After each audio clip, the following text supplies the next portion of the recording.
This is the man whose embrace of nationalism is blamed for all the wars in Yugoslavia today, Slobodan Milosevic.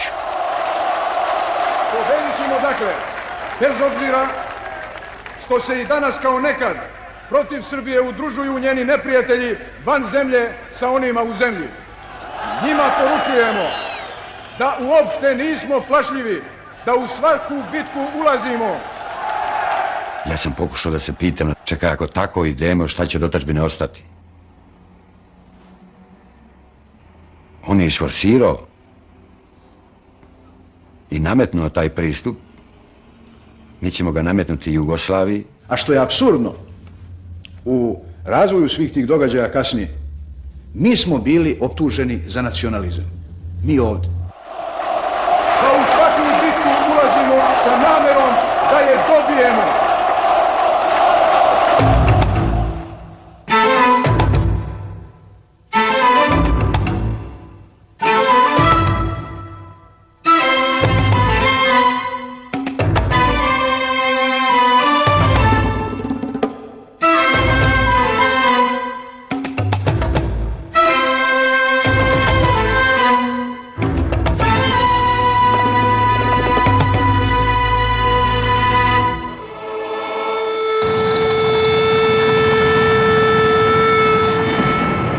In 1980, Marshal Tito made his final journey through communist Yugoslavia, the country he had created.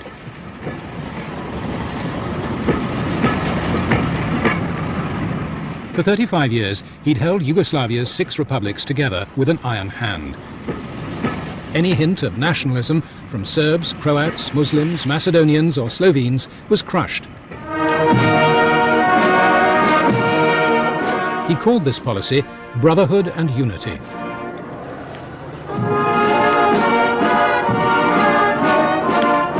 Seven years later, Yugoslavia was still united. Tito's heirs kept ethnic hatreds buried. In the Republic of Serbia, Milosevic was the right-hand man of the president, Ivan Stambolic. Yugoslavia's tragedy began when Milosevic moved against him. Uspeo sam sve zamke da zaobiđem, da izbegnem. Miloševića mi niko nije podmetnuo. Ja sam ga izabrao. The story began in Kosovo, Serbia's poorest province, bordering Albania. Iako su oni tada tražili da opet ja idem na Kosovo i drugovi su predlagali, ja sam se založio da ide Milošević na taj miting. The president sent his most trusted comrade to calm an ethnic conflict that was brewing up. The local communists, mainly ethnic Albanians, faced a challenge from a group of nationalist Serbs. Milošević isključivo razgovore vodi sa visokim privrednim funkcionerima i sa komunističkim aktivima. Znači on van komunističke maršrute ništa ne predviđa. Mi u Kosovu polju kao nacionalisti, on i ne sme da dođe. Svaka druga osnova koja bi bila zasnovana na nacionalnoj netrpeljivosti, na širenju nacionalne mržnje, ne može biti progresivna osnova. Druže predsjedniče, ja čekam 12 godine, poznajem Azem Vlas i poznajem ovaj drugovi i u CRK me poznaje. 12 godine čekam od sutra. Da je naša ocena u Centralnom komitetu Saveza komunista Srbije da mi nismo zadovoljni brzinom. Milošević je održao jedan govor u svojstvu funkcije koju je tada obavljao. On je bio predsjednik Saveza komunista Srbije. Prišao sam do Bine i rekao sam mu, druže predsjedniče, jer ja sam tad bio komunista, član partije. Rekao sam mu, druže predsjedniče, vi ste ovdje imali monolog. Mi vas zato nismo zvali. Mi želimo s vama da imamo dijalog I on je rekao, u redu je. Kaže, može li to da bude petak? I iz mase je jedan odgovor, može, u petak u 5 sati, može. Živjelo bratstvo i jedinstvo naroda Jugoslavije! By agreeing to meet the nationalists, Milosevic was violating the guiding principle of Tito's Yugoslavia and in Serbia's most sensitive area. Kosovo nije jedan običan deo Srbije. Kosovo je samo srce Srbije. Čitava naša istorija je na Kosovu. Svi naši manastiri su na Kosovu. In 1389, on the field of Blackbirds, King Lazar had led the Serb army into battle to try to halt the advance of Islam.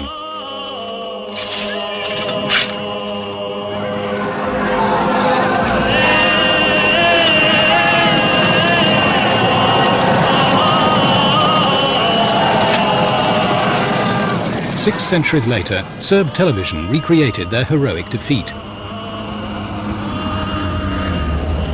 By then, most Serbs had left this desolate province, but extras to play the invading infidel were plentiful. For the majority of Kosovans were Muslim Albanians.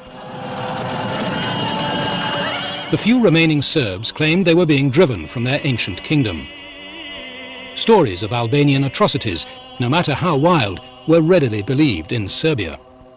U tim okolnostima je svaka pojava bilo koje srpske ličnosti koji bi otvoreno dao za pravo srpskom narodu na Kosovu da mora biti zaštićen, da mora biti ravnopravan, da ne mogu da se siluju devojčice, da ne mogu da se pale kuće, da ne mogu da se ruše groblja. Morao je eksplozivno da dobije.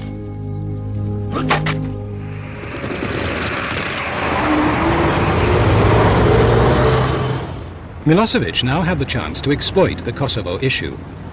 He invited his most trusted advisors home. To je Milošević više manje tu ćutao, a mi smo svi galamili ostali. Jer on u stvari, koji ima najbolji pregled stvari i najveću odgovornost, on je bio, ne mogu da kažem vrlo zabrinut, ali je stvarno razmišljao o cijeloj situaciji. Konsultovali smo se, tako da kažem, oko toga kako on treba da govori, da li treba da govori, kako treba da govori i tako dalje. Ja sam smatrala da treba da govori konstruktivno, da pruži podršku Srbima koja im i pripada. Ta je situacija tamo bila neizdržljiva. Ljudi su bili potpuno obespravljeni. Mi nikad nismo imali u vidu da bilo ko u ovoj zemlji sme da bude diskriminisan. Down in Kosovo, the local Communist Party boss soon heard Milosevic was up to something. Milošević kishte pas dërguar një sekretar ekzekutiv, ai ka pas sekretarët ekzekutiv si njerëz për punë të ndyta. Ai faktikisht disa serbëve kryesor ju ka spjegu shka duhet flasin. Jer mi nemamo vremena. Petak, ponedjeljak večer, znači mi imamo utorak, sredu, četvrtak se spremimo, samo 3 dana. Mi idemo svak na svoju stranu, da se sretnemo s ljudima, da se vidimo, da se organizujemo. Nego smo rekli, svi ovi momci koji umeju dobro da se biju, da ponesu sve što treba. Mi smo za proširenje trotoara istovarili 2 prikolice traktorske ovakvih kamenova. To smo da se proširi trotoar, to nije bilo za policiju. I to je bilo tu, ako bi, ne daj Bože, zatrebalo.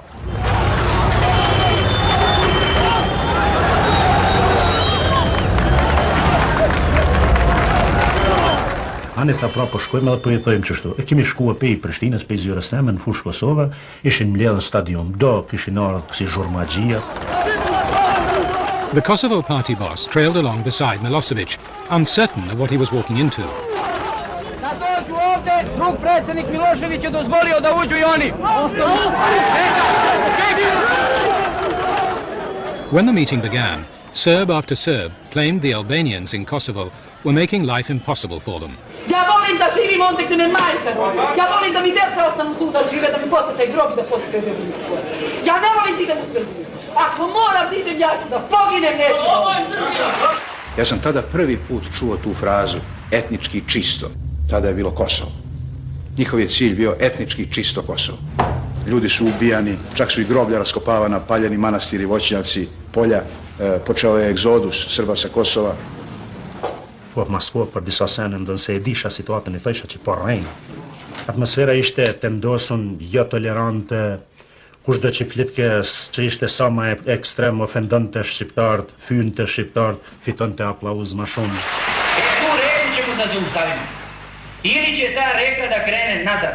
da se ljudi vrate na svoja ognjišta ili ćemo i mi kolektivno da idemo. Mi hoćemo da živimo ovdje, to nam je osnovna želja, ali na ovakav način ne, ne i ne. I sad, mi smo kobajagi počeli sastanak, ušli su ti, ali napolju se samo čuje nešto. Mi ne znamo šta se događa.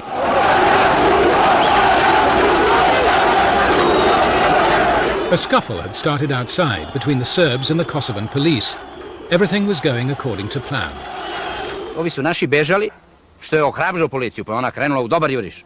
Dok su je naše doterali do kamenja. Kad su ih doterali dotle, onda ovi naši okrenu tako da nijedan nije prošao bez poklona od narodne mase. Svi su dobili po 2, 3, po 5, po šlemu, po leđima, po glavi.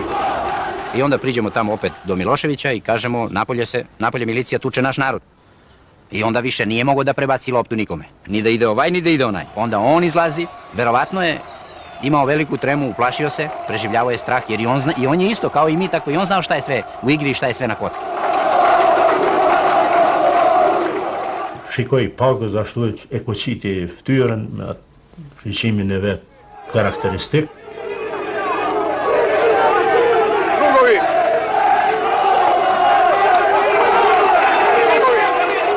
For Milosevic, this was the moment of decision.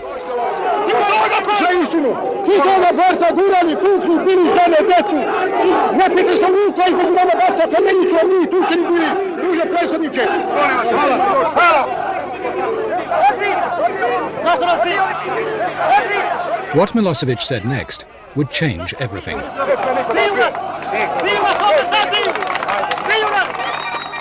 That night, Serb television created the Milosevic legend. Serbia saw him embrace the cause of the Serbs in Kosovo.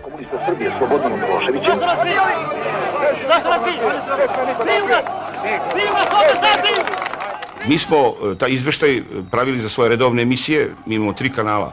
I on je bio vrlo zadovoljan tim putem, zato što misli da je uradio ono što je trebao da uradi. Vi kao predsjednik, kako možete da dozvolite da se diže palica na ovaj narod? Drugarice i drugovi, mi moramo da radimo, da saslušamo sve vaše delegate. Viewers in Serbia were not shown how the Serbs had provoked the police. The Milosevic myth was born with a lie at its core. Pa on je se vratio s Kosova veoma splahiren, vrele glave, u jednom užem sastavu u kome smo o tome razgovarali, da se ovako patetično uzvikuje, otadžbina je u pitanju. Milosevic stood accused of breaching party policy. Ivan Stambolić je tu postavio pitanje zašto je Slobodan tako govorio dole. Milošević je rekao da treba da se nešto promeni. Jer vlast drže dole Šiptari. Srbi nemaju nigde u vlastima, sve su ih učistili. A osnova bile su ingerencije koje je pokrajina imala, imajući praktično status republike i sve poluge vlasti u rukama, da sprovede jedan takav, rekao bih, čist nacistički cilj. Ja sam pokušao da se pitam na tom sastanku, čekaj, ako tako idemo, šta će od otadžbine ostati? Ja sam tada shvatio da više nisu razlike samo u metodu.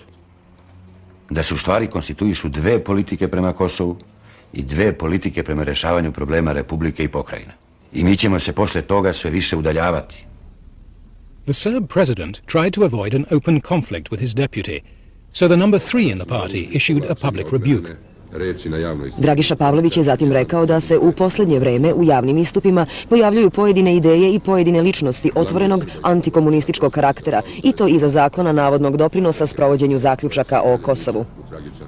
Ja sam otišao kod kuće, kod Miloševića, da se informišem. I njega zatiče, znači u situaciji krajnje raskomoćenosti, on se već skinuo kravatu, obukao jaknu, ide na vikend i zavalio se u fotelju, digao noge na stočić i gleda u stvari beogradski program. Šta treba da se dogodi da bismo shvatili da obarač na oružju povlače i neodmerene reči na javnoj sceni? Prema tome, taj njegov javni nastup nije bio samo nizak udarac interesima Srba na Kosovu, nego i nizak udarac reformi koja je trebala da se izvede. Kad je on završio taj tekst sa konferenciji za štampu, Milošević je ustao, vidjela se prosto jedna ovakva odlučnost u njemu i rekao je, ovo u ponedeljak moramo raspraviti. Milosevic consulted his tactical advisor. He suggested attack was the best defense. Ja sam bio kategoričan. Lično sam mu predložio da Dragišu Pavlovića treba isključiti iz predsjedništva. Tome je jedna od prepreka bila jedno veoma ovako dugo prisutno birokratsko rukovodstvo u Srbiji. Bila mu je ideja privlačna, ali očigledno je da se zamislio da li ćemo uspjeti. Da li možemo da krenemo, jer je to ipak jedna prelomna stvar za samog predsjednika. The showdown came a few days later at a meeting of Serbia's top communists.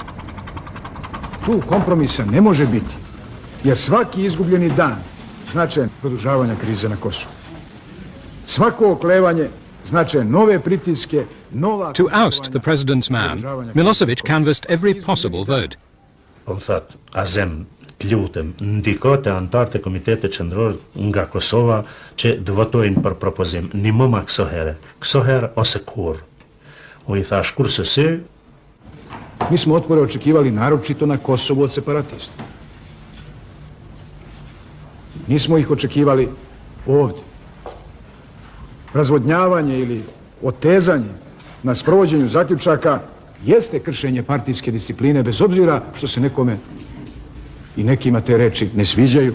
Ja mislim da Ivan nije odoleo iskušenju liderskog prilaza i liderskog ponašanja.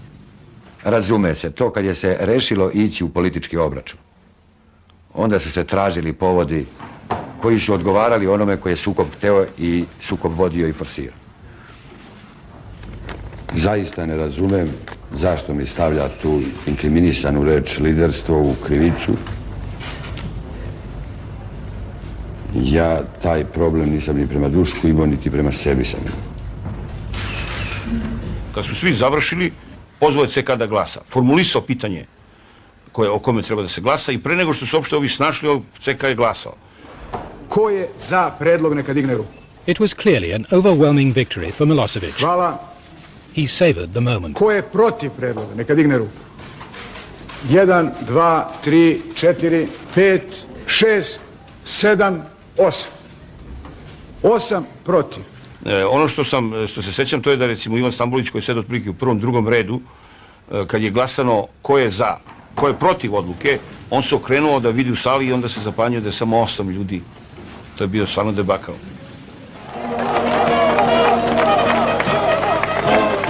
Milosevic now launched Serbia on a crusade to take control of Yugoslavia. Njega je povukla ta atmosfera i dolio ulje na vatru. Nije problem što ga je on dolio kad se radi o Srbima na Kosovu, no to je bio zov za sve Srbe.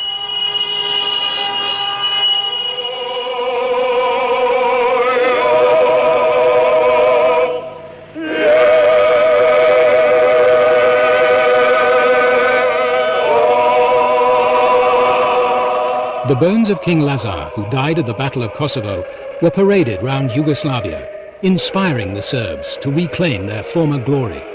Zaustavit ćemo kontrarevoluciju na Kosovu i sprovešćemo promjene u političkom sistemu koje će omogućiti da Srbija ostvaruje ovlašćenja Republike na celoj svojoj teritoriji.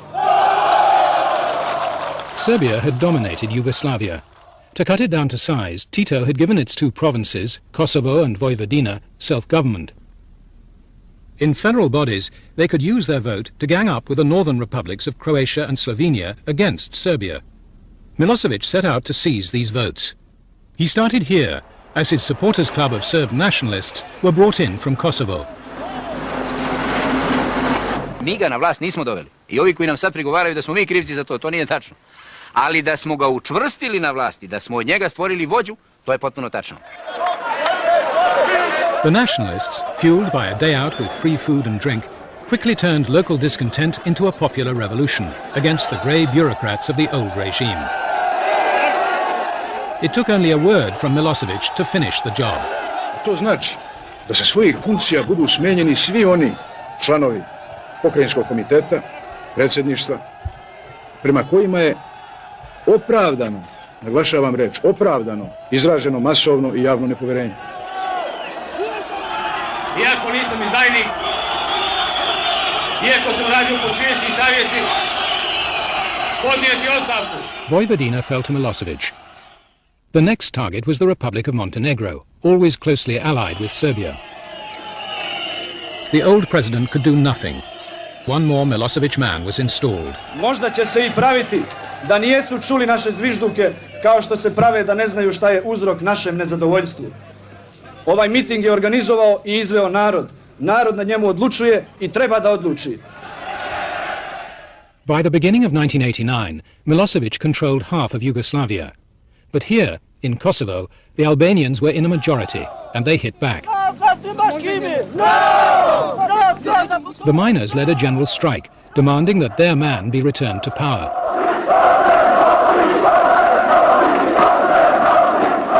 Najveća podrška za to jeste ako ostanete ovako ujedinjeni, spratimljeni iz redova sviju naroda I narodnosti. Mëngjes kisha baz 2 orë gjumë, pa rreth telefoni, po lajmërohet Miloševiqi për Beogradit. Ashtu, me një fjallor edhe kërcnus, edhe shifej se ishte I shqetsum, dukshëm I shqetsum. Ishin në rrezik 1300 njerëzi edhe mendoj se po I prishet skenari. I përsërit e kërcnimet se dikush duhet përgjegje, dikush duhet shkoj përgjegjësi. To help Milosevic make good his threat, the Kosovo Serbs arrived in Belgrade. As they mobilized outside the federal parliament, he asked the Yugoslav State Council to grant him emergency powers in Kosovo. Milošević jako insistirao da predsjedništvo partije zaključi da će svi oni koji su krivi za događaje na Kosovu odgovarati. On je dejal, Srbi imamo pravico obraviti svoj interes. Ni pomembno, ali bomo ta interes, ta cilj dosegli po ustavni ali neustavni poti. The Slovene leader saw what this could do to the rest of Yugoslavia. Po vzoru tega, kar se je zgodilo na Kosovu, je bil seveda, bi rekel, zelo pragmatičen razlog obnačelnih, da smo se temu uprli. Milan Kučan walked out of the meeting and went straight home to Slovenia. That evening, he spoke to his people. Počutimo, da se v starem trgu ne brani le pravica tamkajšnjih rudarjev, ne le pravica albanske narodnosti in avtonomnosti Kosova, ampak se brani avnojska Jugoslavija in enakopraven položaj vsake, tudi Slovenske republike in naroda v njej. To je naše ljude najviše iritiralo I doživjeli su na neki način to kao, da kažem sada uslovno, slovenačku izdaju. The TV chief watched the feed from Slovenia and knew what to do. U tom stavu je bio moje razmišljanje da mi ne treba da to sakrijemo od naroda šta se tamo govori u drugoj republici.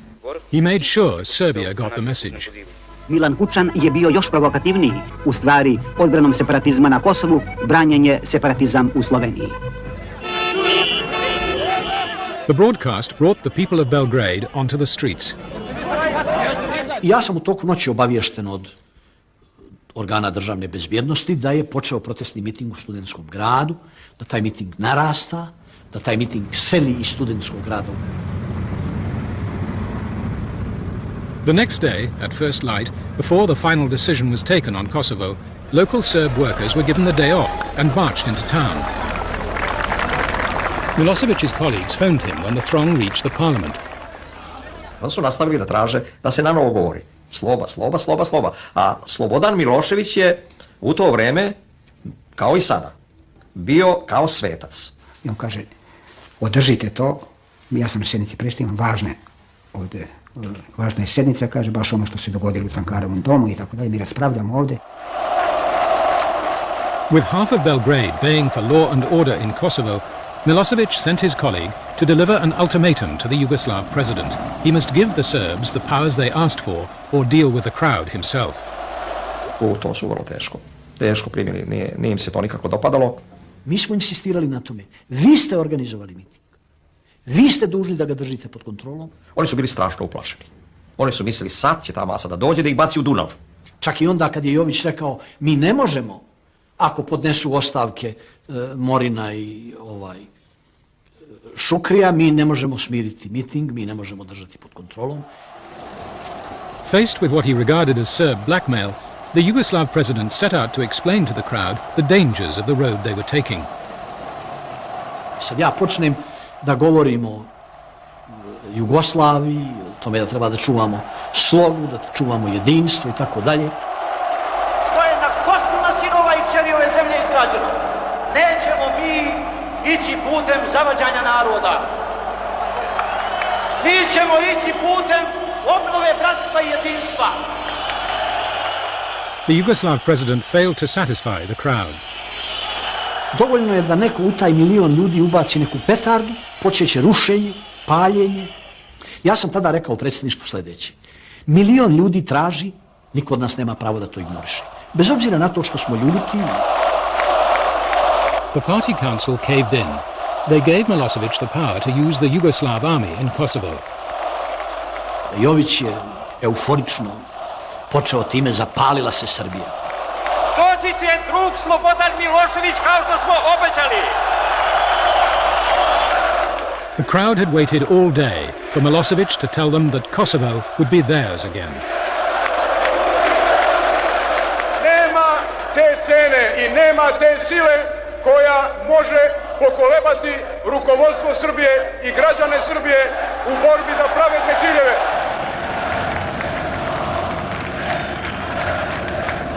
Unë kam qenë në Beograd, ama në rrugë të shku për bjelin. Do t'i dënojmë, do t'i burgosu, mas i pej masës dikush ka thonë u hapsit e vlasja, a i kishe pëndigjën. Želim da vam kažem, ne čujem dobro, ali želim da vam odgovorim na ovo što tražite. Da će oni koji su se poslužili ljudima da manipulišu radi ostvarenja političkih ciljeva protiv Jugoslavije biti kažnjeni i biti uhapšeni.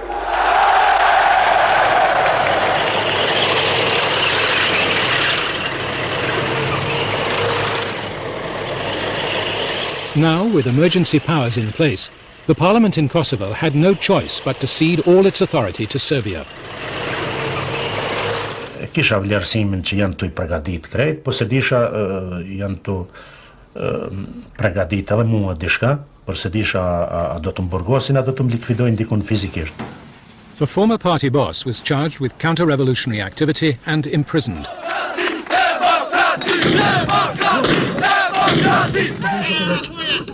All dissent was crushed.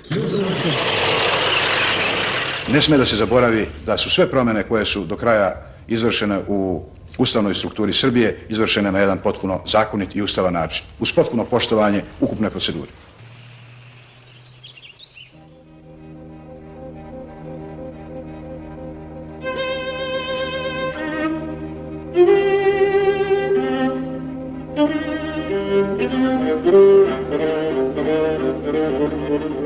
It was the tiny republic of Slovenia that turned on the Serb giant.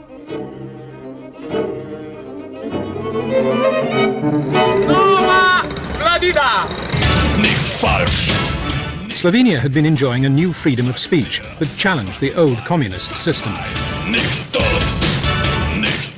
The editors of the youth magazine Mladina regularly thumbed their nose at Belgrade.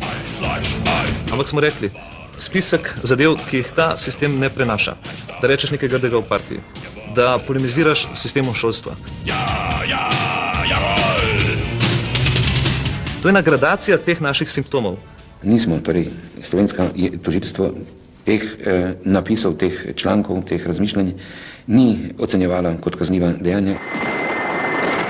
Others were not so laid back. The Yugoslav Minister of Defense took advantage of maneuvers in Slovenia to confront Kučan, in plain view of the military might at his disposal. Tražim od vas da vi to zaustavite, jer vas ste dvojica jedino sposobni da to zaustavite. I nemojte mi kazati da to ne možete. Očitno je bilo, da je sprega armija Milošević del ljudi iz zveznega vodstva partijskega in državnega povezan. But Kučan took no action. The journalist on Mladina soon discovered just how much trouble he was in. Bilo je eno popoldne, dan pred praznikom se mi zdi Osvobodilne fronte, 26. aprila. Janez Janša se je pripeljal v svojem avtu, na videz slučajno, mimo moje hiše, kjer sem jaz stanoval, in mi je dal nek dokument, nek zapisnik očitno. In tisto sem jaz hitro prebral.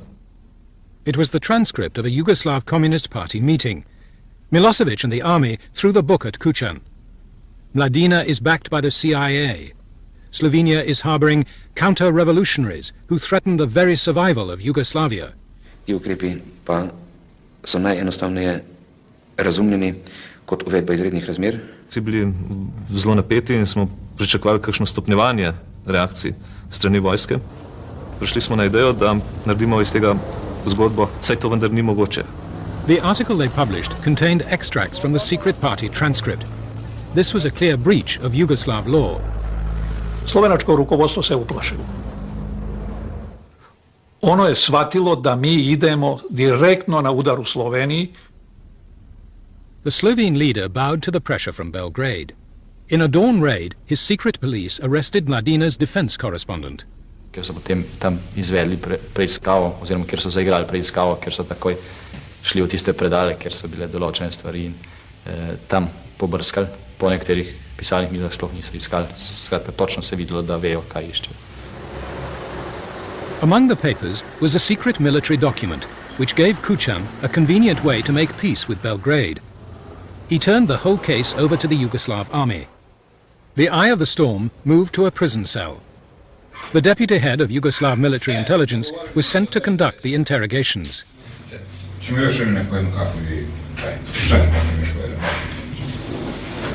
Ponudio sam ga bio kafom, on nije hteo, čajem nije hteo.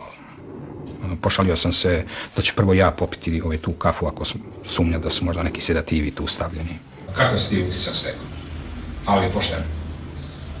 Dobio sam utisak da je neko ovako htio da ih potegne. Ili da je namještar.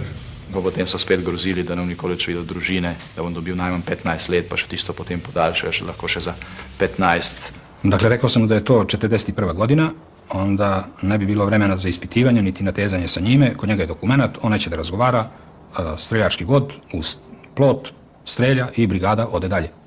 Da bi bila veća disciplina, uvesti prekri vojni sud, jer je u tim uslovima to davalo mnogo dobre rezultate, za ukradenu šljivu, ubranu krušku, za zid, jednom streljaš i više niko to ne dira i ne bira.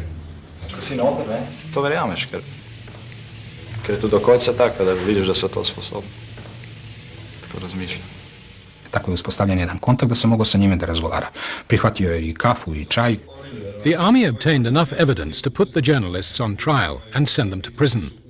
They wanted to show the dissident Slovenes they must obey the rules of united Yugoslavia. But the plan backfired.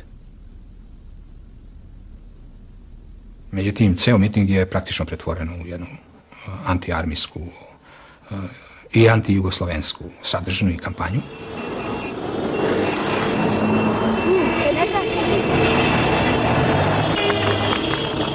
Takrat je bilo, da je Kučan prisiljen sprejeti našo igro, prisiljen igrati za kulisami, pravzaprav neke vrste sodelovanje.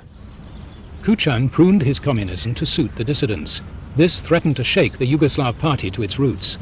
He would always use the political climate in Slovenia as an explanation. He would tell me, Vasil, we can work this out, but we have to move in Slovenia. We are pressured, tremendously pressured by the political scene in Slovenia, and we have to be very careful. We have to stay in power.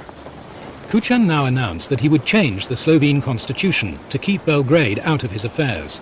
Kao da se specifični interesi toga naroda i te republike više afirmišu ako se svi podelimo, nego ako zajedničkim snagama na jednom većem tržištu možemo da bolje postavimo našu ukupnu ekonomiju. Rekao sam i kategorički da smo mi odgovorni kao vrhovna oružanih snaga, da upotrebimo sva sredstva koja stoje na raspolaganju, da to ne dozvolimo. Ja sam prašao kaj to pomeni vsa sredstva. Kazao, uzmi pravnike, pa neka ti pravnici objasne kakva mi to prava imamo. Ne mogu ja da ti sada prevodim ustav.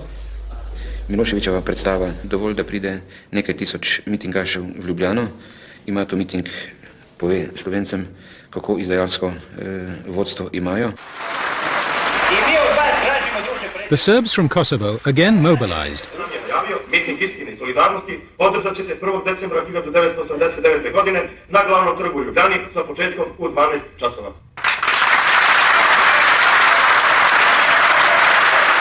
In bo, tako kot se to zgodilo v Vojvodini, vodstvo eliminirano.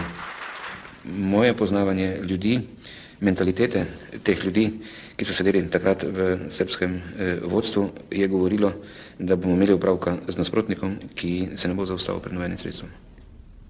But Kosovo was at the opposite end of the country from Slovenia, and Slovenia found an ally, its neighbor, the Republic of Croatia, which refused to let the agitators cross its territory. Kučan's police had no trouble dealing with the few local Serbs who turned out to demonstrate. Živela Jugoslavia! Dole izdajnici svih boja u svim republikama! Milosevic would have to try something else to defeat the Slovenes. The instrument Milosevic chose was the Yugoslav Communist Party. He called an extraordinary congress. As the delegates stood for their hymn to brotherhood and unity, they all knew that this congress had been summoned to crush the defiant Slovenes. Slovenci su, odnosno bolje reći slovenačko partijsko rukovodstvo, imalo je želju da nametne neku svoju viziju, neko svoje rješenje buduće Jugoslavije. Kučan had only one hope, Yugoslavia's second largest republic, Croatia. I slovenski drugovi su mi držali s tim u vezi u toku, pa čak i onda kada su žestoko raspravljali među sobom. Milosevic selected as chairman one of the leaders who owed him his career. It was the first party congress the president of Montenegro had ever attended. Prvo da vam kažem da su moji roditelji bili strašno ponosni kako je njihov sin pametan i baš onako mlad došao da sjedne na tako visoko mjesto i poziciju.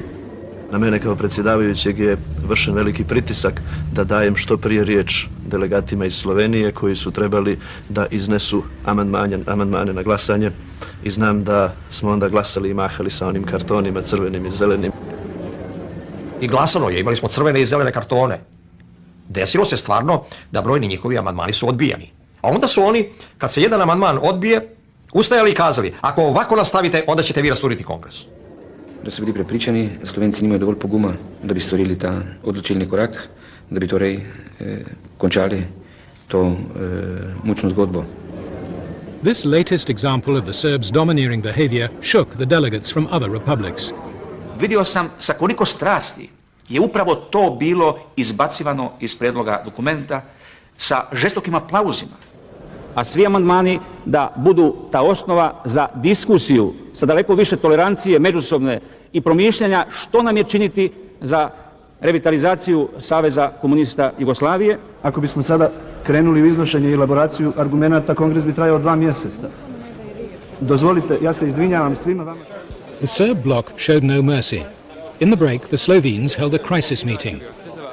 Kučan knew if they walked out, he would be blamed for the chaos that could consume Yugoslavia. He offered a deal. Uslovi su bili u tome da ne budu preglasani u svakom pogledu, da se neki od osnovnih amandmana usvoje. Šta znači? Diskutuje se o amandmanu pa se glasa. Ne, ako još jednom ovako budete izglasali, mi ćemo napustiti kongres. Pa to nema smisla. Kakav je to način? I to na plenarnoj sjednici gdje je sala 4000 ljudi tamo sedi. Na to su trebali računati odmah, a ne ovdje nas ucenjivati. Ja predlažem da se taj njihov ultimativni stav ne prihvate, a oni neka izvole, nek napuste, nek nas puste primitivce da organizujemo ovu partiju. Nervoza je rasla, svi smo se znojili i onda je kamen krenuo niza stranu. A second before the final vote was announced, I was still at the speaking podium when Ribicic requested the floor. Nobody gave him the floor. He simply walked up. Ribicic, one of the Slovene delegates, had been primed to give them their signal. He said that, unfortunately, the Slovene delegation could not accept the climate in the Central Committee. Da su se, nažalost, stekli uslovi da napustimo 14. kongres Saveza komunista Jugoslavije. At that very moment, all of the Slovene delegates got up from all over the hall, from the presiding head table, and they started leaving the plenary session from one single door.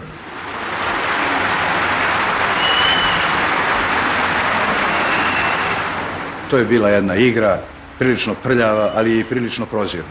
Oni su čak tog jutra otkazali hotele. Pošto su praktični Slovenci da ne bi platili još jednu noć, ujutro su rano otkazali i sklonili prtljak tamo po recepciji. He wanted to diminish the drama and he put it forward as something normal. Well, let's go on. I imam sasvim praktičan predlog da radno predsjedništvo sada da pauzu u kojoj bi se izvršila verifikacija novog broja delegata koji sačinjavaju kongres posle odlaska delegata koji su ga napustili i da ustanovi novi kvorum. Milosevic's response was daring. He would persuade the party it could survive the defection of the troublesome Slovenes. His gamble depended on keeping all the other delegations in line. Ja se sjećam toga trenutka da sam imao jednu, da tako kažem, pozvao mi Milošević da se prošetao. Tog trenutka je njemu bilo najvažnije da Slovence ne podrže Hrvati koji su bili najbliži. Jer ako ostanu Hrvati, ako ostanu, Jugoslavija postoji. I mi nismo znali u stvari kakva će na kraju da bude pozicija Hrvata. Milošević je rekao, hoćete li vi otići? Ja odgovaram decidirano, da, ako se ovo nastavi, ako ne prihvati nikakav kompromis. Pitao me je, pa reci, šta tražiš? I on je rekao, pa reci, šta tražiš? I ja sam izgovorio da mi ne možemo prihvatiti Jugoslavensku partiju bez Slovenaca. Milošević je gotovo šutio. Vidio sam ga prvi puta, vrlo ozbiljnoga, bez svog šarma pa i duhovitosti. Mi se u tom trenutku dižemo i napuštamo i mi 14. kongres.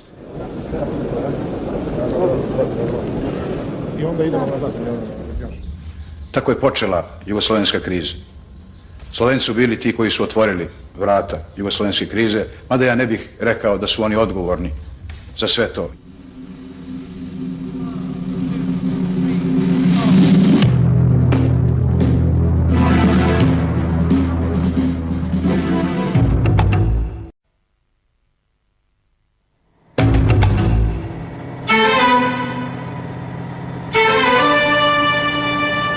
Bila je meglovita noć, postavili smo oficire KOS-a na takvim tačkama da nam osmatraju. Negdje oko 2 sata ustanovili smo da se na graničnom prelazu nalaze najodgovorniji ljudi iz Ministarstva unutrašnjih poslova Hrvatske. Prva 2 kamiona takvog naoružanja su prešla granicu prema Čakovcu i ona su vrlo brzo raspoređena po našim policijskim stanicama na teritoriji cijele Republike Hrvatske. So began a secret operation that would culminate in Croatia's war of independence from Yugoslavia.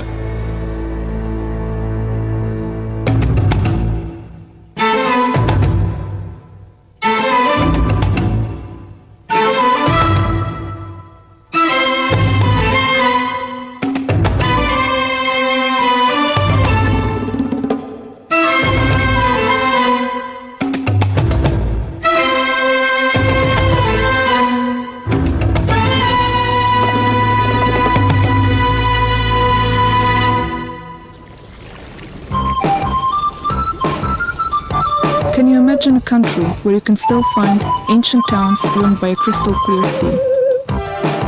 Yugoslavia is a country with a long turbulent history.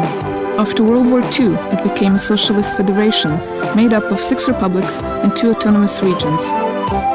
It speaks 5 official languages and prays to an Eastern Orthodox, Catholic and Muslim God. This is no imaginary land. This is Yugoslavia. In 1990, the federation of 6 republics that made up Yugoslavia was still united. But with the collapse of communism, the 2 major republics, Serbia and Croatia, fell under the sway of rival nationalisms. Serbia's president, Slobodan Milosevic, had been the first to inflame his people. The Serb threat provoked the people of neighboring Croatia to respond. In their first free elections, they chose the nationalist, Franjo Tuđman, as their president. Danas je Krist triumfalno ušao u Jeruzalem, dočekan i pozdravljen od naroda kao Mesija. I glavni grad Hrvatske danas liči na Jeruzalem. Franjo Tuđman dolazi pred građane. Mislim da je u tom vremenu trebalo daleko više suptilnosti, posebno kad se znalo da smo i one Srbe koji su bili za dogovor, koji su bili za Hrvatsku, dobijali protiv sebe. The bleak land of southern Croatia was home to large numbers of Serbs. It was here that the fuse was lit that would lead the whole of Yugoslavia to ignite.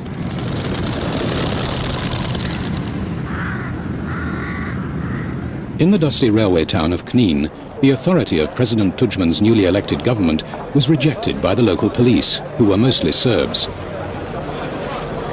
Inspektor Martić da rekao da je ovo narodna milicija i da ne sluša hrvatsku vladu, nego samo ovaj narod. Protiv te hrvatske vlade koja nam stvara zlo. Tako, glasno, jasno. Eto. To reci Mile Martić, onaj što se pisam, to sam ja. Tako kažeš da sam rekao. Pa bilo je jasno dato do znanja da milicija u Hrvatskoj, odnosno milicionari srpske nacionalnosti, da će morati da prihvate obilježja, simbole koje su bile za vreme zloglasne NDH države. Serbs had raw memories of the last nationalists to rule Croatia. They were Hitler's allies, and under the checkerboard flag they killed hundreds of thousands of Serbs.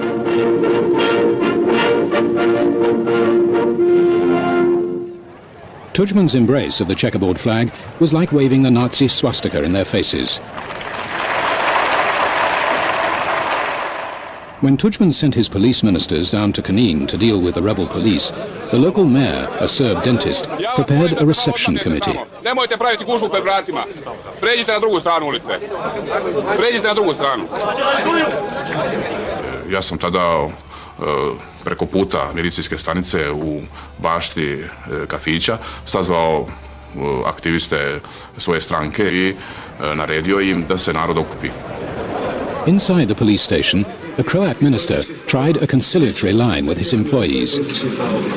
Molim policiji, svaki čovjek ima pravo na svoje političko mišljenje. Nakon tih mojih riječi uslijedila je jedna reakcija koja je bila vrlo ružna od strane skupine koju je vodio Mile Martić. Pa Perica Jurić je u početku bio prilično drzak i bezobrazan. Prema tome, iza potpisnika pisma ne stoji 50 potpisa, nego stoji srpski narod.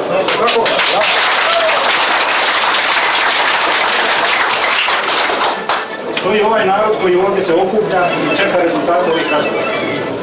Tada nisam vidio u životu čovjeka koji se toliko preplašio kao on. Mislim da je u roku pola sata 10 puta odlazio u WC, najvjerovatnije dobio proliv ili nešto slično. A izvana je par tisuća ljudi je na cesti oko zgrade, jel? To je vriska, galama, jel? I veli mi Joža, kaže, Boga li ti tvoga državu im obećaj, samo da žive glave izvučemo odavde, jel? Jer je bio ambijent predvješan. Sa sastanka su otišli uz našu pomoć, mi smo ih bukvalno izvukli, rekli smo narodu da ih ne dira, a poslije toga oni više nisu imali nikakvu vlast u Kninu.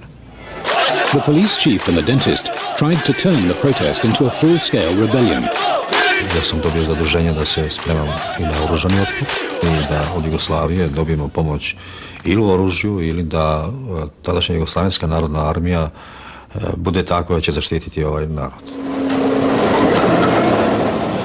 For a Serb revolt to be successful, it needed support from Belgrade, the capital of both Yugoslavia and Serbia.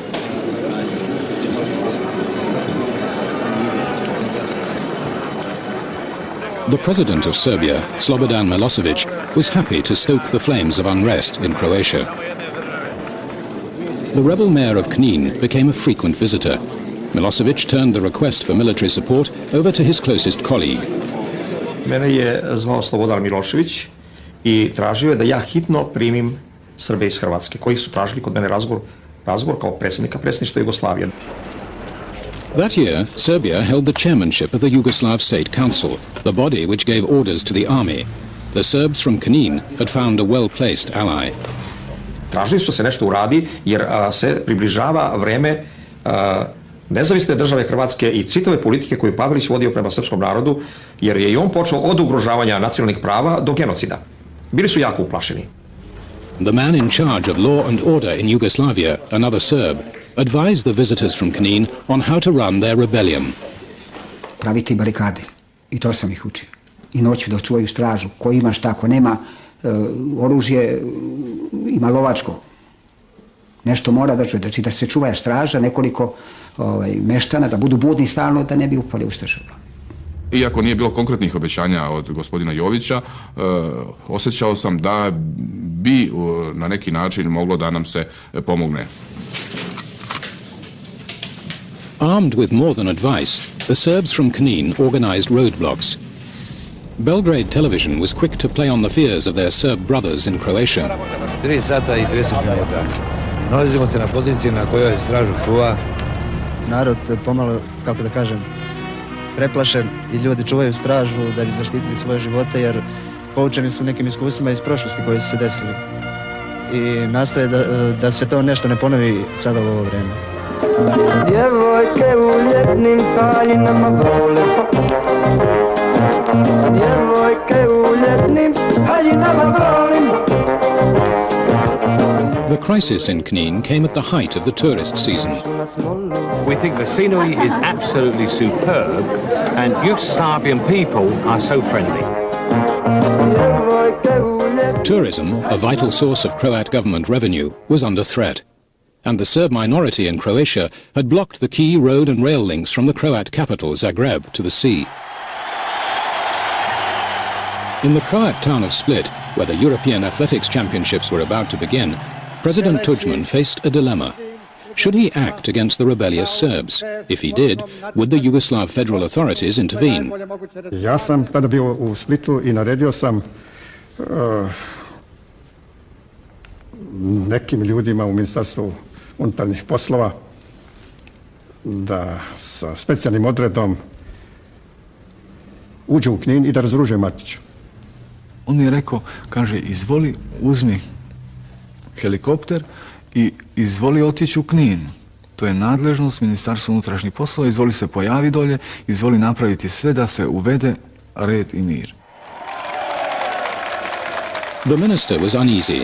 The rebellion in Knin was spreading, and he knew its leaders were backed by Belgrade. Ja sam mu kazao, ali sigurno će nas zaustaviti armija. Kaže, neka se usude samo.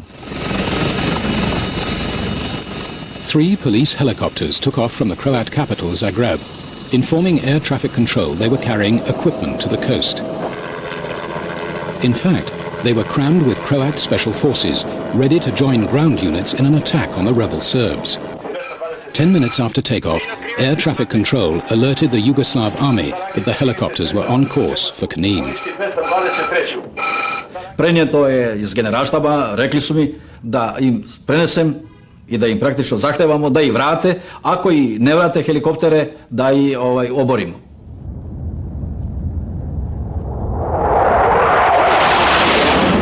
U niskom letu su išli iznad nas, da bi nam dali do znanja koliko smo sitne ribe. I u jednom momentu se javlja taj pilot koji je decidirano izjavio, veli, ili se vratite nazad u bazu ili vas rušimo. Mi smo tada okrenuli, ova dvojica se okrenuli i vratili smo se u Zagreb. President Tudjman was now sure that the challenge from the Serbs in Knin was more than a local squabble. Mi smo bili suočeni, znači, sa jednim unaprijed određenim programom kako da se podigne pobuna protiv demokratske vlasti. Zove me Tudjman telefonom iz Zagreba, sav uzbuđen, i kaže, ovo je katastrofa. Nama ne daju da vršimo legalno izabranu vlast. Je li smo mi legalno izabrana vlast ili se nas ovdje hoće srušiti, ne znam o čemu se radi. Sve se to diktira iz Beograda, sve se to sprema u Beogradu. Oni su to odbili i ispričavajući se da vojska nije dala nikakav nalog za sprečavanje hrvatskih helikoptera, nego da je to bilo zbog tehničkih razloga oko dozvole prilijetanja itd. No, nama je bilo jasno o čemu je riječ.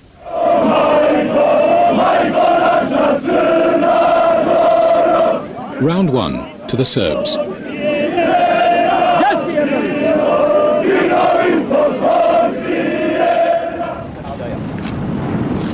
The Serbs in Knin now declared their mini-Serbia a no-go area for Croats. Croat TV dubbed the rebellion the Revolution of the Logs and tried to laugh it off as the work of a few drunken Serbs.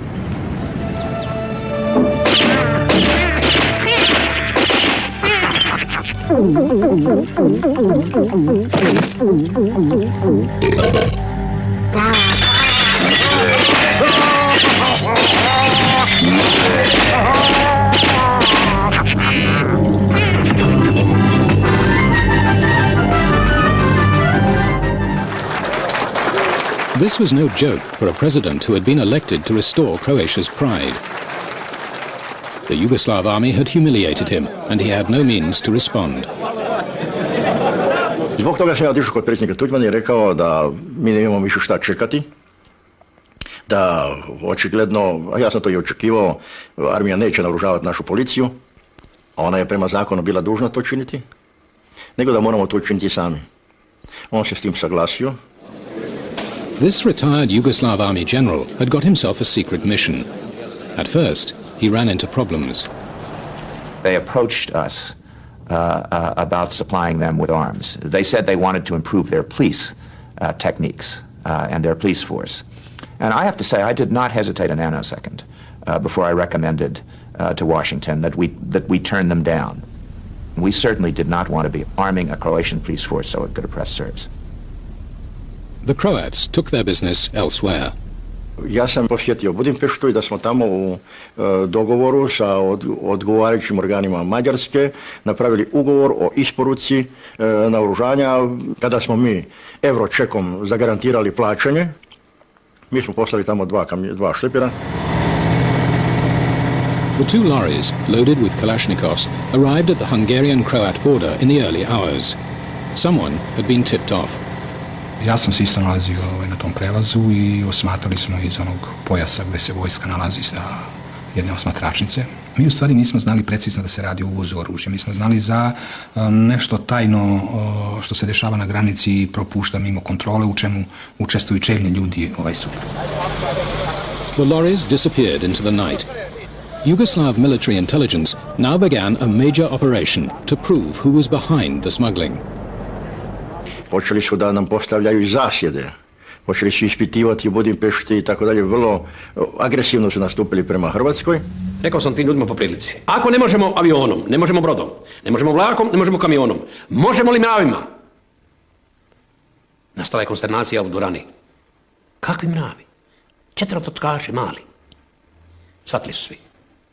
I krenulo je. Bilo je sitnih zapljena. Ali, Boga mi je dosta i došlo. Only the army of the Yugoslav Federation was capable of stopping the Croats. A display of force had been enough to turn back the Croat helicopters bound for Knin. Now the Yugoslav High Command faced the fact that the government of Croatia was equipping itself to form a rival army. Zakonsku obavezu imao, jer je to uvoženje oružja da bi se izvršila oružana pobuna protiv međunarodno pravno priznate države, koja je međunarodno pravni faktor, koja ima svoj ustav.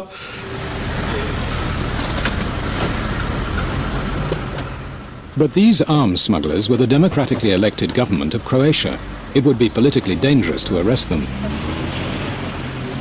The army trod carefully. At the beginning of January 1991, an order was issued aimed at the Croats. All illegally held weapons must be handed in within 10 days. Croat ministers were openly defiant. Pa gospodo, zar vi mislite, kad pojedine policijske stanice, pojedine općine otkazuju lojalnost Republici Hrvatskoj, da ćemo mi onda kupiti 2 šlepera naliv pera da bi pisali nemojte nas napadati. Moramo poručiti gospodinu Martiću da će hrvatski barjak doći u Knin i hrvatski grb da će doći u Knin.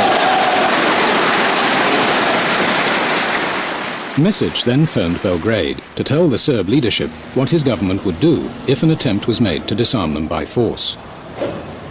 Mesić je rekao da ukoliko se to ne prihvati što on traži, onda će uraditi sljedeće. Tačno od A do Š da zapišem, da slučajno ne ispadne da mi nije rekao. Prvo, proglasit će odcepljenje. Drugo, zatražit će od Savjeta bezbednosti intervenciju mirovnim snagama da njih zaštiti od nas, iako se oni naoružavaju protiv sopstvene države. Treće, povući će sve kadrove iz organa federacije. Pitao sam ga da li su svjesni da su odabrali rat. Fear swept the Croat capital Zagreb that the Yugoslav army was about to move. Crowds prayed for peace.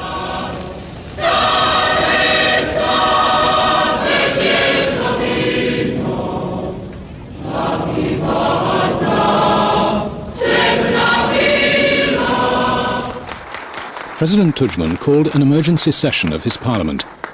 Prvo, svaki čin pravnog ili fizičkog nasilja koji bi bio suprotan Ustavu Republike Hrvatske smatrat ćemo ugrožavanjem ustavnog poretka Hrvatske, pa bi se svaka represivna akcija smatrala činom okupacije. During the session, an invitation arrived. Tudjman was asked to go to Belgrade to face the Yugoslav leadership and the army. Ljudi su me i sa suzama u očima iz prijateljskog kruga i drugi uvjeravali baš u parlamentu da ne idem. Rumors spread that if they went to Belgrade, Tudjman and his ministers would be arrested. A osim toga, nema drugog, ni onima nasuprot nama, ni nama, nego da razgovaramo i tražimo rješenje. Čak sam smatrao intimno u sebi, ukoliko bi me ubili, da bi to bilo pred svijetom upravo dokaz toga da idu protiv hrvatske slobode, protiv hrvatske demokracije, prema tome u interesu Hrvatske. I zbog toga sam otišao. The State Council, Yugoslavia's highest authority, was the body which could give the order for the army to act against Croatia. That evening, they met in Belgrade to deal with Croatia's refusal to hand over weapons. Every republic had a vote. Mesić je apsolutno odbijao bilo kakvu aktivnost koju možemo učiniti, a i drugi članovi predsjedništva su bili u velikoj nedoumici šta da se radi, jer kao što se zna, to je bio trenutak kada treba povesti vojnu akciju. The State Council members, waiting for the Croat president to arrive, argued on. The head of the Yugoslav military then made a seemingly innocent request. It was a trap. Nekoliko minuta prije 7:30, kad su inače bile vijesti, general Kadijević je predložio jednu stanku da bi bilo dobro vidjeti vijesti, pa onda da nastavimo s radom. Like the rest of the country, the State Council found themselves watching a TV program shot, as the caption says, on VHS without the knowledge of its participants. The film showed the chief Croat arms buyer talking about what it called terrorist formations in Croatia. Ima ukupno na 5. armijskoj ulazi 9.000 rešena. Da. To je slučaj vojne službenike i miličare kazne. To je 9.000. I 18.000 vojnika. Na cijeloj teritoriji 5. znači Slovenija, cijela Hrvatska i deo Bosne. A mi imamo sad naoružani 80.000 sa Kalašnikovima. Yugoslav military intelligence, who made the film, intercut the material with public statements by President Tudjman. A što se tiče naoružanja, nismo naoružavali HDZ-ovci. Vi niste u toku onda, ljudi moji, pa mi smo s njima u ratu. Mi smo u ratu s njima, s kim? S vojskom. The Serb chairman quietly reveled in the discomfort of his Croat colleague. Nisu prosto mogli svojim očima da veruju kako je to moglo sve da se snimi u kancelarijama u kojima su se oni dogovarali, u kojima su govorili o stravičnim zločinima koje žele da vrše. Ja sam polazio od toga da je to sve montaža, da eventualno možda ima nešto i istinitih snimaka, ali da je to sve s jednom tehnikom moguće učiniti. Odjednom su rekli da je to čisto montaža sa kojom se želi srušiti hrvatska vlast, a u stvari su uhvaćeni na delu. When President Tudjman finally joined the meeting, instead of responding to the film, he issued a warning to the defense minister, General Kadijević. Prema tome da bi na njemu osobno bila odgovornost za krvoproliće u Hrvatskoj, za obaranje hrvatske vlasti. Njegovim se dolaskom atmosfera nije poboljšala uopšte. Cijele noći je drama bila, svakoga je optuživao. Kadijević meni rekao koja treba da baci na koljena Tudjmana i to HDZ rukovodstvo, jer je to u toj mjeri očevidno da oni na jedan krvav način žele da izvrše razračun u Jugoslaviji, da to ne može proći, a da ne bude u javnosti u Hrvatskoj. That night, the army's tactic appeared to work. Isolated in the Serb capital, the Croat leaders caved in. Tudjman was forced to give a promise. He would allow the Yugoslav army to arrest those implicated in smuggling arms. He got back to Zagreb in the early hours, exhausted. Uncertain how his people would react, he did not tell anxious reporters about his promise.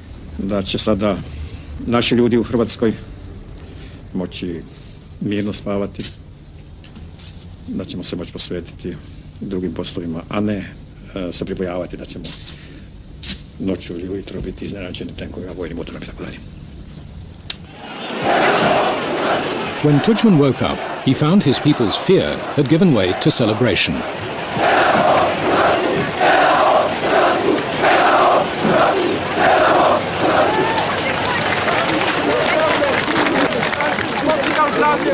Safe on home ground, Tudjman withdrew the promise he had made in Belgrade. Instead of helping the army arrest the culprits, he passed a law giving his ministers immunity. The chief arms smuggler himself appeared on Croat television to answer the question, was the film a forgery? Gledali smo jednu konstrukciju, jedan falsifikat. On leaving the studio, the general immediately set out to discover who had given him away. Martin me sreo i rekao mi je, kaže, samo su dvojica ljudi me mogla u sve ovo uvaliti. Velim, ko su ta dvojica ljudi? Kaže, to je jedan kome vjerujem beskonačno. A velim, ko je drugi? Drugi sam ja. Kaže, tako je. The general had been filmed while trying to persuade two Yugoslav army officers to steal arms for Croatia. Grupa koja je bila okupljena je bila zaista od visokog povjerenja. Ja evo sad mogu da kažem da sam imao neograničeno povjerenje prema Jagaru. But one of them, though a Croat and a family friend, put Yugoslavia first. He had hidden a video camera inside his television set. Tako da nije dobro nekad ne imati ljude kojima beskonačno vjerujete oko sebe u takvim poslovima. Croat TV mocked the impotence of the Serbs, Milosevic, Jovic and the Yugoslav defense minister, with their motley crew of Serb nationalists.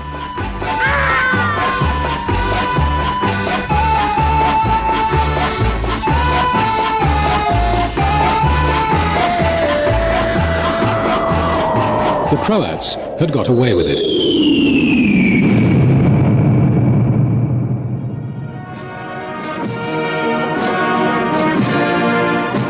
President Milosevic now declared himself the guardian of Yugoslavia. He persuaded the generals that the only way to save the Federation was to mobilize the army to disarm the Croats.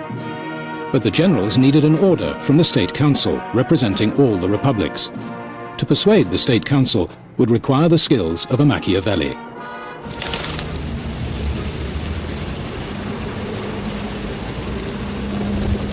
A demonstration in the center of Belgrade, his own capital, provided Milosevic with a chance to show how the army could be used. The demonstrators, demanding press freedom in Serbia, gathered in the spring sunshine. Ljudi su bili krajnje mirni, bilo je dosta burnih izliva emocija, bilo je dosta skandiranja, uzvika, međutim ljudi su mirno stajali i slušali govornike. Milosevic chose to see it otherwise. Zvao me prvo Milošević i rekao mi je da je čitav haos i sam je govorio o tome da bi možda bilo potrebno da vojska pomogne. Borisav Jovic, the most trusted ally of President Milosevic, was still chairman of the council which controlled the army. He began to work the phones. Very soon after the beginning of the demonstration in Belgrade, Jovic called me. To je oko podne. Negde između 11 i 12 možda. He was telling me, Vasil, this is a matter of historic vote. We have to block this because a war will erupt. This is a completely illegal action. It is meant to destabilize Serbia and Yugoslavia. That the army has to act. Vasil Tupakovsky was surprised because the demonstration he saw on television, though massive, was peaceful. He refused to vote for bringing in the army. Soon after this, the Serb police were sent in. Negdje na polovini govora gospodina Paroškog, odjednom u sredinu te gomile doleteo je jedan suzavac i ljudi su prosto počeli spontano da beže. S obzirom da je policija bila skroz okolo demonstranata, logično je bilo da na tim krajevima dođe do sukoba demonstranata i policije.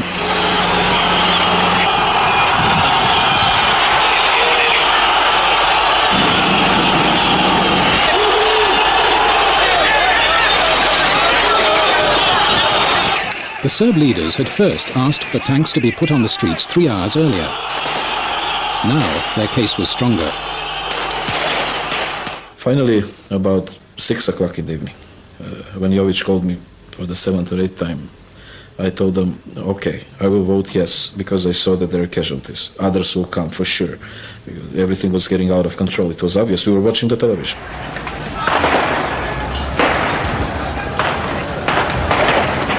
Nazvao sam članove predsjedništva koji su mi dali saglasnost da će vojska u stvari prošetati kroz Beograd i odvratiti demonstrante od vandalizma. Now the Yugoslav army chief of staff phoned the Serb police minister. This is a recording of what he said. Samo da bi sve svoje snage, kad se vojska pojavi, treba da krenu u akciju. Da biju bez nemoguće. Bez upotrebe oružja, da prate vojsku i da biju tamo i da biju na drugim pravcima. Da se jednostavno napravi jedna akcija juriša u kojoj treba da se bije bez nemoguće. Within the hour, Milosevic appeared on television to justify the intervention of the Yugoslav army. Danas je u Srbiji, u Beogradu, napadnuta najveća vrednost koju ima naša zemlja i naš narod. Ugrožen je mir. Zato se snagama haosa i bezumlja Srbija mora suprotstaviti svim ustavnim sredstvima i zato tražim. Milosevic had got the tanks out of the barracks once. Now he could take the next step towards deploying them in Croatia. It all began with a television announcement. Watching television at about 11 o'clock, maybe even midnight, something like that. All of a sudden the program was interrupted and we saw Jović. U tim okolnostima the Serb chairman of the State Council, the collective presidency of Yugoslavia, startled his fellow council members. He tells the members of the presidency on television that we have a meeting of the presidency as a supreme command. The next day, 4 o'clock in Belgrade. The Slovene representative was too frightened to come. The Croat, though fearing arrest, believed he had to attend to talk his colleagues round. Pri dolasku u zgradu predsjedništva dočekali su nas vojni autobusi sa predstavnicima vojske koji su rekli da će sjednica biti u vrhovnoj komandi. Colonel came up to us and he showed very dramatically and orderly that we have to enter the bus. To je jedna predigra, da je to pokušaj u stvari stvaranja impresije jakosti vojske, ozbiljnosti situacije. Message was very afraid. You could notice that immediately, all set up like that in the back. Only the Serb chairman and the Minister of Defense knew what was going on as the other members filed in. We entered the meeting room. It was very cold. I would say not more than 14. The presidency was there trembling before the military. The camera was on. It was never before we saw a camera. Cameras recorded every word, all part of the army's plan to intimidate the State Council. The Serb chairman called on the Minister of Defense, General Kadjević. Na djelu je perfidan i do kraja razrađen koncept razbijanja Jugoslavije. Da se izazivanjem građanskog rata stvore uslovi za spoljnu intervenciju i definitivnu uspostavu marionetskih režima na prostoru Jugoslavije. The Minister of Defense then proposed the immediate declaration of a nationwide state of emergency. The army proposal was given in a form that you cannot turn it down. It was the responsibility of the presidency to save the country from civil war. This was the explanation. And to most of us, it was clear that truly that kind of situation existed. The Croat would have none of it. Srbija može biti velika, ali te prostore mora osvojiti armija. Ne može do hrvatskih prostora doći bez armije, a to je rat. Ja sam ga uvijek pokušavao kao i sve njih razuvjeriti, htio sam ih vratiti u realnost, htio sam mu pokazati da nije krivnja na Hrvatskoj. Sada donijeti odluku da suspendujete sve to što je zakon i što ste naredbu donijeli. Izvolite. Izvolite.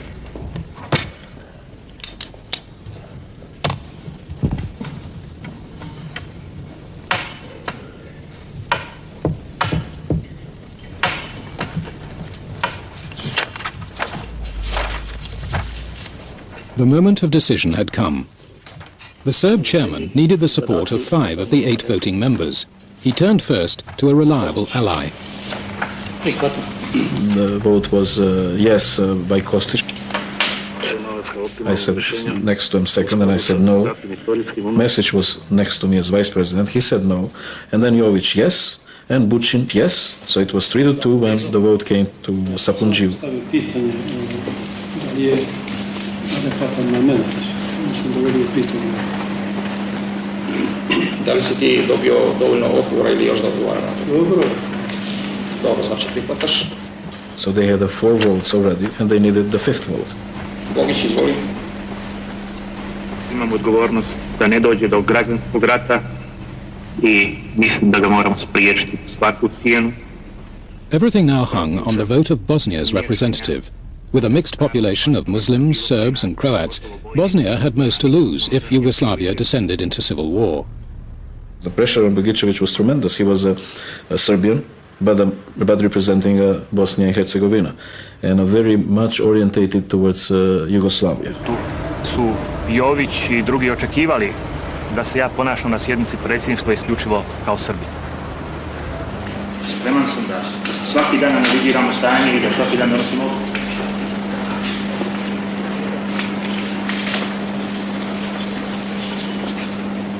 Nema mnogo logike u tome što govoriš, ali ne bih želeo da polemišem. Jović started shouting, vote, what is the problem? Vote yes, vote no, but vote, Bogić, vote.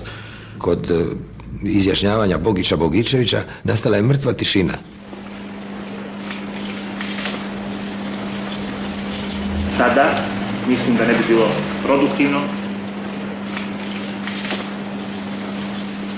Zaključujem sjednicu. Bosnia had stymied both the army and the Serbs. But nearby, in the Serb presidential palace, Slobodan Milosevic was ahead of the game. He announced that Serbia and her allies were withdrawing from the State Council. Predsjedništvo SFRJ odavno ne funkcioniše, a iluzija o nastojanjima predsjedništva Jugoslavije i naporima kojih u stvari nema, od noćas je definitivno mrtva. To nije korak nazad, već korak napred, jer je i gruba istina bolja od iluzija i obmana. Milosevic was trying to destroy the supreme authority in Yugoslavia, which controlled the army high command. Armija može da kaže, pošto nemamo vrhovnog komandanta, a mi smo prisiljeni da sami takvu odluku donesemo i da te paravojne jedinice suzbijemo. To je bilo naša formula. Milosevic and Jovic were seeking to give the army a free hand to launch war on Croatia. But they were unsure how the West would react. Američki ambasador Zimmerman tražio zvanično prijem kod mene. What I said to Jovic was that we were very anxious that force not be used in Croatia. Oni faktički se slažu sa stvaranjem paravojnih jedinica kojima legalna država ne može ništa. He said to me, Mr. Zimmerman, he said, and I think he shook his fist at this point, that Mr. Zimmerman, he said, how many armies does the United States have? How can you tolerate having more than one army in your country? How can you expect us not to react when the Croats are trying to build their own army? Ali se iz toga vidi već najava zvaničnog pritiska najveće svjetske sile na našu državu, na našu vlast. The Serbs looked to a traditional ally. Ja mislim da ovo do sada nije ni objavljeno nikada i nigde. Mi smo se tada konsultovali, Kadjević i ja, da izvršimo određenu konsultaciju u Rusiji. In Moscow, the general met secretly with the hardline communists who ran the Soviet Ministry of Defense. Dogovorili smo se da on postavi pitanje: ako mi izvršimo nasilno oduzimanje oružja Hrvatima i ako zapadne zemlje izvrše vojnu intervenciju, da li će nas Rusi zaštititi? The Soviet defense minister gave General Kadjević details of their intelligence reports. These showed the Yugoslav army was safe to ignore Western warnings. Nije to znao niko, ni jedan član predsjedništva, ni niko, apsolutno samo ja. To su naše interne stvari, mi radimo ono što imamo pravo, to su informativne stvari koje nisu nikakve odluke. Confident they could act in safety, Milosevic and Jovic went to the Yugoslav army headquarters for the launch of the military action they had planned together.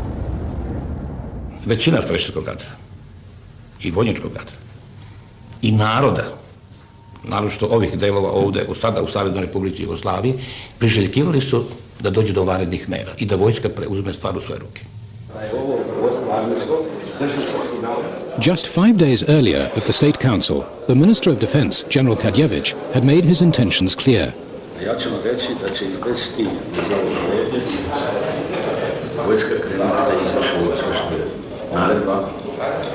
But now, when the time came to act, his fellow conspirators were in for a shock. General Kadjević hesitated. I vojska je onda, kao što sam vam rekao, procenila da bi to bilo smatrano kao vojni udar, da bi to niko ne bi iz međunarodne zajednice priznao i da bi to vodilo u potpuno suprotnom pravcu nego što bi bilo rješenje za krizu u Jugoslaviji. On je van sumnje želio Jugoslaviju po svaku cijenu braniti i tako dalje, ali to da istupi sa oružanim snagama, sa armijom, da to učini, to on nikada u svojoj svijesti i u svom načinu razmišljanja uopće nije mogao akceptirati. Yugoslavia's senior general had dashed Milosevic's plan.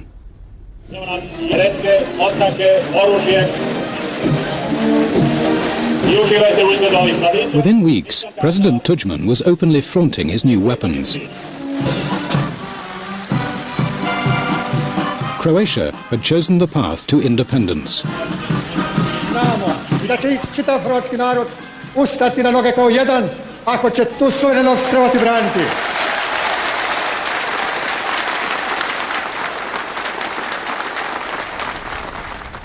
Milosevic seemed to accept the inevitable. He called a summit with Tudjman to work out how to carve up Yugoslavia between them. But the Serb leader had other plans. Smatrao je da treba to da nas ozbiljno upozori da mi svoju taktiku prilagodimo.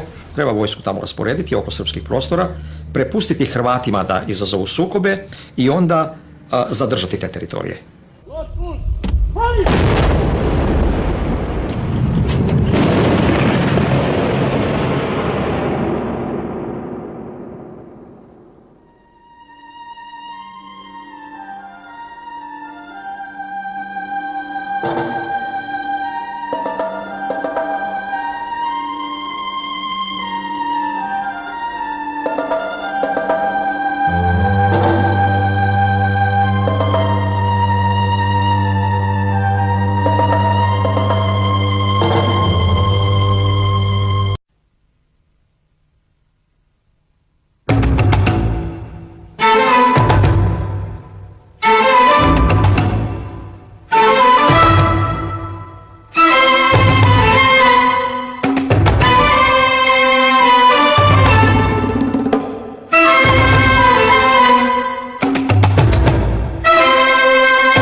The Republic of Croatia declares itself independent from Yugoslavia and pleads for the world's recognition.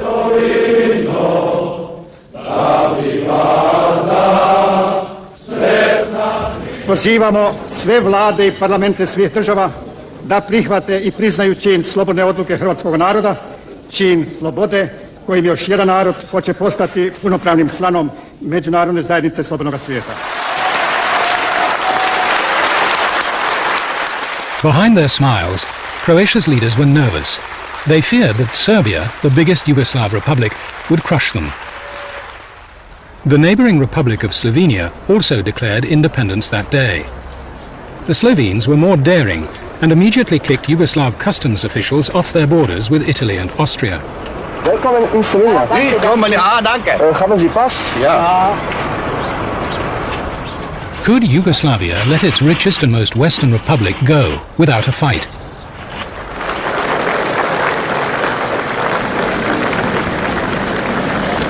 Gospod predsjednik, četa teritorijalne obrane je postrojena u čast Republike Slovenije kot samostojne države.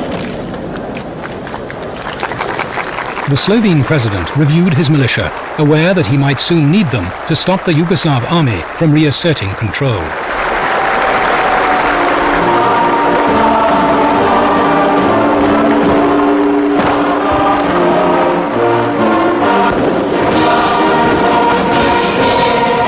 Prišel sem domov z proslave in ker je bil drug dan sestanek Svetovnega slovenskega kongresa, ravno končeval sem ta svoj zapis, ko je zvonil telefon in mi je bilo sporočeno, tanki so šli iz vrhniške vojašnice. i on je zvao mene da mu objasnim šta se radi. Rekao, gospodin general, recite šta se radi i da li to vi vršite agresiju na Sloveniju? Rekel sem, tanki so na ulicah, gredo z Vrhnike proti Ljubljanu in že skozi Ljubljano. Ja sam rekao, gospodine predsjedniče, nikako to nije agresija i mi nemamo tu nameru. Je rekel, kakšni tanki? Je rekel, to ni oklep, to niso gosenice. Je rekel, mirno spite. Tanks were rolling through Slovenia, but the president had reason to believe Slovenia might still get away with it. 2 months earlier, he had had a surprising talk with the one man in Yugoslavia the army listened to. Slovenačko rukovodstvo je ocenilo da je za Sloveniju bolje da izađe iz Jugoslavije, da izvrši secesiju. The Serb president made a tempting offer. He'd support Slovenia's secession if Slovenia in turn supported his plan, allow the millions of Serbs who lived all over Yugoslavia to secede from their republics and unite with the Serb motherland. Imel pod roko in rekel, vidiš, da ti vsi skupaj nimajo pojma, kaj hočejo, ne vidijo nobene rešitve, dogovoriva se midva, če hočete Slovenci oditi, v redu. Ali dozvolite onda, hajde da promijenimo jugoslovenski ustav, da stavimo sve narode u istu poziciju, da uredimo način korištenja prava na samoopredjeljenje za sve narode na isti način. Kučan was wary. Ker sem vendarle dobro poznal Miloševića in sem vedel, da pri njem človek ne more biti nikoli gotov, če mu pokažeš prst, te je pripravljen zagrabiti za celo roko. Kučan dared not risk everything on Milosevic's word. So, at 5 a.m., shortly after the tanks had begun moving, he summoned his cabinet to the presidential offices. They had to decide whether to fight the Yugoslav army. Vsi smo vedeli, kaj to pomeni. Da pomeni to vojno. Verjetno je vsakdo, tako kot tudi jaz sam, razmišljal, koliko smo na to vojno pripravljeni. Nastala je tišina, večina članov je gledala tako gor v strop.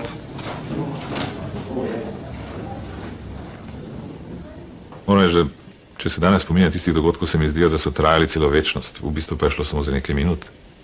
Ni bilo nikogar, ki bi odgovoril na vprašanje, ki je bilo postavljeno. Kučan, zelo kratko zaključil. Ok, v redu, imate pooblastilo. Predsedstvo Republike Slovenije je danes ocenilo razmere, ki so nastale v naši republiki po nočnih premikih enot jugoslovanske armade. All the army planned to do was retake the border posts. They weren't expecting resistance. They deployed just 2,000 untried conscripts who were split up into small groups for their task. It was a tactical error. Each army unit was now vulnerable. Slovenia mobilized 35,000 police and militia who quickly surrounded them. Enote jugoslovanske armade na slovenskem ozemlju odvisne od naše infrastrukture. Skladišča so bila drugje kot vojašnice, mi smo enostavno presekali te komunikacije.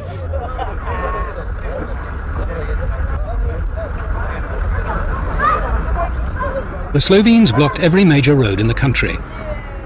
The thousands of Yugoslav troops in their barracks were trapped. Yesterday, they were there to protect the Slovenes. Today, they were their hostages. Šta kaže, jel znate sve podatke protiv koga se borite i sve to? Znam, samo znam da pucaju na nas, ništa više. Ne znate ko puca? Pucaju i tertiracije, hoć drugi. A znate li zbog čega se vodi ova ratova bitka? Otko znam, šta znam, ovi, koliko ja kužim tu, ovi kao hoće da se odcijepljuju, a mi kao ne dam. Mi nismo pripremali ni sebe, ni vojsku našu, da će to biti. Officers like the colonel, a Serb who had for 40 years served in Slovenia, saw their life's work shattered. Ja bih volio da vidim toga slovenskog vojnika koji će pucati u mene jugoslovenskog oficira. Vidite kako sam bio naivan, kako sam verovao tom narodu, da smo mi jedna jedinstvena zemlja.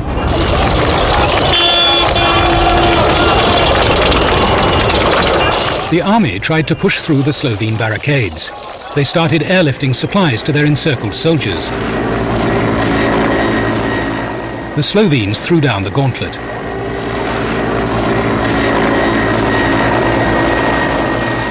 Mi smo dali zelo resno opozorilo vojski, da v primeru, da bomo ugotovili kakršnekoli premike vojaških helikopterjev nad Ljubljano, da jih bomo tudi sestrelili. Helikopter koji je baš snabdevao sa hranom poletao iz naše kase. Smo čuli tresak i moment kada je, znači kad je padao, kad je pogođen, kad je pao. All the helicopter had been carrying was bread for the Yugoslav soldiers. The pilot, who lay dead among the twisted wreckage, was a Slovene serving in the Yugoslav army. Teško je to bilo. To je bilo moment kada vidiš da više nema šale.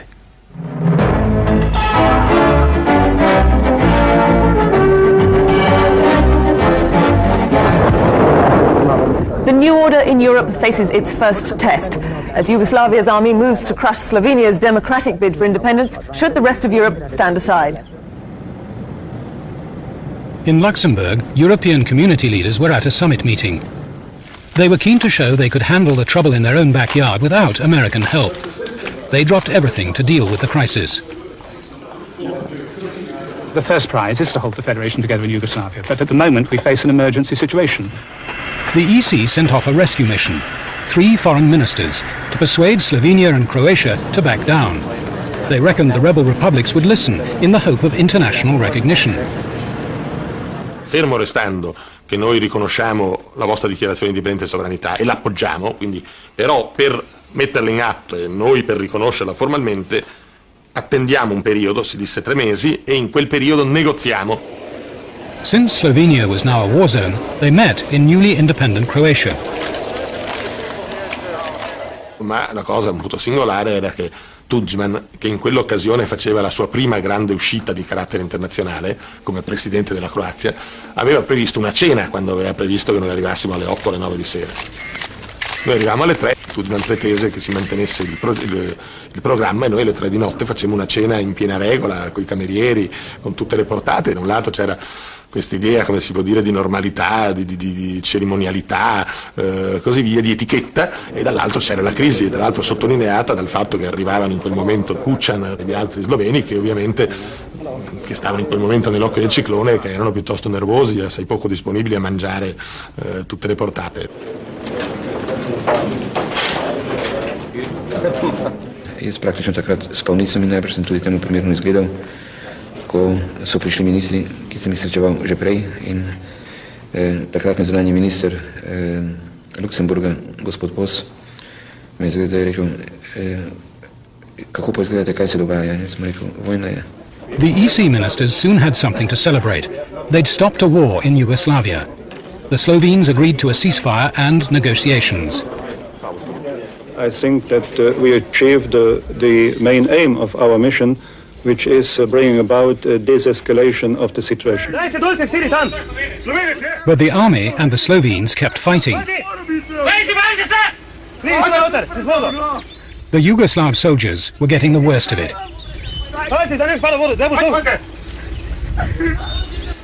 I zvali smo Beograd. Sjećam se, razgovarao sam sa Žunićom, to je general Žunić koji je bio tada. I postavljaš naravno pitanje, ljudi šta radite? Pa jesmo li vojska? Pa ovdje se gine, ovdje se razbija, ovdje nam ubiše ljude, evo sad oboriš helikopter.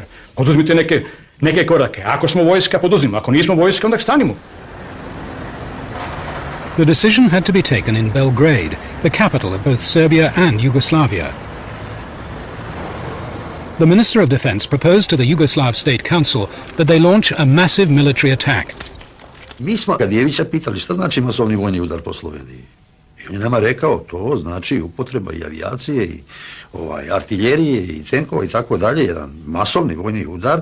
Za 24 sata bi bila uspostavljena apsolutna kontrola svega onoga što se treba kontrolisati i izolacija onih koje je trebalo izolovati. Ali to očigledno znači i velika razaranja, znači i velike žrtve. The State Council members were about to authorize the attack. All they needed was the nod from the most powerful republic, Serbia, but they were in for a surprise.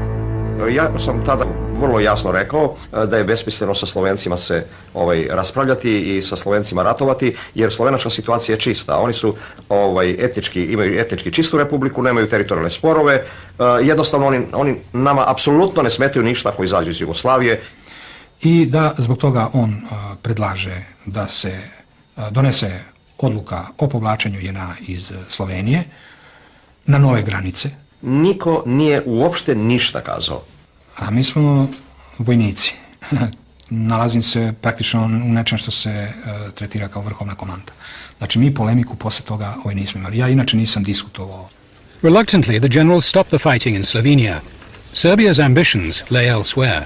Mi nismo želeli da se na bilo kakav način vojno deo Jugoslavije konfrontira sa Slovenijom.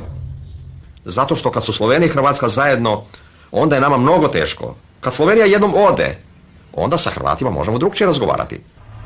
The Serb president asserted his legitimate interest in Croatia. Io ebbi un colloquio a quattro occhi con Milosevic, che ricordo molto bene, in cui lui mi disse: la Croazia non può andarsene senza negoziare con noi, perché in Croazia ci sono 600.000 Serbi. Ako mi ne osporavamo pravo nijednom narodu da izađe iz Jugoslavije, nemoguće je osporiti pravo onim narodima koji žele da ostanu u svojoj postojećoj zemlji, u Jugoslaviji, da ostanu, da žive u Jugoslaviji.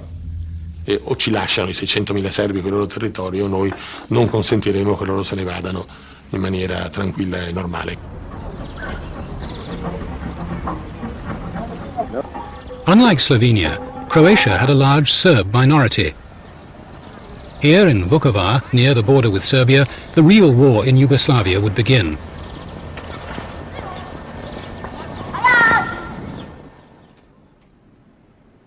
Serb nationalists in Croatia had already seized power in a dozen villages. They wanted to link them up and expel the Croats who were in their way. Then this pure Serb mini-state could join the motherland, the first step to the creation of a new Yugoslavia, run by and for the Serbs. To this end, extremist allies of President Milosevic set about provoking a conflict between Serbs and Croats.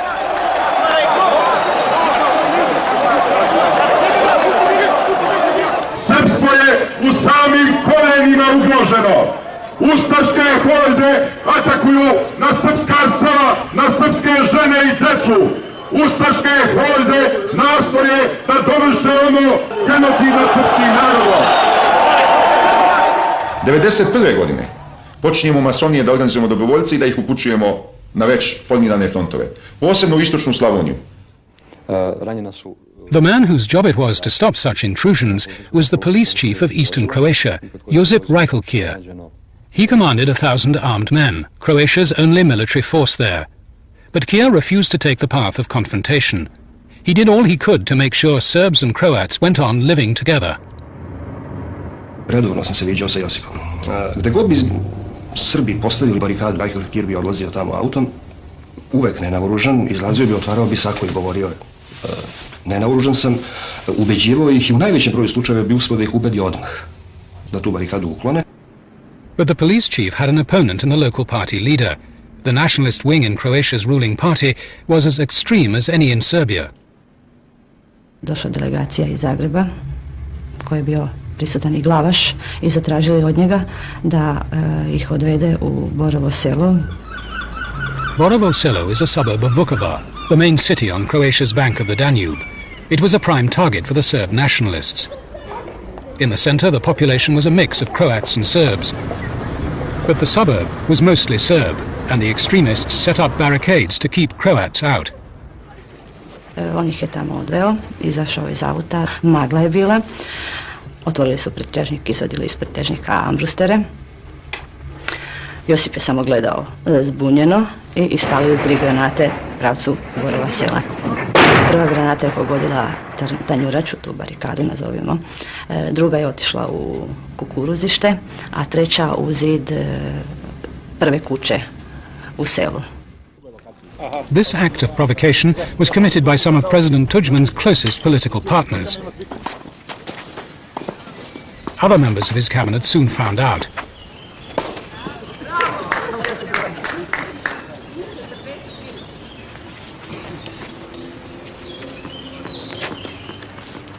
Kir je posle svega toga došao kod mene i rekao mi: u grupi za Borovo selo bio je gospodin Sušak, sadanji ministar obrane, bio je Vice Vukojević, tada pomoćnik ministra unutrašnjih poslova. Shushak, recently returned from exile in Canada, was leader of the party's extreme wing. His midnight rocket attack did not cow his Serb victims in Vukovar. They turned to Belgrade for protection. Borovo selo je tražilo da jedan broj naših dobrovoljaca tamo ostavimo da budu u stalnom obezbeđenju. Oružje smo dobijali od Miloševićeve policije. The Serbs in the Vukovar suburb seized 2 Croat policemen. The Croats hit back. Došli su svojim autobusima u centar sela, Hrvati. 2 buses of heavily armed Croat police drove confidently into the Serb stronghold, straight into an ambush. I bilo je dakle kritično ti prvi pola sata otpora koji su pružili naši dobrovoljci, dok se celo selo diglo na oružje i onda su Hrvati bitku izgubili. 12 Croat policemen were killed, 22 wounded. That night, Croatia exploded with fury. Crowds burned the Yugoslav flags they saw as a symbol of Serbia.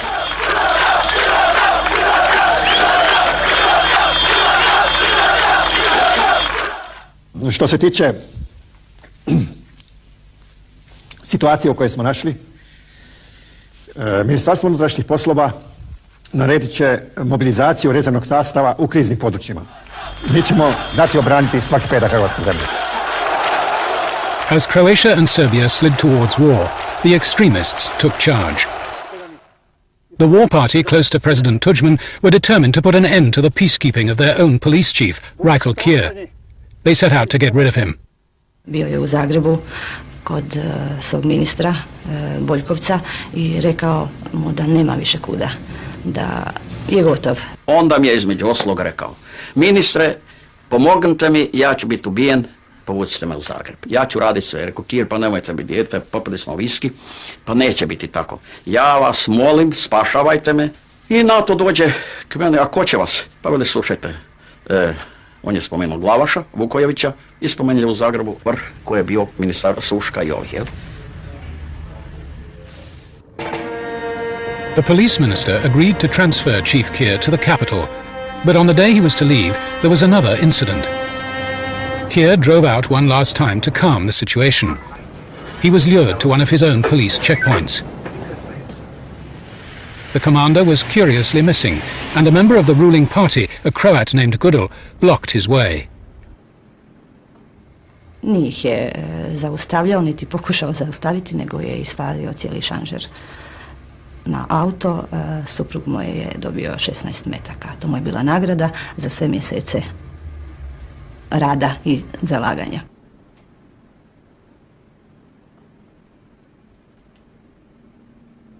Je bio u rezervnom sastavu policije i da bude apsurd veći, par dana prije je došao kod Josipa po naoružanje i Josip je zadužio mu kalašnjikov.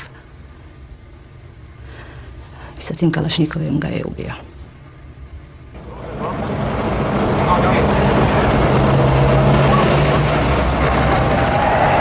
Two days later, a column of tanks 20 miles long set off from Belgrade to the Croat border. They flew the Yugoslav flag, but increasingly this was the army of the Serb president, Milosevic. They claimed they were neutral peacekeepers and that the Serbs in the Croatian countryside needed their protection. The Serb media backed them up. Tu su po 3 stranama i puku su te uselili, moram da pod puškom terem, da čuvam živo moje, da hranim, sve pod puškom. To je nažalost i sramota. Sram mi bilo istin. One of the army officers sent to protect the Serbs was Colonel Mladic, later to command the army of the Serbs in Bosnia. U službi otadžbine Socijalističke federativne republike Jugoslavije sa mojim drugovima, starešinama i svih, iz redova svih naroda i narodnosti i sa svojim vojnicima. But the Croats didn't find the colonel as even-handed as he claimed when he arrived at a small village called Kijevo. Kijevo je bilo hrvatsko selo, a iza Kijeva su bila srpska sela koji su bili blokirani. Hrvati preko Kijeva nisu dozvoljavali da bilo kakva pomoć stigne za ta srpska sela. Tada sam se odlučio da dam jedan ultimatum Kijevu.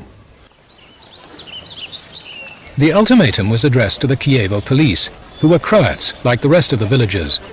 It demanded that the police quit their post. When they refused, Colonel Mladic ordered the regular Yugoslav army into action. It was the first time they had brazenly fought for the Serb cause. They pounded the Croats into submission. U Kijevu, otićete i tamo. tučena je svaka kuća vatrom iz svih sredstava jedinice iz koje je pružan otpor. Nije tučen ni jedan cilj, niti je tučena ni jedna kuća da bi se kuća srušila. Once the army was done, the local Serbs walked in. Čini mi se da smo bili mnogo nadmoćniji u odnosu na Hrvate. Naravno, nekoliko kuća se u tom obračunu zapalilo, već kako to ide od artiljerije. The Yugoslav flag was raised as the army seized Croat town after Croat town.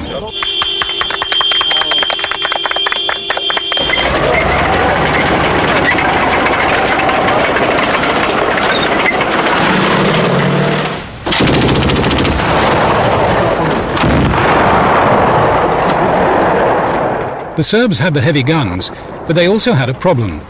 Every big town in Croatia had a Yugoslav army barracks. The Croats besieged them. But they only had a puny army, so President Tudjman carefully picked his spot to make a stand. Braneći Vukovar, mi smo branili Vinkovce i Osijek, jer da su Srbi uspjeli da laganije i brže osvoje Vukovar, to bi onda za Hrvatsku bilo znatno nepovoljnije. Zbog toga smo mi angažirali sve tada raspoložive snage. At Vukovar, Yugoslavia's conscript army was hit with a rash of desertions. Milosevic had to bolster his forces with gangs of nationalist thugs.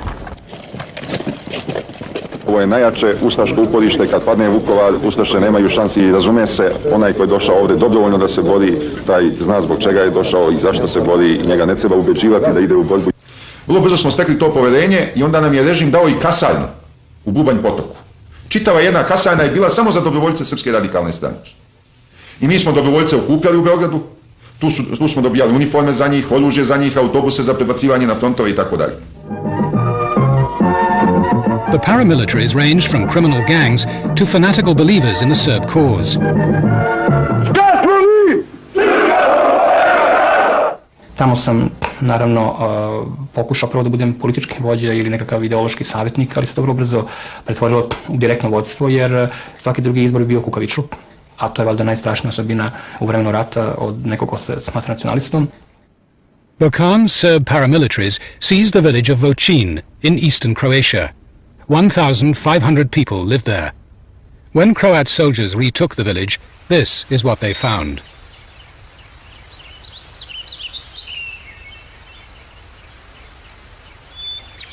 Bokan's men had killed 48 Croat civilians, shot them in the face and eyes, hit them with axes, or burnt them alive, and left them on display as a message to other Croats. Važno je znati da li si izgubio ili si pobedio. Da li si heroj ili si na strani poraženih. Da li si jezikom međunarodne javnosti zločinac ili si junak. Da li si nekoga slavi tvoj narod ili neko zbog toga tvoj narod odlazi uz begove i beži sa svoje zemlje. The terror was calculated to drive out whole populations. It was here it became known as ethnic cleansing. The Serbs were the chief perpetrators, but not the only ones. These women and children are Croats. This old man a Serb. Both were from Vukovar, but moving in opposite directions.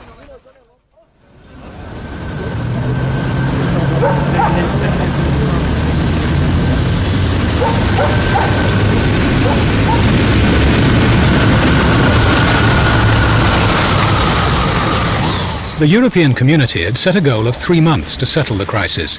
2 months had passed and the violence only worsened. Now all 6 Yugoslav republics were called to talks. Mr. Chairman, Excellencies, the Yugoslav crisis, which is the reason for convening this conference, is the result of unilateral secessionist policy, first of Slovenia and then of Croatia. Nema osnove za sprečavanje hrvatske samostalnosti pozivom na Jugoslavenski ustav iz 1974.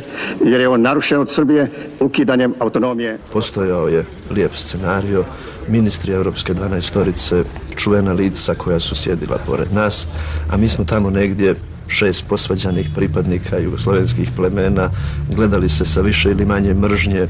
Having heard some of the remarks made this morning, it's quite clear that there are considerable difficulties ahead.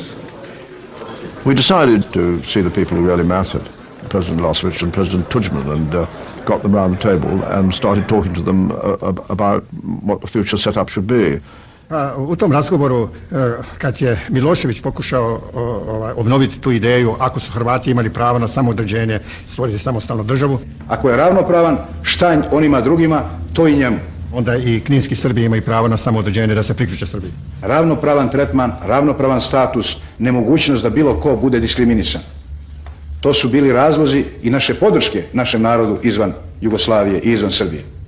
I talked to President Milosevic and said, would you be perfectly prepared to, for example, to accept the independence of Croatia, subject, of course, to the human rights of the Serbs who live in Croatia? Would you be prepared to accept that? And he said yes. And I asked him several times, and he said yes. Carrington set out to turn this verbal agreement into a plan for all Yugoslavia. But was Milosevic serious? Lord Carrington's bosses, the European Community foreign ministers, weren't sure. Also sehr bald entstand der Eindruck, dass die serbische Führung war es, auf Zeitgewinn arbeiteten, um den Krieg fortsetzen zu können.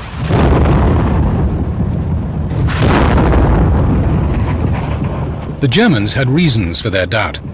Milosevic's generals, unimpressed by peace plans, had just begun shelling the ancient walled city of Dubrovnik. When Milosevic returned home, they offered him a quicker way to end the war.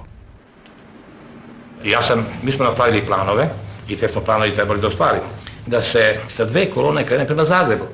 Jedna Podravskom magistralom, odnosno Podravinom, a drugi Posavinom. I mi bi za 2 dana bili u Zagrebu i Hrvatske ne bi bilo ovako kako oni to traže. Such an open campaign carried the risk of sanctions, or worse. Milosevic called in his war cabinet, both Serbs and their allies, the Montenegrins. Postojala je mogućnost ili da prihvatimo plan koji nam je svijet ponudio po principu uzmi ili ostavi, ili je postojala mogućnost da objavimo rat čitavom svijetu. I vrlo smo im otvoreno rekli, ako uđemo u tako veliki sukob sa Hrvatskom, ući ćemo u rat Njemačku i Austriju i Mađarsku ili ko zna koga, a sa naše strane mi nemamo koga da uđemo u rat. Mi smo im upozorili da su nam Rusi otvoreno rekli da oni ne mogu da nas pomognu. Milosevic made it clear the plan Lord Carrington was drawing up would allow Serbia to get what it wanted. Sasvim je bilo jasno i ta analiza i dan danas nije izgubila svoju aktuelnost da je odluka i opredeljenje da se plan prihvati. The Carrington plan was the last proposal that tried to tackle all Yugoslavia's problems. It might have averted the bloodshed to come, not just in Croatia, but in Bosnia as well.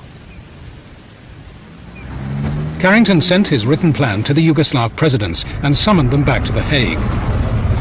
Gospodin Carrington, vjerovatno se plašeći da ne bude kakvih proceduralnih zavrzlama od strane učesnika konferencije i tako dalje, odmah je priješao na prvo poglavlje Haškog dokumenta i odmah je dao Slobodanu Miloševiću riječ. And he raised all problems about legality, whether you could just dismember Yugoslavia, whether that was, I mean, everything that you could think of that he raised objection to, and it was quite clear that he was backpedaling. Milosevic objected. Carrington's written plan had one seemingly minor but crucial change. Milosevic had said that Croatia could be independent because he assumed he'd get what he desperately wanted. The other republics would stay in Yugoslavia. But now, Carrington's plan said each republic must first become sovereign and independent. Milosevic understood these words. They meant he would automatically lose his hold on the remaining republics. A evo reći ću vam, to što je predloženo kao haški dokument apsolutno nije moglo da bude prihvatljivo. It's very difficult really to make any judgment about why he felt so strongly about it from the arguments that he made. I mean, the arguments were not valid. Jer su oni jednostavno tim haškim dokumentom, potezom pera ukinuli Jugoslaviju.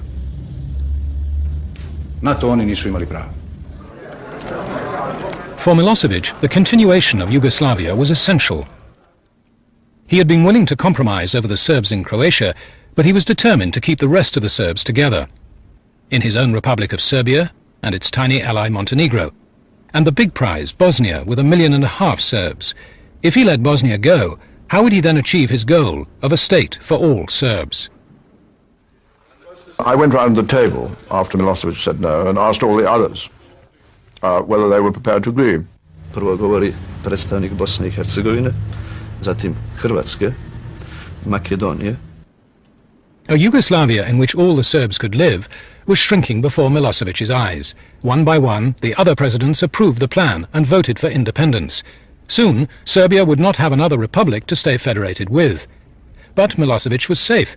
If just one other republic said they still wanted to be in Yugoslavia, the state could continue. He was sure he could count on his ally, the president of Montenegro. He was wrong.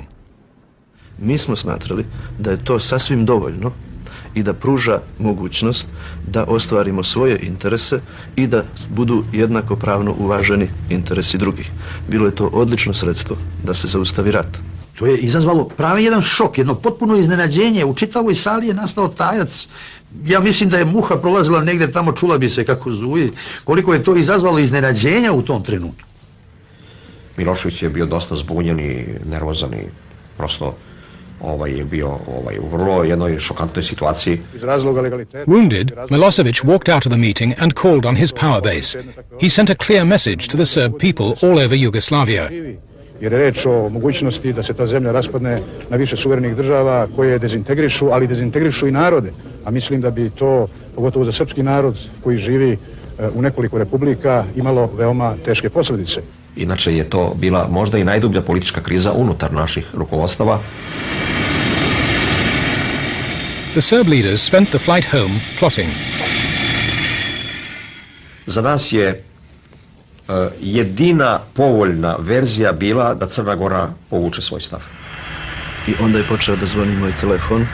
Značajne političke ličnosti tamo pitali su je li moguće da si ti postao izdajnik srpskog naroda. Onda je taj razgovor trajao čitavu noć. Stalno su zvonili telefoni, već su počele pojedine prijetnje. Narodna stranka Crne Gore zatražila je vanrednu sednicu Crnogorskog parlamenta zbog toga što je Momir Bulatović potpisao haški dokument. Očekujemo da će njegov usvoji njihovu deklaraciju kojom se potpis Momira Bulatovića na haški dokument osuđuje kao separatistička odluka kojom se deli jedinstveni. Ja ne mogu zauzeti drugi stav nego da taj haški dokument ne potpiše. Ako je kriterijum dobre vlasti u Crnoj Gori i od naroda prihvaćene vlasti poslušnost i apsolutna identičnost s onim što dolazi iz Beograda, onda ovom narodu ne treba vlast. But Montenegro was a Serb satellite. President Milosevic summoned the Montenegrin leader to his office in Belgrade. Bakočević je direktno pitao kakvi su ishodi tih razgovora, da li su oni vama nešto obećali, nudili, da li su vam dali neku povoljniju poziciju nego da ostanete u Jugoslaviji. In fact, the Italian foreign minister had held out a powerful incentive for the Montenegrins to abandon Serbia. Era un programma importante, erano circa 30 o 40 miliardi di lire in vari progetti, che per il Montenegro, che ha 600.000 abitanti, era una questione importante. E dall'altro era interessato moltissimo ai rapporti di sviluppo economico con l'Europa, con la comunità europea e così via, e quindi con l'Italia, che riteneva il canale naturale del Montenegro verso l'Europa. Bulatović je bio dosta kategoričan. Rekao je, jeste, imali smo razgovore i oni su nama obećavali i rekli su nam da ćemo biti na ličnoj dobiti. The Serbs offered Bulatović a choice: face public scandal and political ruin, or send a letter to Carrington changing Montenegro's vote to a no on the plan. I taj sastanak tekao dosta teško, nategnuto, sa dosta preznojavanja i Bulatovića i Đukanovića, i da su oni Bulatović je konačno prihvatio i napravili su taj tekst, potpisali ga i poslali gospodinu Carringtonu.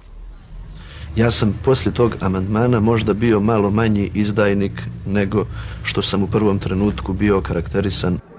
The Carrington plan was now effectively dead. So Milosevic set about finishing his war in Croatia. He had secured most of the territory he wanted, but one city stubbornly held out. The Serb High Command sent its top general to take charge of the final assault on Vukovar. I onda smo doneli odluku da ne bi osvajali kuću po kuću, nego da idemo osvajanjem Vukovara sa težim sredstvima naoružanja.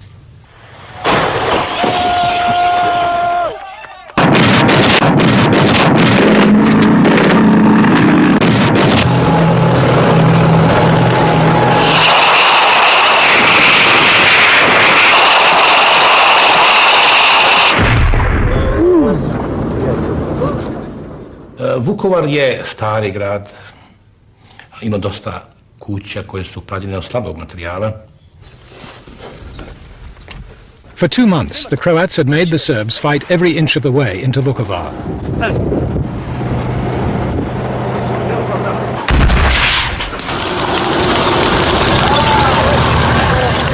President Tudjman judged the city was lost, but Vukovar still had a role.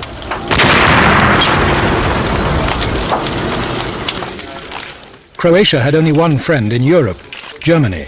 To win recognition, it needed the sympathy of others.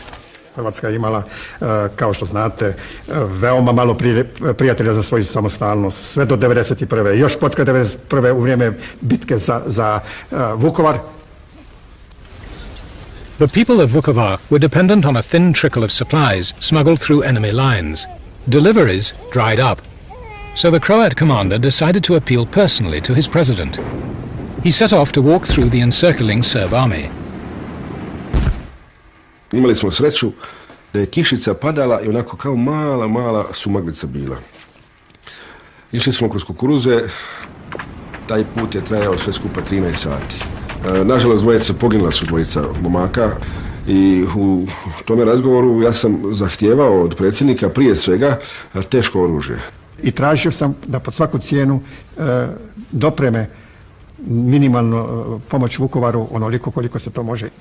But when the Croat commander got back to the front, no arms arrived. He then went before the press and accused his own leadership of sacrificing Vukovar to gain international sympathy. Ja nisam nikada rekao da to nije slano. Pa ni sada neću to reći, da predsjednik nije poslao. Ali je činjenica da mi to nismo dobili.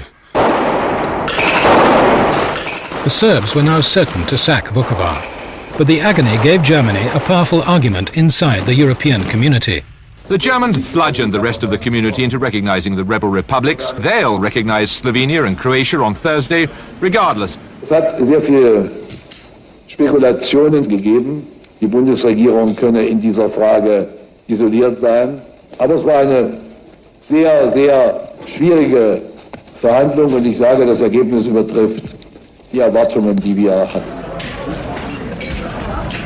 Vukovar finally fell to the Serbs. Now they controlled 1/3 of Croatia. The cost to the two sides was 15,000 dead and 500,000 refugees.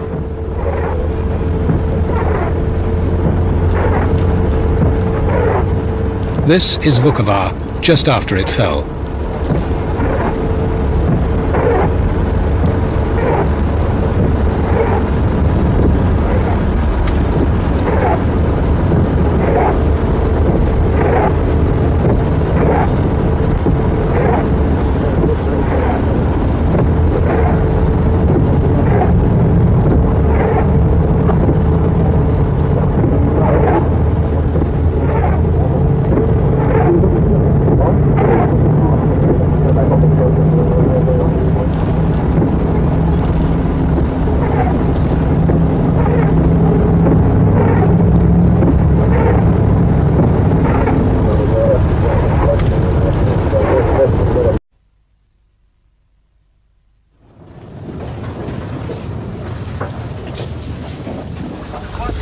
We are not supporting any military action in Bosnia and Herzegovina.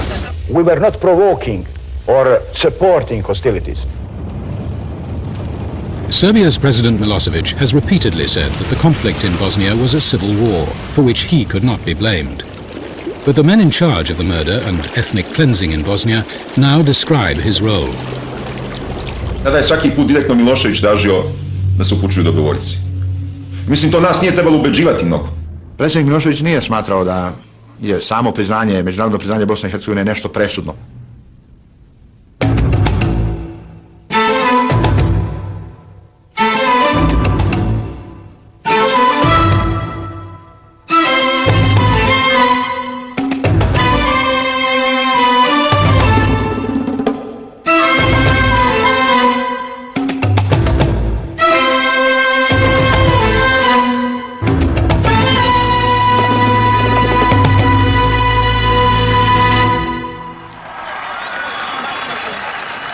The Muslims of Bosnia felt threatened. As Yugoslavia collapsed, they faced domination by their neighbor Serbia. Moram reći ovdje otvoreno Bosna neće ostati u krljoj Jugoslaviji. Drugim riječima, Bosna neće i ne pristaje da ostane u Velikoj Srbiji i da bude njen dio. But Izetbegović didn't speak for all Bosnians. 1/3 of them were Serb. They wanted Bosnia to stay in Yugoslavia, where most Serbs lived. In parliament, their leader issued a black warning. Nemojte da mislite da nećete odvesti Bosnu i Hercegovinu u pakao, a muslimanski narod možda u nestanak. Jer muslimanski narod ne može da se odbrani ako bude rat ovdje. Evo umjesto gospodina Janović, gospodin Izetbegović.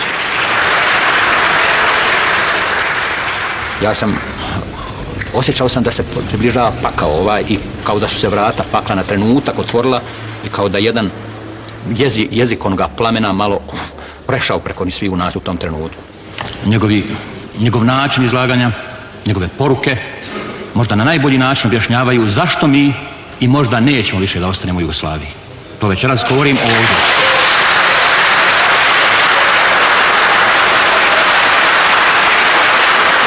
I još nešto. Kakvu Jugoslaviju, kakvu hoće gospodin Karadžić, više niko neće. Neće više niko možda osim srpskog naroda. Očekivao sam da će doći do sukoba, ali nisam očekivao genocid. For centuries, Muslims, Serbs and Croats had lived here together. Now they had to choose a future. Half the Yugoslav republics had gone for independence, and it was time for the Bosnians to decide.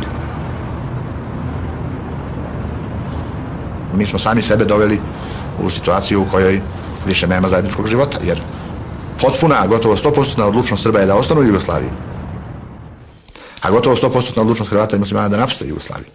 Tu se jasno vidjelo da Bosna ne može da opstane. President Izetbegović called a referendum on independence. Muslims and Croats were the majority, so the president won his vote. So we are expecting very fast recognition of the republic.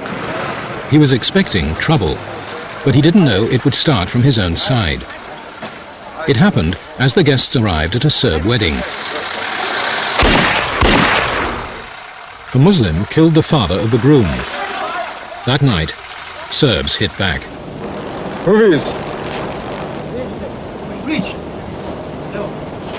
Their gunmen erected armed barricades all over the Bosnian capital.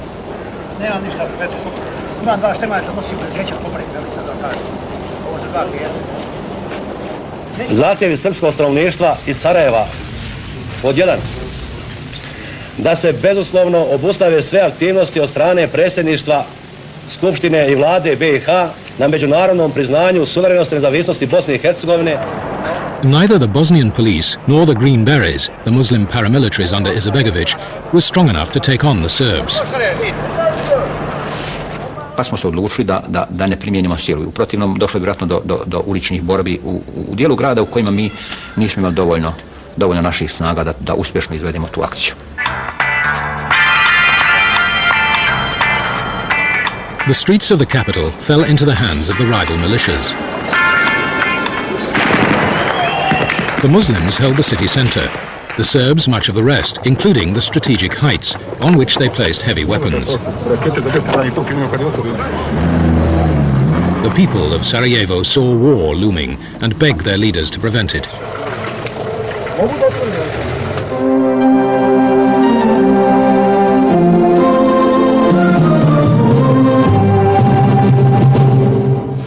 Predsjedniče Karadžiću, predsjedniče Izetbegoviću, kao ljudi koji predvodite dva naroda, vi znate koja je u ovom trenutku vaša odgovornost. Mi apelujemo u ime javnosti koja se javlja masovno telefonima i koja predlaže vaš sastanak. The two leaders agreed to meet at the headquarters of the Yugoslav Federal Army in downtown Sarajevo. Bila je naravno ledena atmosfera, bilo je već jasno da su događaji otišli predaleko. To je takva svađa bila da se oni jedno drugom unose sa rukama u lice. Znate, ja tebi, ti meni i tako dalje. Tako da sam ja morao to malo da razdvajam. Zadržali smo se 1 sat i kao zaključili da se sukob spriječi. Te večeri je taj sukob bio izbjegnut. Saglasili smo se da sigurnost grada i građana predamo u ruke mješovitih patrola, vojske i milicije i policije u stvari. Mješovitih patrola. The Bosnian Serb leader, Radovan Karadzic, had not really backed down. He knew that his patron, the Serb president Slobodan Milosevic, and the president of neighboring Croatia had agreed to carve up Bosnia. Rumors of this Serb-Croat deal have long circulated. Now those involved in the talks tell what happened. Rješenje je ono što sam ja predlagao za čitavu Jugoslaviju, da se Bosna i Hercegovina organizira kao konfederacija triju naroda, da bi sva tri naroda bila zadovoljna. Drugo rješenje je da se ide na podjelu. Tudjman now went for partition.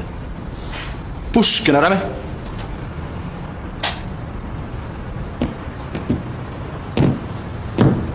Na desno. In his capital, he initiated a series of secret meetings between the Bosnian Serbs and his clients, the Bosnian Croats. Shvatio sam da su se Srbi i Hrvati u Bosni i Hercegovini dogovorili o podjeli Bosne. Gdje smo se dogovorili da se ne tučemo, da prestanu bitke u dolini Neretve, između Srba i Hrvata. Problem je bio samo u tome što niko nije vodio računa o Bošnjacima, muslimanima. Karadzic reported to Serbia's President Milosevic.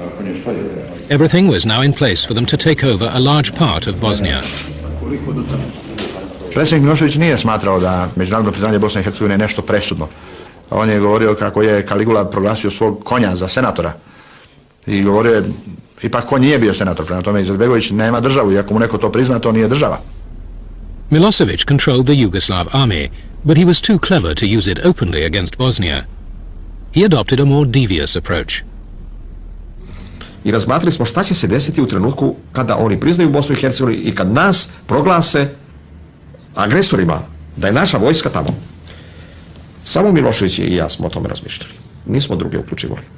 I ocenili smo da mi moramo da predupredimo njih. They transferred every Bosnian Serb in the federal army to units in Bosnia. This provided Karadzic with an army of 80,000 soldiers, fully trained and equipped. Milosevic could deny responsibility, but he kept his hands on the levers of power. Mi smo naravno njima kazali da će oni dobiti svaku našu materijalnu pomoć, da oni nisu imali svoj budžet niti ikakve mogućnosti da sami nastave, da se organizuju, da primaju plate vojni oficiri. Milosevic also offered his Serb paramilitaries. Armed by his secret police, led by extreme nationalists from Serbia, they were the specialists in terror. Mi nikad nismo dobili naređenje, uvijek je to bila molba. Zamoli nas Milošević, zamoli nas Radmilo Bogdanović, zamoli nas neki general, recimo Domazetović, neko drugi, kaže treba toliko i toliko dobrovoljaca za to i to mesto i mi skupimo toliko dobrovoljaca.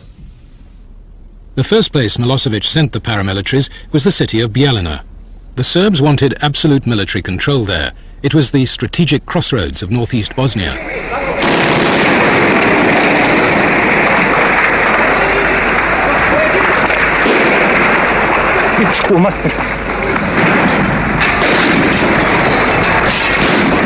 The heavily armed Serbs captured the city in 3 days.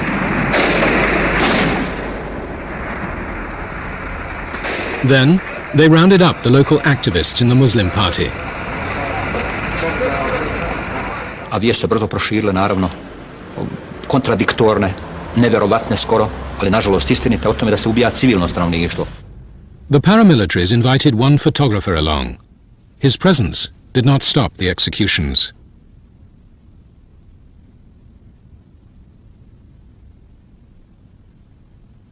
He caught this man's last plea to be allowed to live. Sa ogorčenjem smo saznali što se tamo događalo. I u sebi se kleli da se to više ne smije ponoviti.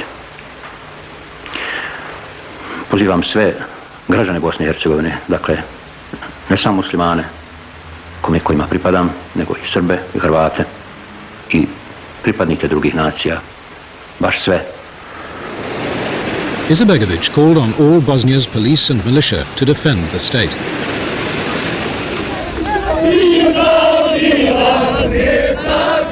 The next morning, the citizens of Sarajevo, in their thousands, took to the streets, demanding peace. They saw the city's tradition of tolerance, more mixed marriages than anywhere else in Yugoslavia, at mortal risk. They occupied the parliament chamber.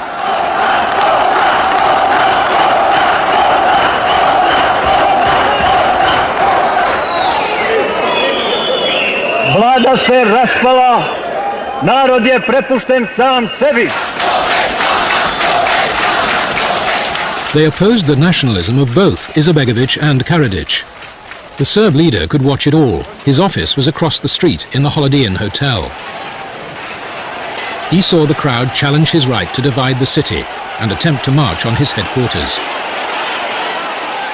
Ja sam odmah uzeo telefon i javio našoj policiji da mogu očekivati da dođu velike mase mirotvoraca, takozvanih mirotvorci. I naša policija se obezbijedila da se to ne desi. Imaš li paket tišta?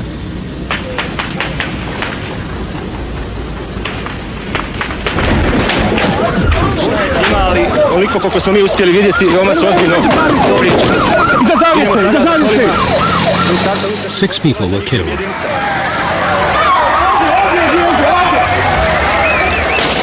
In the city centre, Long and Izetbegović stronghold, his police soon reasserted control.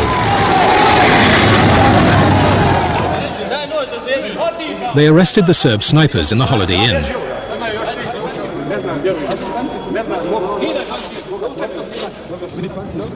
Karadzic and his followers had fled the city and taken to the hills above Sarajevo. They began sporadic mortaring and sniping to show Izetbegović who was boss. Kada su već zagrmili topovi iznad grada, kada se grad već kad je počelo rušenje grada, Krajišnik je ponudio da se nađemo i da se dogovorimo, kako je rekao, Sarajevo. They chose the now abandoned Parliament building for their secret talk. Ja sam došao prvi i kad sam došao tu, onda je bio jedan mrak. Mi smo bili prije toga na neki način, kao prijatelji smo bili jer smo radili jedno vrijeme u toj skupštini i tako dalje. Tada sam vidio njihovo obezbeđenje koje su imali automate sa prigušivačima i tako dalje ili tako nešto slično. Ja sam rekao, znate, slabo je to oružje, u Srba je to mnogo bolje. Jednostavno sam se malo našalio. On je meni rekao ovako, ne može se izbjeći podjela grada. Mi smo uvijek razmišljali o podjeli Sarajeva, da bi Sarajevo bilo i muslimansko i srpsko i tu nikakva tajna nije. Ja podjelu nisam prihvatio. Mi smo se pozdravili, on je mene dao za neku uspomenu jedno pero. The Serbs hesitated before launching an assault on Sarajevo. Their first objective was to take those parts of Bosnia closest to Serbia itself, no matter who lived there. Sa stanovišta srpskog naroda za nas je jedino prihvatljivo da smo nezavisni, da niko ne može nad nama da dominira, da brojnost drugog naroda, recimo muslimanskog, nema na nas nikakvog utjecaja. Da ne može da odlučuje našu sudbinu koliko procenata muslimana ima. To je naše pravo. In the territories where Serbs were the majority, they took control. But between Serbia and the Serb areas of Bosnia lay a region where most of the people were Muslim. In each of the principal towns there, Goražda, Foča, Srebrenica, the local Serb leader gave an order to the Muslim mayor, disarm your police and surrender. Zvornik, the crossing point for the road and rail links between Serbia and Bosnia, also received this order. Ja bih rekao da ipak ne postoji baš neki poseban razlog da se svijet tako stanja u tom broju, niti da izbjegava boravak u Zvorniku, jer narod mora znati da je Srpska demokratska stranka brine o svojim građanima. But here too the town police had been ordered to lay down their arms. Zvornik's Muslim mayor was called in and told the town would be Serb. He had no choice. I zaista mogu da tvrdim da nema šansi za nekakvo napadanje Zvornika ni sa jedne ni sa druge strane. Može se živjeti zajedno. But the mayor knew that federal army tanks had already surrounded his town. Milošević definitivno preuzima apsolutnu kontrolu i ta zvornička operacija je planirana u Beogradu. U njoj su učestvovale snage bosanskih Srba i one su bile brojnije. Međutim, specijalne jedinice i najborbenije jedinice došle su s ove strane. To su bile direktno jedinice policije, takozvane crvene beretke. To su specijalne jedinice službe državne bezbednosti Srbije. Tu su bili dobrovoljci Srpske radikalne stranke. Tu su bili Arkanovi dobrovoljci. Šešelj, the paramilitary leader, briefed Serb forces in this hotel. According to the UN War Crimes Commission, he read out the names of leading Muslims in Zvornik to be killed.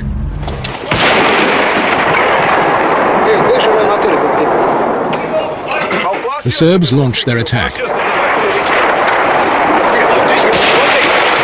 The city's defenders were driven out of town within the day. Da li stalno ti priča o nekim zelenim beretkama, džest? Jel' tako u Jugoslaviji? Zeleno ili crno? Evo imam je na glavi, ko se... Ja iz Bratovca moram... Da imaju beretke, pomogli bi nam. Ovdje se jedino puca. That day, a UN official was driving from Serbia to Bosnia. He was stopped just outside Svornik. Me crucé con un vehículo del Comité Internacional de Cruz Roja que me dijeron no pases, tout le monde est fou, everybody's crazy. A paramilitary commander, proud of his work, let in a news crew. Here, the regime of terror is being established as military police try to identify the Muslims.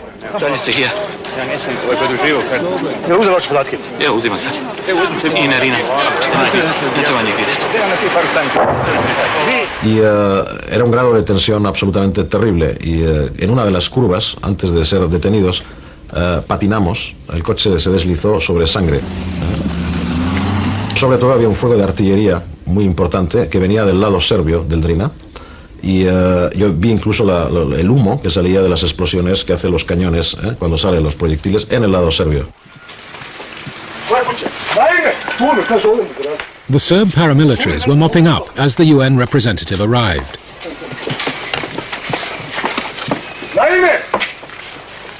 Hajde iziđi bre! Neće niko ništa! Pojete li kuću kući? Hodi ovam! Možete tamo. Hajde ovamo, Hodi ovamo! Napred, hajde! Ko je pucao sad malo? Ne znam gdje si mi. Ko je pucao? Pa ne znam Boga, napred! Operacija je dugo smišljana, dugo spremana, tako da nije ništa bilo u nekoj nervozi da se zove hajde hitno treba ovo, treba ono. Sve je bilo dobro organizovano i dobro izvedeno. Entre tanto se veían camiones pasar con cuerpos de cadáveres.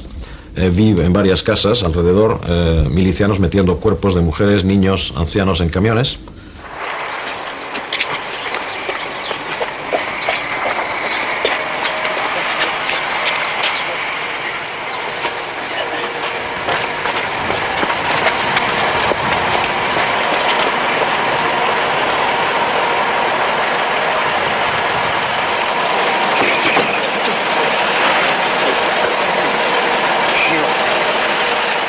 Yo vi por lo menos 4 o 5 camiones con cadáveres.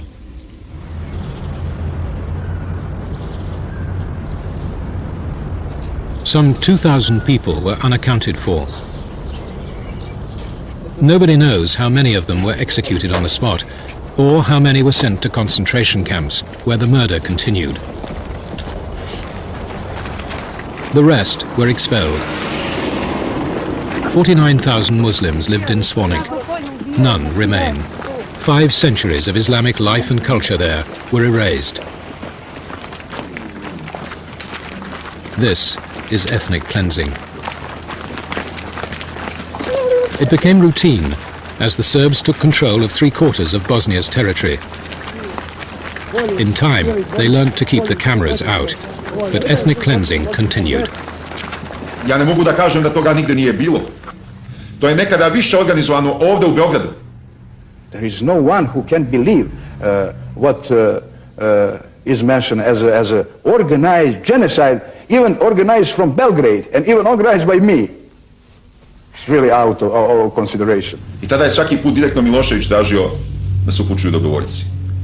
Considering the tragic situation in Bosnia and Herzegovina, we have no choice, and our presidency had no choice but to appeal for a military intervention in Bosnia and Herzegovina.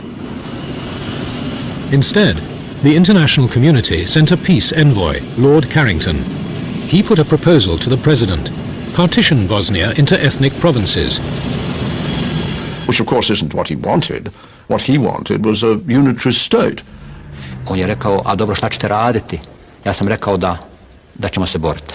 Ovdje bih naglasio tu stvar, tada je Carrington stao na trenutak i rekao, zaustavio se i pogledao me pravo u oči i pitao, kako mislite da se borite? It was clear to me that the overwhelming military superiority at that time, at any rate, was with the Serbs. And they were obviously being helped. I mean, President Milosevic may have denied it. A on je meni rekao tada, vi, gospodine Izetbegoviću, ne znate s kim imate posla. Oni imaju nekoliko hiljada tenkova, oni imaju nekoliko stotina borbenih aviona, oni imaju 3 do 4 hiljade artiljerijskih sredstava, oni imaju stokove oružja koji su ga imali 40 godina, je li vi to znate? Pa kako mislite da se oduprete? You know, in President Izetbegovic's position, he was in a very difficult position, there's no doubt whatever about it.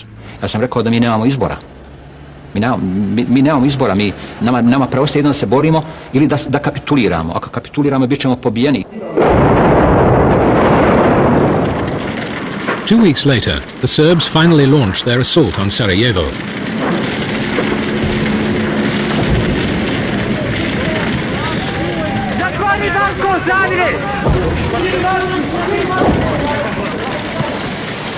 A handful of UN peacekeepers had just opened an office there. On the day of the attack, one of them was expecting a package. I sent my administrative clerk downtown. He came back about an hour later and said, I have good news and I have bad news. And I said, what's the good news? He said, I found the post office. Great, what's the bad news? It's no longer there. It's been blown up and everything in it. Serb saboteurs had destroyed Sarajevo's central post office, knocking out most of the city's phone lines, including those of the Bosnian presidency and defense headquarters.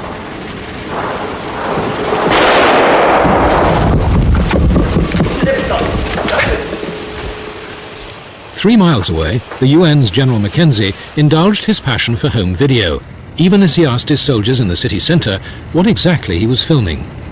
Victor Papa, I'm watching the smoke from the downtown area. Can you tell me, is it in the direction of the presidency? Over.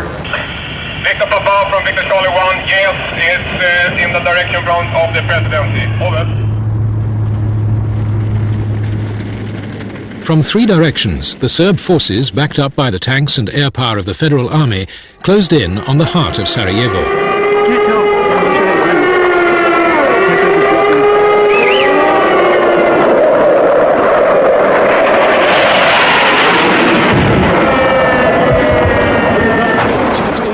The city's defenders included local criminal gangs, professional soldiers, even Serbs willing to fight for a multi-ethnic Bosnia. Kulminacija je dostigla vrhunac onog momenta kada su 3-4 princikavera prešli most Vrbanja, odnosno most Skenderija i našli su se na svojih 50 metara od Skupštine grada i predsjedništva. Pucalo je na sve strane. I u jednom trenutku moj telohranitelj je rekao da je on korisniji da ide da se bori dole negdje iza zgrade nego da bude sa mnom ovdje. Na taj način čini više pomoći. Shvatio sam da prijeti opasnost da se zgrada ne osvoji. But Sarajevo's narrow streets gave her defenders the edge. Bosnian fighters with anti-tank missiles stopped the Serb armor in its tracks.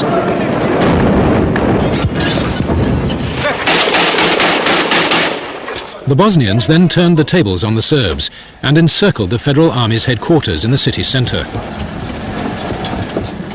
Da je tu počela borba na život i smrt. Je. Nas je bilo tamo oko 200. 70, komand, ukupno. Njih je bilo nekoliko hiljada, znate, to je blizu stojanje, znate, od 3 metra do 50 metara, tu što oni krenu, to je rulja jedna. To su fanatici. The two sides had fought to a standstill. The general was surrounded in his own headquarters. Then, within hours, the Serbs would get a chance to finish off Bosnia with a single clean blow to the head. The European community had summoned President Izetbegovic to peace talks. How long are you going to stay in Lisbon? Maybe a day.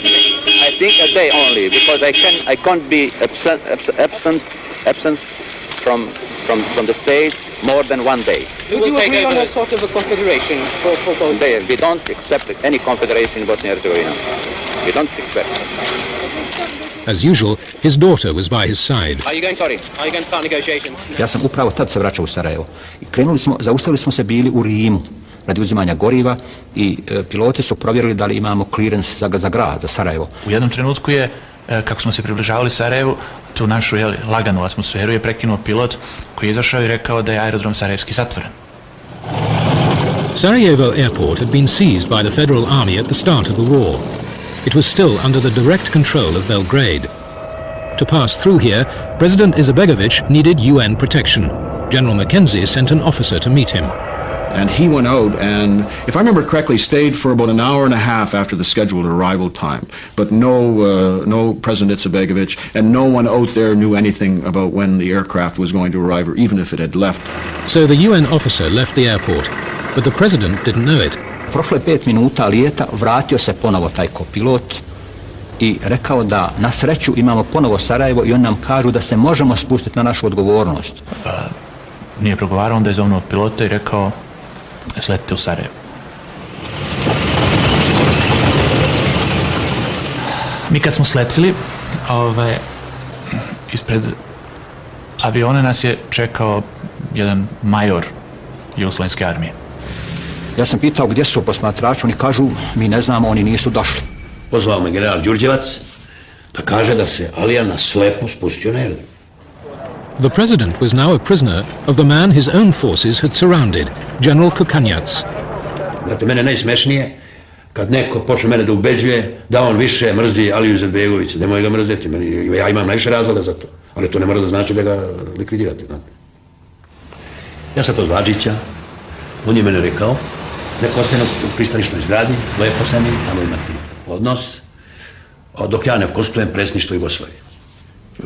Ja sam, moram reći, bio ovako iznenađen, iskreno da budem, nije mi to, nije mi bilo neprijatno i čuti, ali sam znao da to može imati implikacije i znajući da je naš razgovor ovako, šli da se sluša.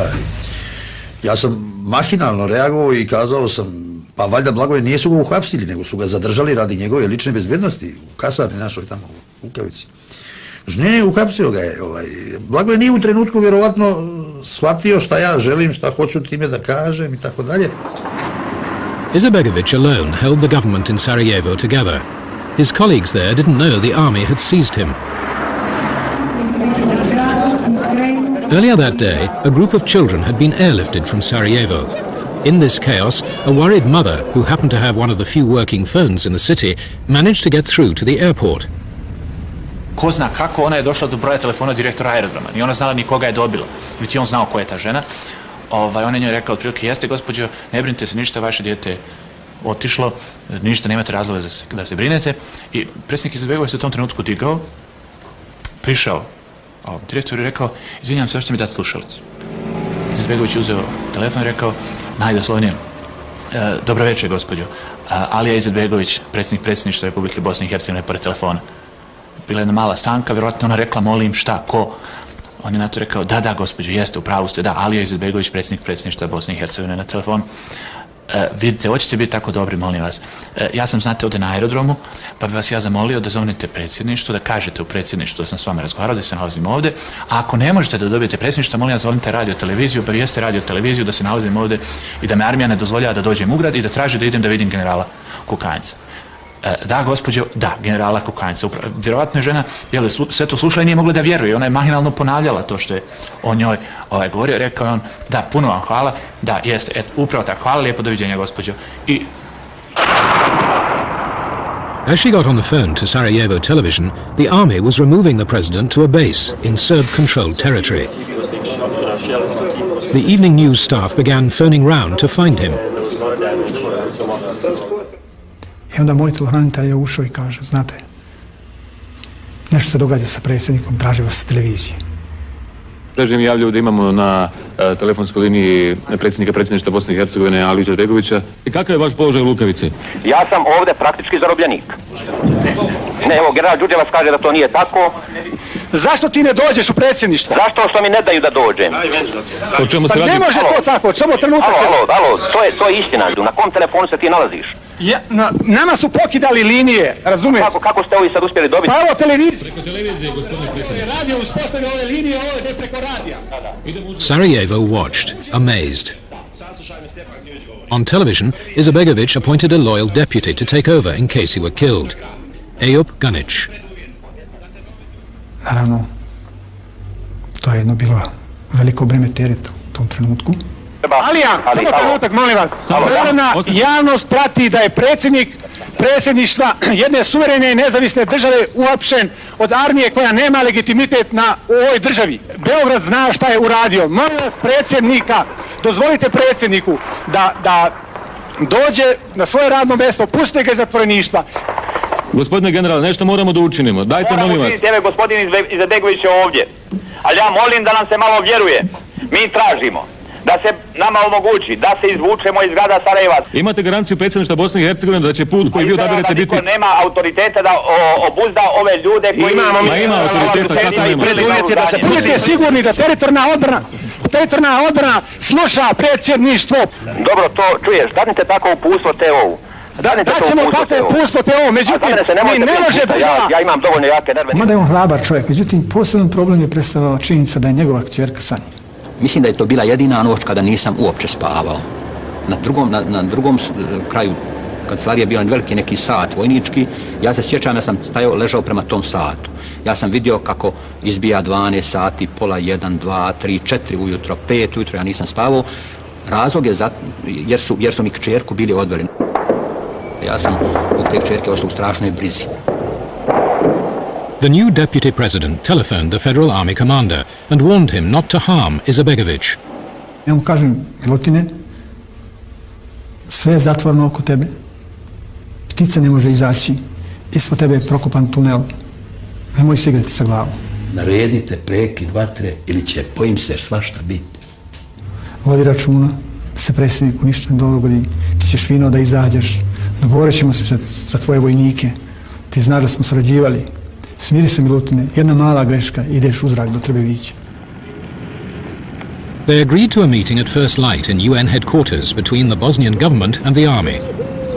Pa rekao mi Danić doslovce, gospodine generale, nemate zemlje u svetu gdje je predsjednik zemlje, zvanično izabrane zemlje, uhapšen od vojske. Kakva je to armija koja predsjednika jedne države kidnapuje? Ali nema ni zemlje u svijetu gdje je komandant armije i komand armije napadnuta od tog istih snaga tog predsjednika. Prema tome, ako hoćemo razgovarati, možemo o jednovremenom puštanju i komand armije iziđe iz Sarajeva, dođe u Lukavicu i gospodina Izetbegovića. Danić ono skočio, ne, predsjednik, ovo ćemo raditi, ne. I was lobbying that we do an exchange of the two individuals, and that was deemed to be a good way to start. I dogovoreno da sa Kukancem mogu poći njegovi telohranitelji 2 ili 3 saradnika. To je McKenzie ga podržao i ja sam to shvatio kao normalno i onak je bio dogovor. General Mackenzie videoed the two negotiators as they phoned the army base to report what had been agreed.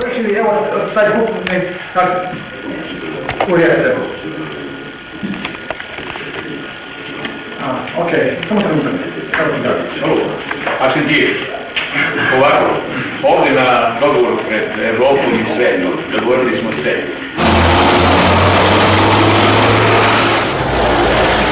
General Mackenzie rushed off to the army base to collect Izetbegović.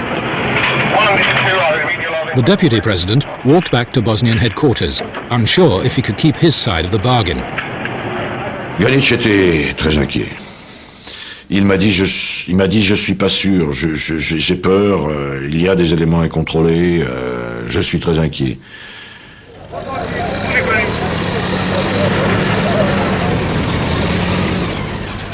General Mackenzie se pojavio u tih sati gore u posredovanju da se ja oslobodim. But before Mackenzie could leave the base, the army upped their demand. They now wanted their entire headquarters staff brought out of the city centre. At that stage, I said, hold it. There's no way I can look after a convoy. I can only look after individuals. And the president said not to worry. I will guarantee the security of the convoy. But while he was sitting inside a UN armoured vehicle, the president could guarantee nothing. His deputy was in charge. General Mackenzie nije obavijestio šta se događa, došlo do neke vrste haosa. Mackenzie's plan was to drive Izetbegović through the Serb-held territory and then through the Bosnian government forces to the army headquarters. There they would pick up General Kukanjac and his men. The president and the general would lead the army convoy to the front line, near the Bosnian presidency. Then the captives would be received by the respective forces. The president was reunited with his daughter. They set off through the streets which had, the day before, seen vicious fighting. Vidio sam uništene tenkove sa strane koje stoje, sam gledao kroz male prozore na ovom transporteru. There were tanks burning, there were engines blown out of vehicles sitting in the middle of the road. There were bodies. Many of them, in fact, looked like they were sunning themselves. It was a very, very nasty, nasty scene.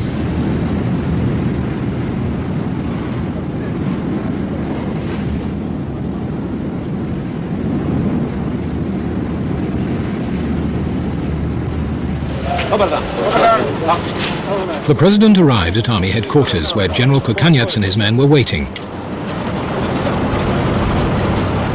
The troops were frantically loading their lorries, confident they had been granted safe passage. President, did you arrange for the evacuation? No statement. Okay, please. Ali niko nije dao saglasnost na oružje, arhiva, svi vojnici mogu izaći. To je ostavljeno da se rešava kasnije.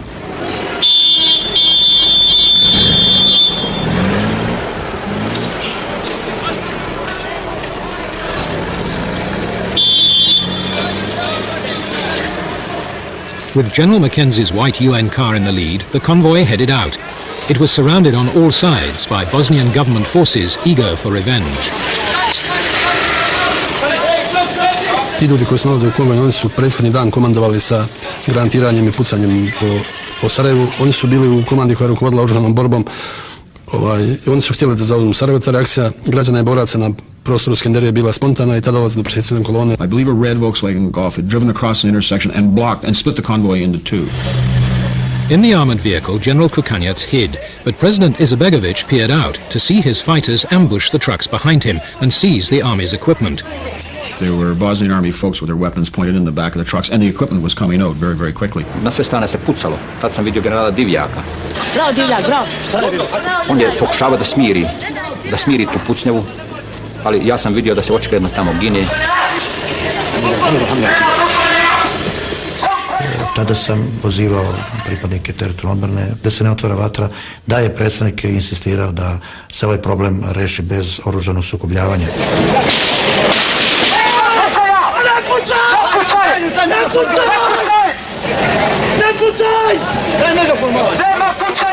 President Izetbegović stood up, very calm, not in the least bit panicky. General Kukanjac didn't look terribly happy. Ja sam imao oružje, pištolj, i ja sam bio spreman u toku pokreta da ubijem Aliju i sebe. Kukanjac held his fire. The president and General Divjak radioed their headquarters and ordered the ambush lifted. They faced mutiny.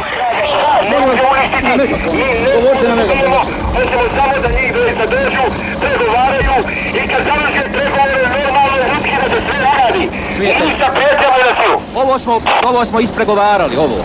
A sutra se nastavimo 11 sati i pregovaramo. Zaki, sve je dogovoreno. Tako da je jedno pola sata obavljen razgovor sa predsjednikom.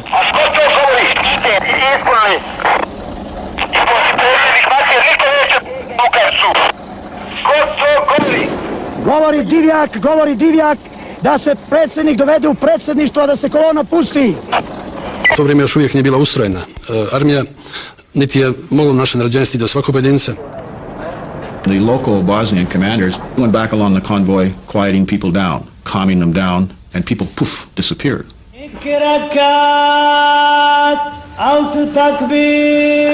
The president made it home.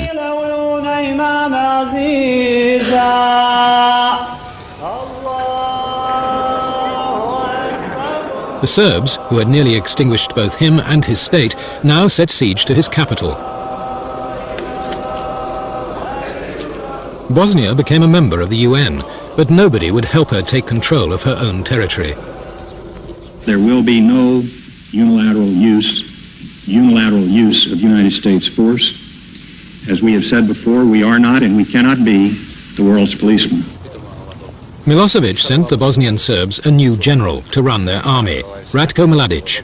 This is what he ordered for Sarajevo.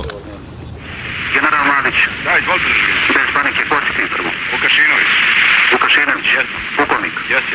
Direktnim pogodcima držite pod vatrom predsjedništvo i skupštinu. I tucite polako u intervalima dok ja ne naredim da se prekine. Razumem.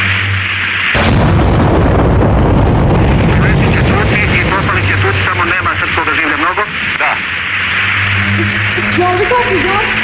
Ili na sljeditko smatranje da ne mogu da spavaju da razlučimo pamet njihovu.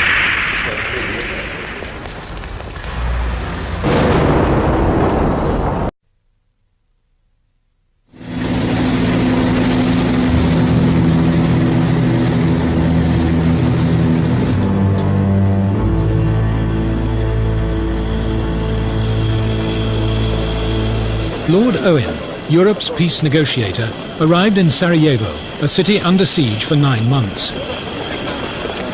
He brought a clear message to the people of Bosnia. Don't live under this dream that the West is going to come in and sort this problem out. Don't dream dreams. I took on the job fully knowing that all the key countries, the United States, the British, did not believe that this could be helped in any way by military action. This perfectly suited the leaders of the Serbs in Bosnia. Their forces had taken control of 2/3 of the country. Jer sam znao da je, recimo, međunarodnoj zajednici dovoljno 10.000 vojnika, 5.000 u Zvornik i 5.000 u Posavino koridor i Srbi su gotovi.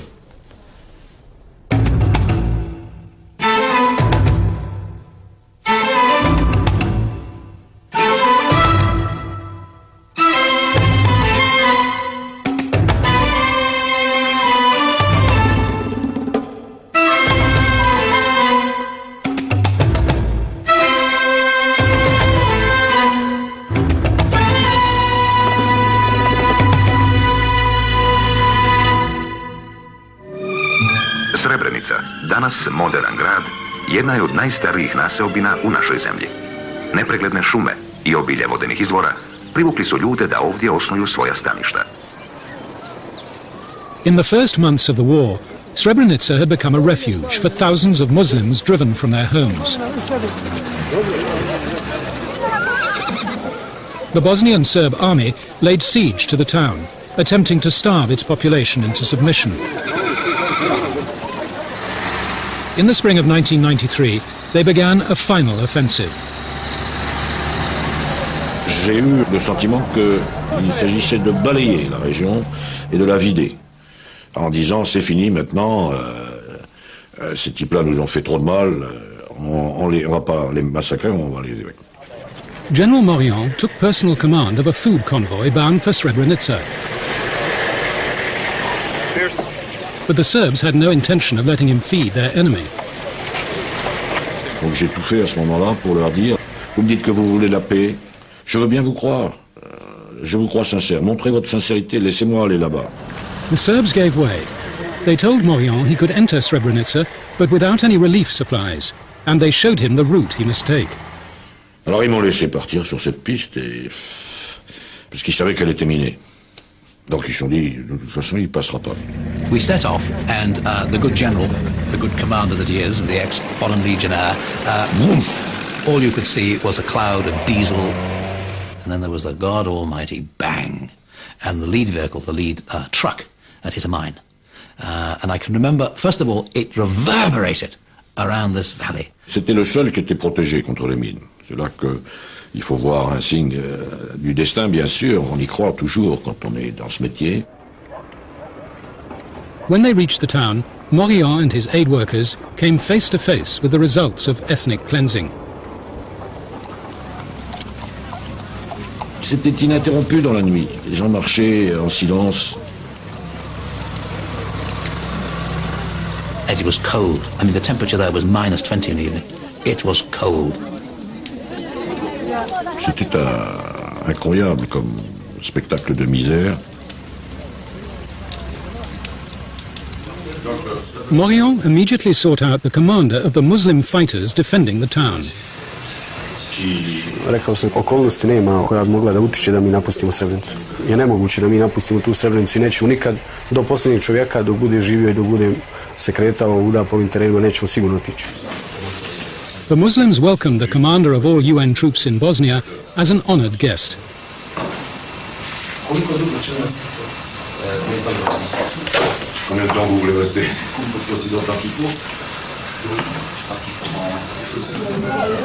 Having established the UN's right of access, Morion set off back to his headquarters in Sarajevo. A crowd gathered. Some were thrusting letters into our hands, some were asking us to contact people, and then it was wind up the engine and move forward. And I remember with these things, they lurch. And it lurched. Nećete za godinu otići, godinu dana ja sam iz moje kuće. Hvala Americi, ali može ona nama da pomogne davnih dana, ali neće niko. Nećete otići. Ne može, ne pobjeći će.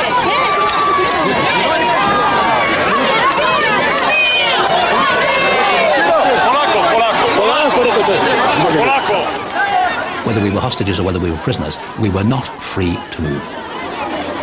But the demonstration was not quite as spontaneous as it appeared. Ali sam poslao šifriranu poruku Naseru da na svaki način zaustave da Morion ne napusti Srebrenicu sve dotle dok ne obezbedi sigurnost stanovništva u Srebrenici. For 2 days, Morion was held in the post office. He had to escape. So he said to me, "Have you got a flag?" I said, "Yes." "Got a UN flag?" "Yes." He said, "I want a tannoy." Anyone got a tannoy? So a tannoy was produced. So the general was a general with his, 40 Davidoff cigars a day type voice, and he booms into this tannoy. I deliberately came here, and I have now decided to stay here in Srebrenica. You are now under the protection of the UN forces. He decided to stay. Now, we all thought we were prisoners, but the general turned the tables, and they applauded. Kad se sjetim tijel trenutka, meni u ušima mojim odzvone njegove riječi, ne bojte se, ostajem sa vama. But if this doesn't work, General, what do you think it will do to the people? Because It will work. Morion's promise had changed UN policy. Okay. Out! Attention les couleurs. He had committed his neutral peacekeepers to the Muslim side at the very moment the Serbs were closing in. His masters in New York were taken aback. General Morion took a lot of risks. I think some of the things he said, if they're replayed now, look a bit misleading in the heat of the moment and perhaps would be considered by some as being a bit over the top. Morion's promise was quickly put to the test. Good evening. The battle for Srebrenica tonight appears to be over. Only the terms of the surrender remain to be worked out. The Security Council is meeting as we go on air in an atmosphere of extraordinary confusion. When you see that when the massacres are occurring at such magnitude and the precedent that they set for the rest of the world, our countries have a great moral authority to talk about these matters. Thank you so much. Thank you. The leader of the UN's powerful non-aligned bloc introduced a resolution declaring Srebrenica a safe haven. This would oblige the UN to defend the town. We reintroduced it after a tremendous conflict with the major powers, fundamentally with the UK, France and Russia. There was never the slightest chance of the United Nations protecting Srebrenica. Deter attacks on, that's wording that is often used. Protect, no. General Morion was putting them in a very uncomfortable situation in which they were for the first time being really involved into a confrontation with Belgrade and the Serbs, and they didn't want that. The final wording sounded tough, but the Europeans had won. They deleted the term safe haven. Now, instead of defending the town against the Serbs, the UN merely asked the warring parties to treat it as a safe area. Those against, the draft resolution has been adopted unanimously as Resolution 819. The safety zone in Srebrenica, that will be a safe area. Well, what does that mean? Safe area? You know? Okay. The next morning, the UN commanders on the ground had to present the resolution to the Bosnian Serb general Ratko Mladic. Mladic est monté sur ses grands chevaux en disant « Ah, je suis l'armée de Serbes, c'est pas possible qu'on me considère comme ça. » General Mladic named his price for not overrunning the town. Ja sam dao predlog sporazuma koji se sastoji u tome da se definiše tačno vreme predaje oružja muslimanske strane. Y Mladic se levantaba y se ponía a jugar al ping-pong con un coronel francés durante 3/4 de hora, mientras los bosnios se metían en una pequeña habitación. Srebrenica's protector found himself urging the Bosnian government commander to disarm his men in the town. Na što je on odgovorio da meni da se to mora uraditi upravo onako kako Mladić traži jer situacija je bezizlazna tamo. The Bosnian government commander bowed to the inevitable. The UN claimed a victory. They had halted the Serbs. But General Mladic knew he could take the town whenever he wanted. El acuerdo fue, en definitiva, desmilitarizar a cambio de la presencia de una compañía canadiense en el lugar y a cambio de la rendición de Srebrenica para convertirlo en una safe area que en términos serbo-bosnios era un gran campo de concentración rodeado y controlado militarmente por ellos.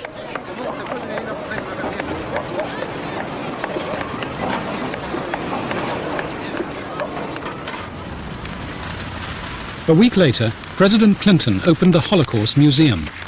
Srebrenica had brought home to everybody there the parallels between Serb ethnic cleansing and Nazi genocide. I have been in the former Yugoslavia. And Mr. President, I cannot not tell you something.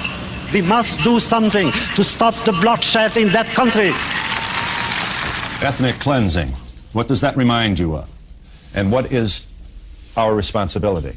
And who stood there while the Jews were being taken away? To deal with such questions, the international community offered up the Vance-Owen plan, devised by two ex-foreign ministers. 70% they have a sort of horse. Lord Owen went on American television to explain it. If we're going to get peace by negotiation, then we've got to get these three peoples together, they've got to learn how to share power, and they've got to share the country, and we've got to stitch it together again. We were not only keeping, or if I would say stitching the country back together again, but we were also going to reverse ethnic cleansing. Bosnia would remain one country, with 10 provinces, each with control over education, transport, and their own police force. This allowed the Serbs local control of much of the territory they now held. But the provinces were so arranged that it would be impossible for the Serbs to form a separate state. It was a bit too idealistic. It was actually attempting to roll back a victorious army, the Serbs, by some 27%. Lord Owen flew to meet President Milosevic, the man behind the Bosnian Serbs. The UN had given Owen a new weapon, the threat of crippling sanctions on Serbia and their ally Montenegro if they did not back his plan. What is at issue is whether the Serbian people in Bosnia-Herzegovina, in Serbia and in Montenegro take on the world. Well, that Sunday morning was the first time, really, I'd ever had both a stick and a carrot. The stick was the UN Security Council resolution, which was toughening up sanctions. S druge strane je bila šargarepa ponuda da se prihvati Vance-Owenov plan, plan koji je u osnovi, po našim procjenama, omogućavao da se politički ciljevi realizuju političkim sredstvima, a ne više ratom. Nema drugog rješenja nego rješenja koje će podjednako zaštititi interese sva tri naroda. Kada je Vance-Owenov plan predložen, on je imao manje više uravnotežen prilaz. What they wanted to know was, in the interim presidency, could the Muslims exert their majority over Croats and Serbs? Dobili smo pojašnjenja I predsjednik Milošević je rekao, ok, u redu, nas ste ubijedili. They, in fact, we had a veto. Pretty difficult form of government, incidentally, I have to say, but that was the structure that was on offer. I remember Milosevic sort of stretching back and saying, you know, I feel confident or content with this decision. He knew perfectly well it was going to cause problems, but for the first time that day, he had really backed a peace plan in its totality.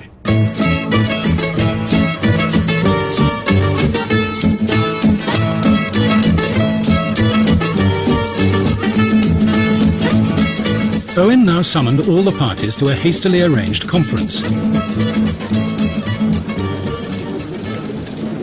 The Bosnian president, Alija Izetbegović, had already agreed to the plan. So had President Tudjman of Croatia and the Bosnian Croats. Only the Bosnian Serbs remained. Ja sam objašnjavao Miloševiću da će nakon našeg potpisa doći velike snage Ujedinjenih nacija tu I da ćemo mi biti isječeni, da nećemo moći da živimo. But Owen was confident that President Milosevic, as their financial and military overlord, could make the Bosnian Serbs sign. Ελπίζω και προσεύχομαι το μήνυμα από την Αθήνα προς τους βασανισμένους λαούς της Βοσνίας Ερζεγοβίνης να είναι μήνυμα χαρμόσυνο. As soon as the formalities were over, Milosevic bundled the Bosnian Serbs up to their suite. He assured them that in backing the plan, he was not betraying them. Njegov glavni argument je da to neće funkcionisati. Da će da plan propadne tokom implementacije. Mislim da oni nisu razumeli prednosti Vance-Owenovog plana jer su suviše bili opsednuti teritorijalnim pitanjima. On je rekao, zar je moguće, Radovane, da ti ovo ne vidiš? Zar je moguće da ne shvataš da ovo nije suprotno sa onim o čemu ti pričaš? Je li moguće da smo toliko glupi pa da ne vidimo jasno neke stvari? To je za nas bilo veoma riskantno, to je veliki rizik, ja nisam mogao to da prihvatim, jer sam znao da je, recimo, međunarodnoj zajednici dovoljno 10.000 vojnika, 5.000 u Zvornik i 5.000 u Posavino koridor I Srbi su gotovi. Nismo ih ubedili ni do 11. Produžujemo u 12. Nismo ih ubedili ni do 12.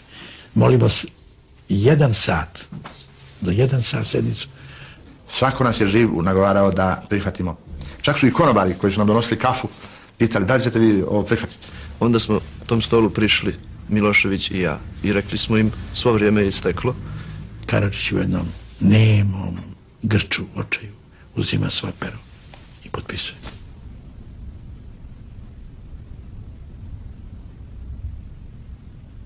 This is a happy day, a day in the Balkans, a day in Athens, sunshine, and let's hope that this does mark the moment of an irreversible peace process for Bosnia-Herzegovina.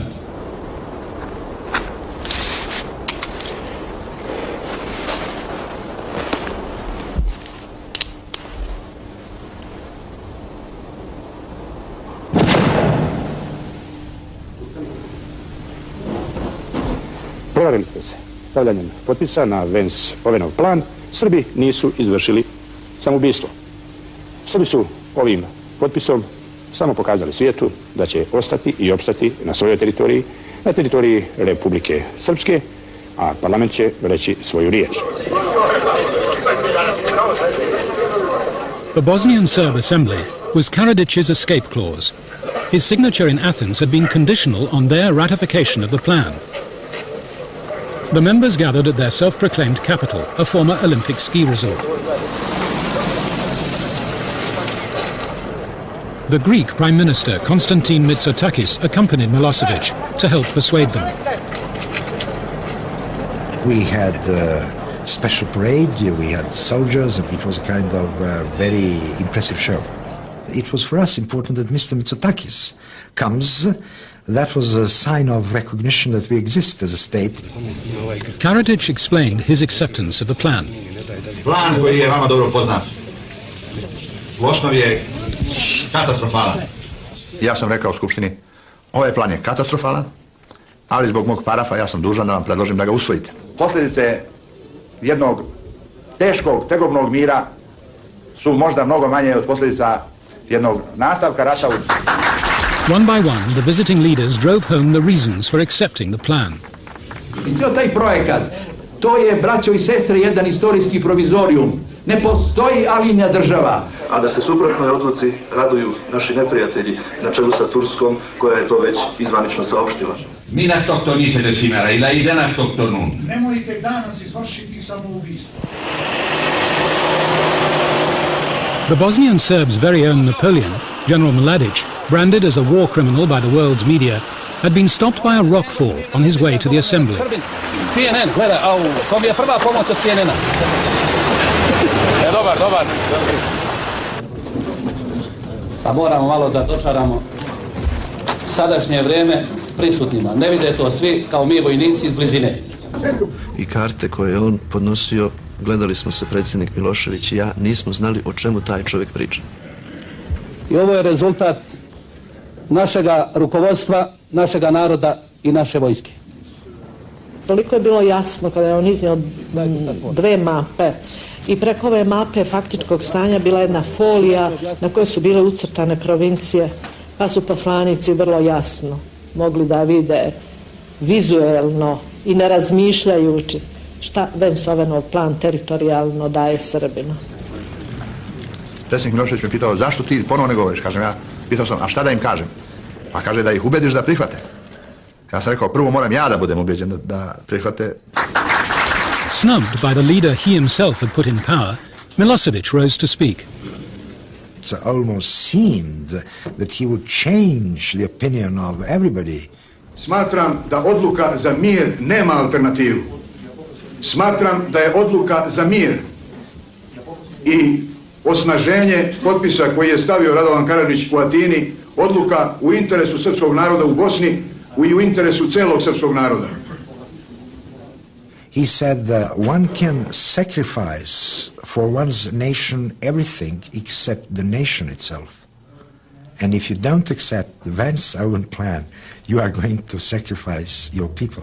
Imao sam utisak da tada nije objavljena pauza, da bi poslanici počeli da snaže argumente i da donesu pozitivnu odluku. Ali gospodin Krajišnik je označio pauzu. In open defiance of Milosevic, the Bosnian Serb Assembly went into closed session. Milošević i ja smo pokušali da uđemo na poslanički klub, ali nisu nas pustili. Tek tada smo saznali da je odluka definitivno negativna. Mr. Milosevic, how's it going, sir? He didn't say almost anything. He said, we are leaving. And that's it. Please, the car. And that's it. The Vance-Owen plan was dead, and with it the last hope for a united, multi-ethnic Bosnia. The Serbs could now continue to build their independent state. In the south, the Bosnian Croats, who had been in alliance with the Muslims, also began to carve out their own state. Imali smo vrlo jedan težak front ovdje sa četnicima u Bosni i Hercegovini, dugačak barem 1000 kilometara. Ja sam činio sve da se ne otvori drugi front, koji je stalno visio u zraku. President Izetbegović was desperate to hold on to his ally. He traveled through Serb lines to meet the commander of the Bosnian Croat army in Mostar. Ujutro smo se dogovorili i on je u jedan stan na nekakvom 4. katu ujutro došao zapravo. Je to starac ipak koji popili smo kavu. Ja sam taj dan imao dogovoran razgovor s njime o nekim našim problemima dole u Hercegovini, jer je i tu situacija bila između nas, dosta teška između armije i HVO. Gledajte, ne treba kriti činjenicu da narod u Hercegovini bi bio najsretniji da Hercegovina i cijeli dio pripadne Hrvatskoj. Vidjelo se da Boban i njegovi ljudi idu na sukob. Idu na sukob zato da ocijepe komad Bosne i Hercegovine, da je pripoje Hrvatskoj. Jasno je taj plan bio skoro jasan. There was good reason to be afraid. The Croat president and his Serb counterpart had long toyed with dividing Bosnia between them. A year before, a television crew had chanced on the Bosnian Serb leader in Austria. He was there for a secret meeting with the more discreet leader of the Bosnian Croats, who had arrived in this car. The two leaders met behind these doors. To je bio jedan vrlo dobar, koristan razgovor. Boban je smatrao da Hrvati treba da se koncentrišu na svojim teritorijama. Herceg-Bosna je kao ideja bez imena bila trajno u hrvatskom narodu u Bosni i Hercegovini. Jednostavno, došli smo do saznanja da postoje neke teritorije koje su sporne, ali da ne vredi da ginu momci za to. Niti ćemo mi Srbi dobiti sve što želimo, niti će Hrvati dobiti sve što žele. I sastanak je trajao u smislu da su Srbi kazali da je njihova vojna opcija da granica Srbije mora biti rijeka Neretva. The Bosnian Croats turned on their former Muslim allies.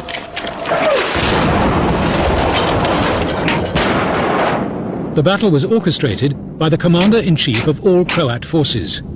Ja sam naredio da ne šaljemo hrvatske postrojbe u unutrašnjost Bosne, sve tamo do Dervente, Doboja, radi sprečavanja, nego li da se ograničimo na obranu hrvatskih područja. Muslim villages stood in their way.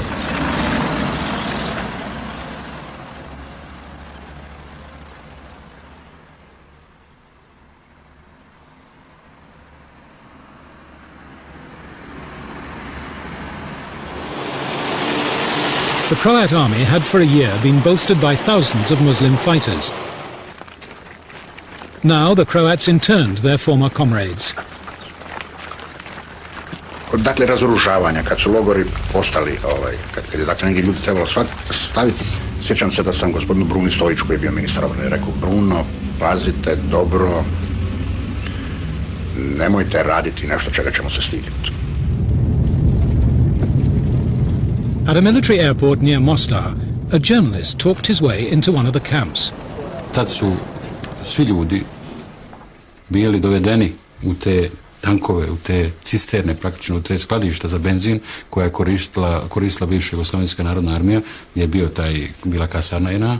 To su bili skladišta u zemlji, u brežuljcima, a bile su ogromne vrućine i imali su samo jedan mali otvorčić od 20 centimetara kvadratnih kroz kojih je ulazio zrak. Ljudi su bukvalno umirali.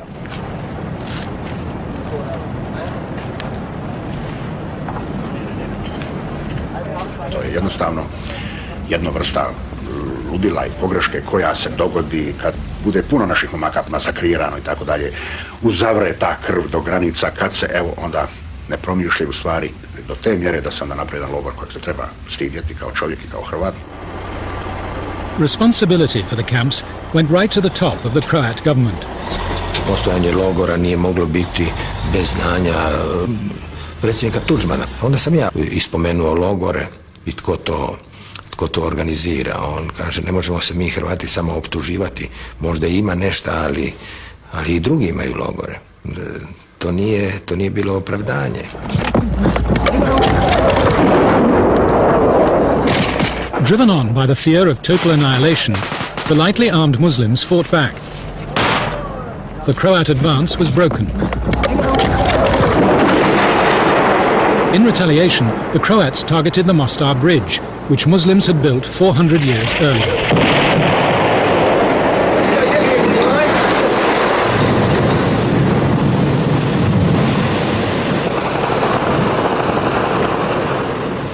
It was 4 years to the day since the Berlin Wall had come down, ushering in the New World Order. But in the case of Bosnia, 2 American administrations had stood by, leaving the Europeans to police their own continent. There will be no unilateral use of United States force. As we have said before, we are not and we cannot be the world's policemen. The United States is not prepared to put ground troops into Bosnia in order to resolve or impose a solution onto the conflict there. The Americans decided it was time to weigh in. The strategy was to isolate the Serbs by first settling the war between the Muslims and the Croats. If you lined up all of the territorial issues that were on the table, and then you said how many of those would go away if we had a Muslim-Croat federation supported by Croatia, a huge portion of them disappeared off the table. The Americans applied some strong-arm tactics. President Tudjman was warned that if he continued his war against the Muslims, Croatia too would face UN sanctions. It would leave Croatia essentially isolated in the Balkans, along with probably Serbia equally isolated. And that didn't seem to be a particularly desirable long-term outcome for a country like Croatia. The Americans knew that Tudjman wanted to take back territories held by the Serbs in Croatia. To do so, he would need American support. President Tudjman risked having no support from the international community in its own efforts to recover the 27% of Croatia that's under Serbian occupation. Tudjman chose the American way.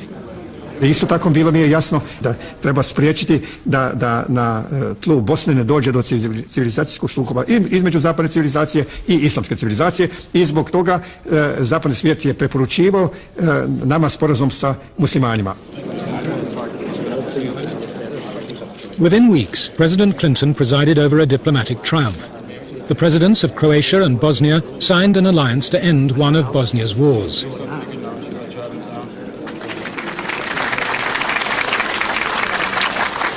The world was reminded of the other by an explosion in Sarajevo.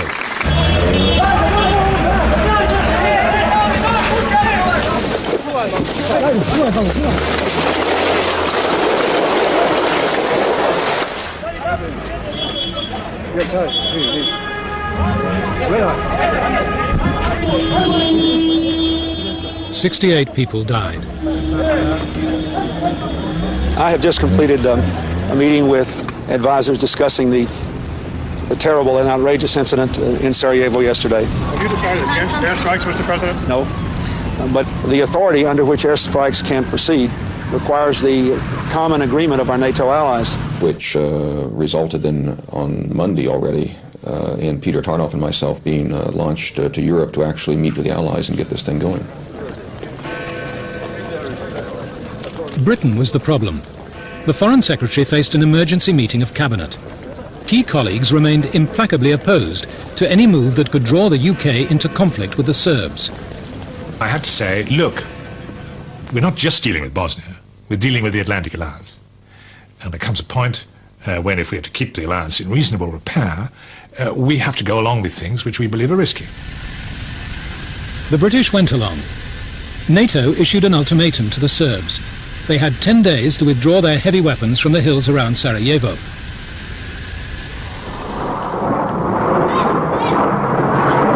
Srbi NATO-i nikad nisu primali ultimatume ni od koga, niti prihvatali, pa neće ni u budući.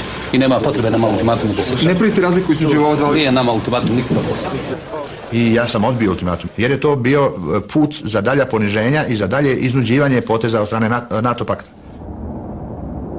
With 4 days of the ultimatum to run, John Major arrived in Moscow for a previously arranged summit. The Russians were furious about the NATO threat against their clients, the Serbs.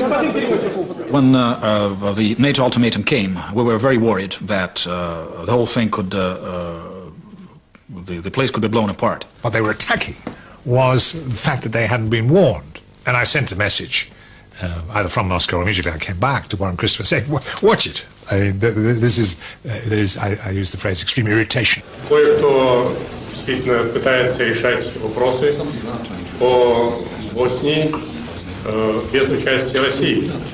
Я хотел подчеркнуть, что это не удастся, и мы этого не позволим. I wasn't saying to the Russians, keep out, this is our business. Not at all. I was saying, here is why we in NATO have acted as we have. Here's the background, here are the prospects. Please play your part. The challenge was to Yeltsin's taste. What they did not do was tell us of their own impending initiative. Please wait a little bit, maybe 30 minutes, and after that I think we're going to have something to say. Within hours, the special envoy was in the Bosnian Serb capital with a letter from the Russian president. They read it aloud, and I could hear I could see the impression the whole thing produced when there was the letter of the Russian president, where he requested more that they do the right thing. Russia was asking them not to go into confrontation and to pull back, and as an assurance to them, we would be prepared to move our troops into the area. Veoma brzo smo se saglasili. Meni je bilo vrlo važno što se predsjednik Jelcin umiješao. Bilo mi je vrlo važno da dođu ruske trupe. On the last day of the ultimatum, columns of Russian troops moved in. Their presence in the areas around Sarajevo made a NATO strike all but impossible. Very good. The Serbs now complied and withdrew their heavy weapons.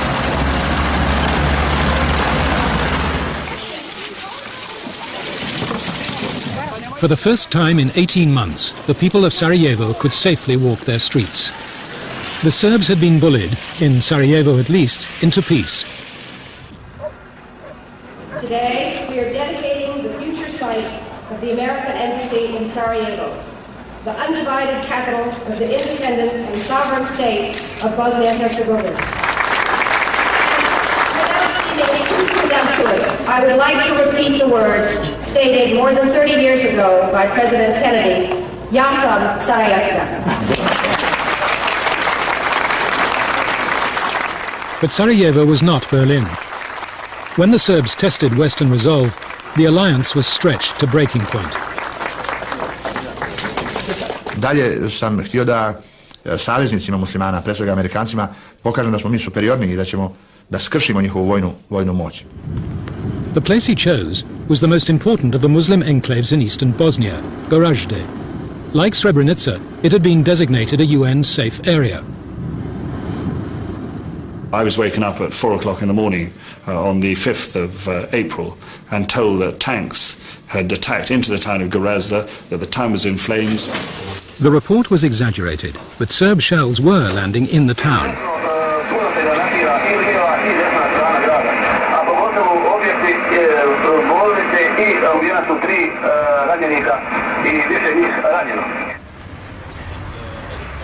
General Rose decided no military action was required. The Security Council resolution requires us to deter attacks against safe areas. Now, deterring is not the same as defending or protecting. The senior military officers were haunted by the fact that it was very unclear what would happen after an initial airstrike.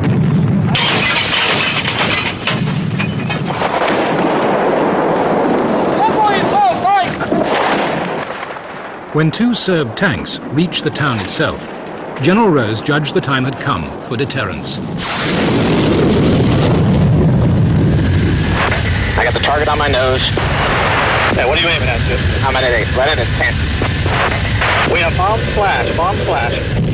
The first airstrike in NATO history hit a tent the local Serb command post. The Serbs were not deterred for long. Their commander, General Mladic, retaliated by surrounding 150 UN personnel on his territory. They became his hostages. He raged on the telephone for 20 minutes. He was threatening to not allow any single member of UNPROFOR to leave his territory alive. It brought home to us the limits and the difficulties of using air power when you had such exposed forces on the ground.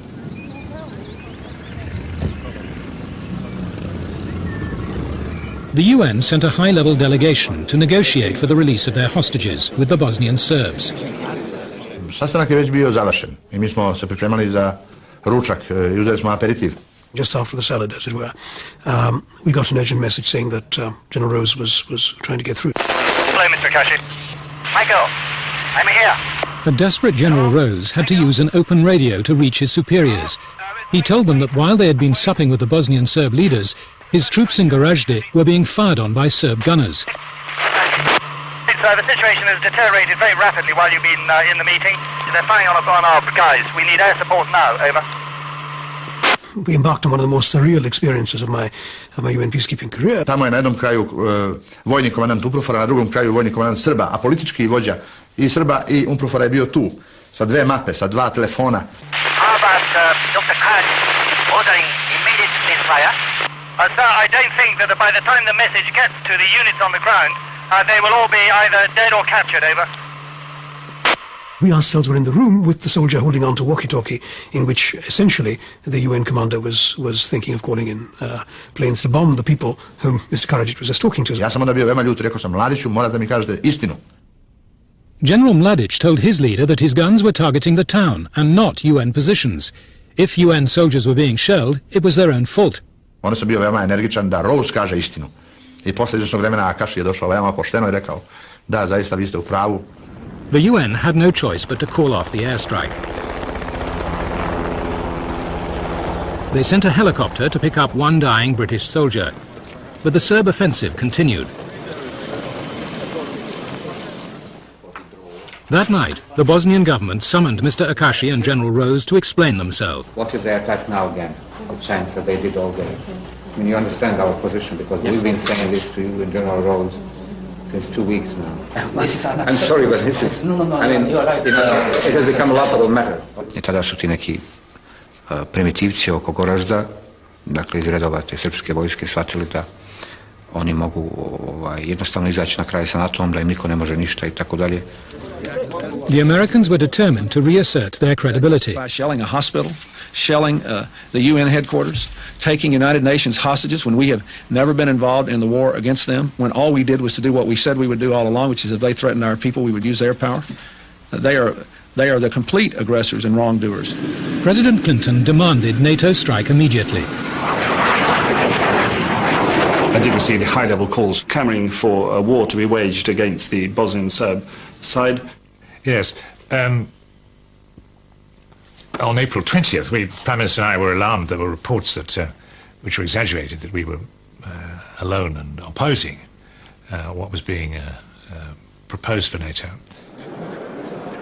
The Americans forced through an ultimatum, giving the Bosnian Serbs just 12 hours to pull back. We don't just go and take out a tank that's been striking the town.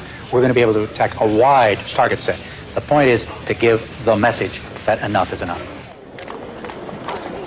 Only one man was willing to continue negotiations with the Serbs, the UN Special Envoy, Yasushi Akashi.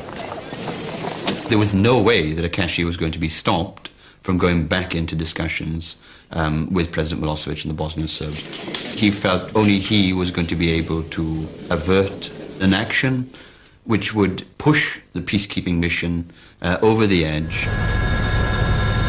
In the Adriatic, 200 NATO planes were armed and waiting. In Belgrade, the Special Envoy emerged with Milosevic and Karadzic to announce another UN-brokered ceasefire.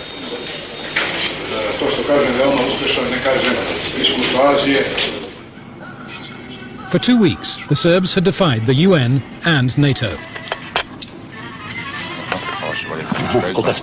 They had learned not to fear the international community.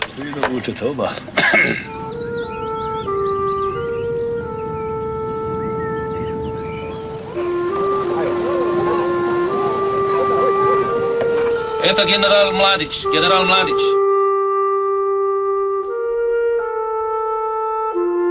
Mi smo tako srećni dočekali trupe Ujedinjenih nacija i na kraju smo konstatovali da je 10.000 Sarajlija, civila, poginulo ovde u prisustvu trupa Ujedinjenih nacija. Kakva ironija.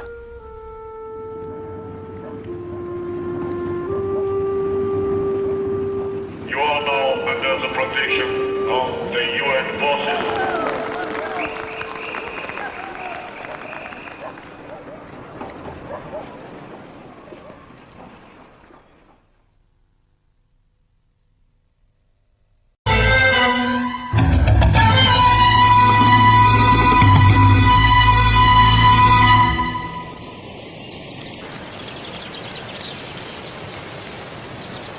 Another village in Bosnia was in ruins.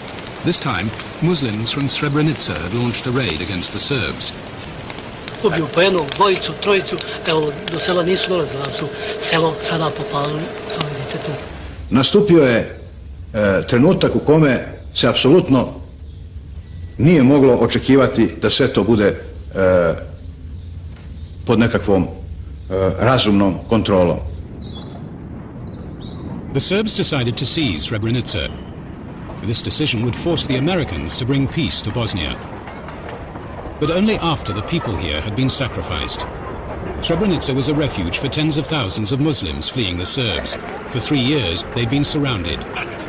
Ovaj narod je napačen i on želi slobodu, želi da se vrati na svoja ognjišta, želi da živi normalnim životom kako i svi ostali narodi i narodnosti živi. Nasir Orić za grupom oficira upravo zbog pripremi naroda na takav egzodus, odnosno na operaciju koja se pripremala na Srebrenicu, bio je od strane Generalštaba pozvan za instrukcije. The order was a trick. Once out, Srebrenica's commanders were forbidden to return. The enclave was no longer the top priority for the Bosnian government. Mnoga primirja, mnogi politički ustupci naših državnih organa bili uslovljeni da se spasi Srebrenica i žepa.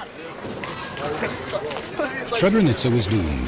The Bosnian government had realized that nobody in the West, not even their most ardent supporter, would lift a finger to save it. Already in June, the fate of Srebrenica seemed pretty gloomy. We already then were considering that some kind of swap for at least the smaller of the eastern enclaves for more territory in central Bosnia might be one of the things that would be wise. In early July, the Serbs attacked.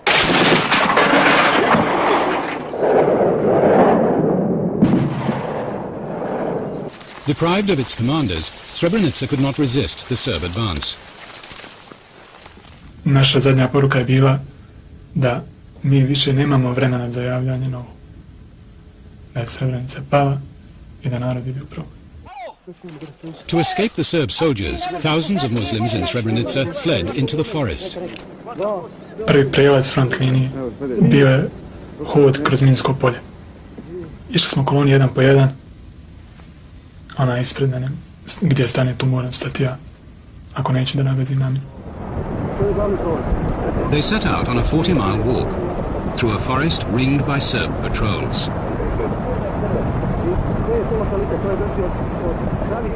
Zamislite 15.000 ljudi kad se postroji jedan iza drugog, jedan po jedan.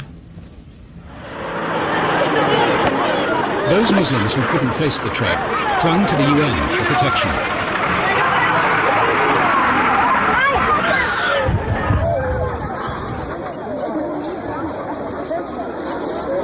"25,000 Muslims now overwhelm the UN base in Srebrenica.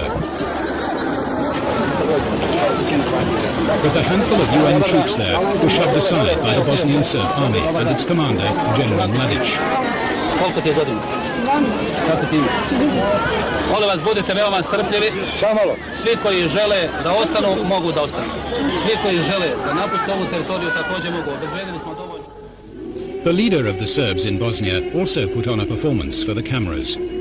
Our army is very, very responsible. People, civilians, as well as UN personnel are completely safe and secure. The Serbs laid on coaches for the civilians, but when they reached Muslim territory, only women and children emerged. the men of Srebrenica had disappeared. Bilo je stvarno strašno dočekati tu noć. Kupe odozdo ljude koji spavaju, odvode ih tamo, tišina je malo, zatim se čuje lavež psa, laju, zatim opet tišina, čuju se kasnije meci, pobiju i vraćaju se na drugu stranu, uzimaju opet. There was no refuge. In this field alone, some 2,000 of Srebrenica's men are buried. The killing went on for days. U ceranskim lukama smo naišli, znači, na leševe, nisu bili pokopani. Od 130, možda do 200 ljudi je bilo streljano tu. Bio je, ne znam, bio smo prvo pokušali da vidimo da li možemo nekog poznati, međutim bio je smrad veliki, ne znam, nije se moglo tu postupiti. The Muslims walking through the forest were easy prey for the Serbs. Sam život u Srebrenici je bio pakao. Ali onaj put, ono što se desilo uz put, to je 9. krug pakla.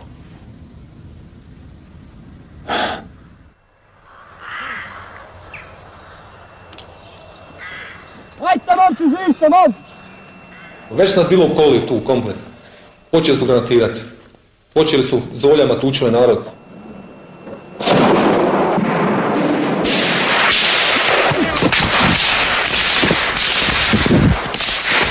I onda narod nije imao drugog izbora nego i krenuo tamo da se predaje. Ste mnogo upustili? Kako se nešto uplašiti? Ajde, ne boj, ne se bojiš. Ajde, ajde slobodno. Ljudi bi počeli da vrište, da postanu agresivni. Koliko bi malo oružja, obavezno bi ga upotrijebili. Tada je počela masovna samoubistva. Gledao sam 3 druga, 3 dobra druga, kako se zagrlili i jedan od njih izvlači bombu i ubija se trojicu.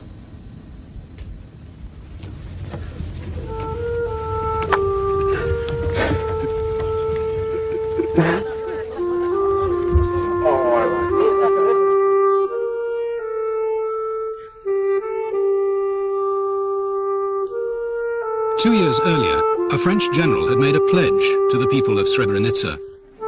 You are now under the protection of the UN forces.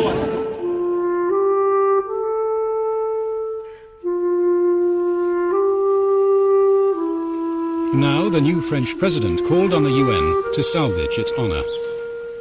J'ai proposé à nos principaux partenaires, à ceux qui sont les plus attachés à ces règles du droit international, du droit des gens à vivre, à être respectés, de réagir ensemble, de façon concertée, de façon forte et limitée, en clair, de reprendre l'enclave de Srebrenica. No one believes that either the French or other UN forces in Bosnia were either of a number or with the military equipment required, nor did they have a mandate to carry out what would be an act of war. Britain's stance cracked open the alliance that had led the UN in Bosnia. President Chirac looked for support elsewhere. The President heard President Chirac out with great interest, demurred on the, as I recall, on the military wisdom of it or feasibility of it, and then suggested the alternative. Clinton told the French president he was prepared to use force, but only to create a stable balance of power in Bosnia. So the president's men mapped out a plan. It required transfers of population that earlier they might have condemned as ethnic cleansing. The isolated Muslim enclaves near the border with Serbia would go to the Serbs, but on the other side of the country, a large stretch of Serb lands would go to the Muslims. And that meant that rather than draw the lines in a kind of a higgledy-piggledy way, that might make sense in terms of a detailed negotiation and where the current populations are, to do what we could to have a territory that was as simplified as possible. The key to the Clinton plan was to bolster Bosnia's ally, Croatia. Croatia had lost a quarter of its territory to rebel Serbs. For 4 years, Croatia's president had been planning to seize it back. Htjeli smo pokazati i svijetu da zaista raspolažemo sa vojnom snagom, prema tome htjeli smo i Srbima dati znati da je vrijeme da pristanu na mirno rješenje.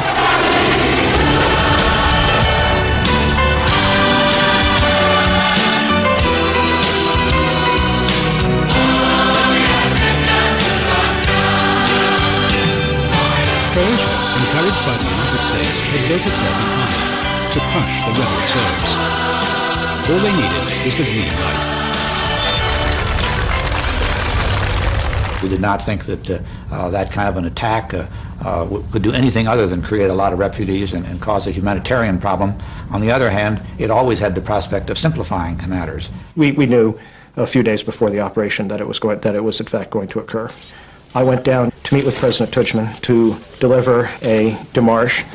We are concerned by indication that you are preparing for an offensive in sectors south and north.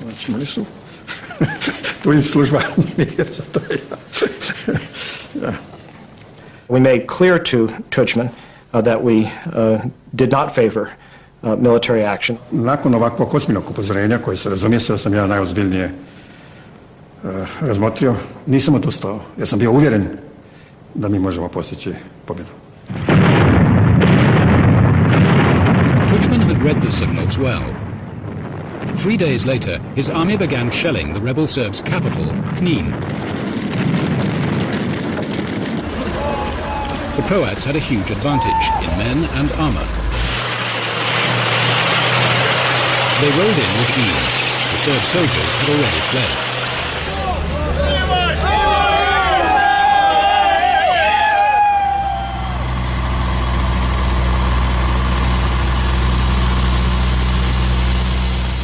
Once again, a centuries-old community was uprooted, this time more than 100,000 Serbs from Croatia. They had stuck by a regime based on ethnic cleansing. Now they paid the price.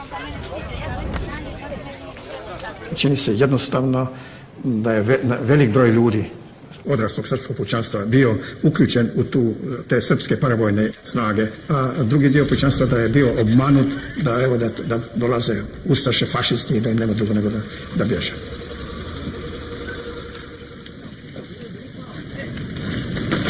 To make sure the Serbs never returned, Tudjman's army set their villages alight.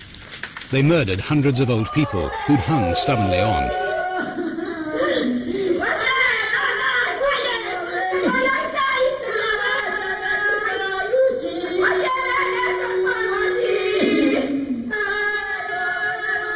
Mislio sam da će 60-70% Srba ostati, da će shvatiti da je to demokratska Hrvatska koja im jamči građanska i etnička prava.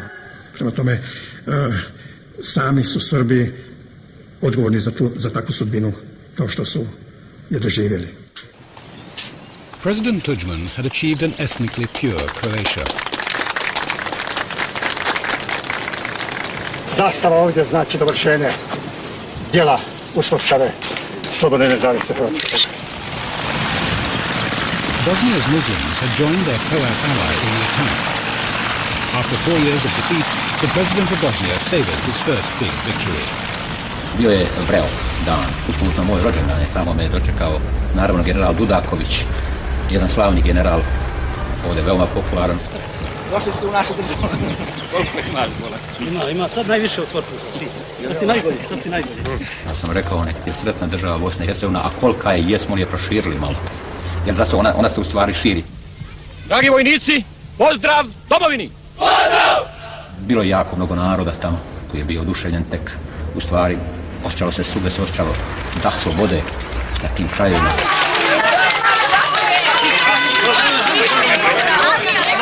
The celebration didn't last long.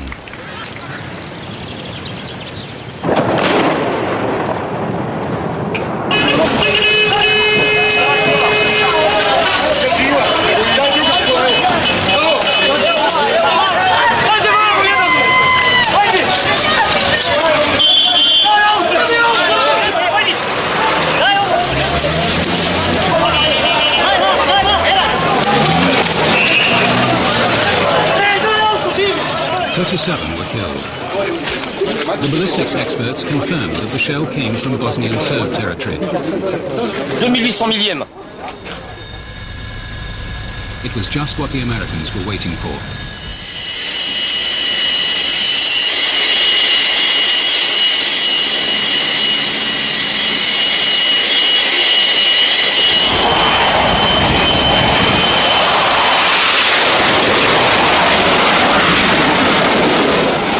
finally the decks were cleared for a real military response, not some piece of garbage. A real bombing campaign, not a pinprick, not just a campaign, not just a bomb or two, not just a day or two, but as much as it took.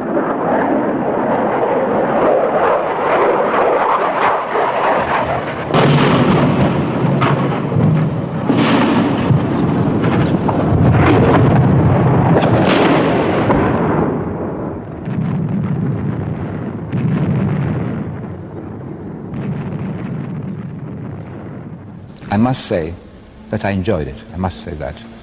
Because those who killed so many defenseless people, those who aimed baby hospitals, those who aimed children while playing, could finally feel what it means to be targeted, to be defenseless. And they deserved it.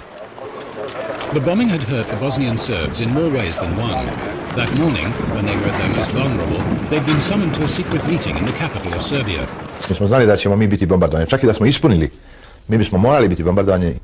The call came from their paymasters, the president of Serbia and the president of Montenegro. Oni su se stvarno bojali. Mislim da su tad bili svjesni veličine svih grešaka koje su napravili i svjesni činjenice da može da se upropasti sve, da jednostavno nestane Republike Srpske. The president of Serbia had unleashed Bosnia's Serbs to fight his war. But for 2 years they'd blocked any peace that would have secured his gains. He had to bring them to heel. I mi smo znali da oni ne mogu da nas dugo prate, da nas dugo slijede, ali ni mi nismo imali drugog izbora. Mi smo morali da se borimo do posljednjega. I sada je najbitnije da rat što prestane, a ne da se preciziraju detalji svih mogućih rješenja. Jer o detaljima se može beskrajno razgovarati. Milosevic now demanded that the Bosnian Serbs sign an agreement granting him full power to negotiate a peace. Mi smo spremni da potpuno zablokiramo sve moguće veze, sve ono što smo znali da eventualno ide kao neka vrsta čak i humanitarne pomoći, da smo spremni da se potpuno odreknemo rukovodstva Republike Srpske. Bilo je potrebno da mi nastupamo kao Republika Srpska i da štitimo svoje interese. Njima je bilo veoma teško da potpišu takav jedan sporazum jer on u suštini znači političko samoubistvo. There was one man powerful enough to save Karadzic. Mi smo zamolili patrijarha da tu bude kao dokaz neke savjesti i kao moguće alibi za rukovodstvo Republike Srpske da prihvate naš predlog. Razlika je neminovno da bude među ljudima, ali one da ne budu, kažem, takve da se izgubi iz vida opšti interes. The Bosnian Serb leaders surrendered. We consider President Milosevic's announcement yesterday that he can now negotiate for the Bosnian Serbs something of a procedural breakthrough. In fact, we knew that we had entered the realm of a serious negotiation for the first time. As American aircraft pounded the Bosnian Serbs, the American Assistant Secretary of State chuckled round the warring capitals.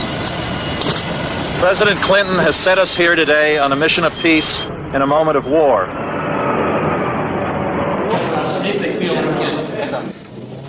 Holbrooke's goal was to persuade the warring presidents to come to a peace conference. To the Serbs, he offered a form of recognition of their mini-state in Bosnia, Republika Srpska. There's one Bosnia. It's got two parts. Everyone agreed it would have two parts. Sarajevo's concession was to let one part be called Republika Srpska. In return, he promised the Bosnian Muslims that US troops would enforce a peace deal.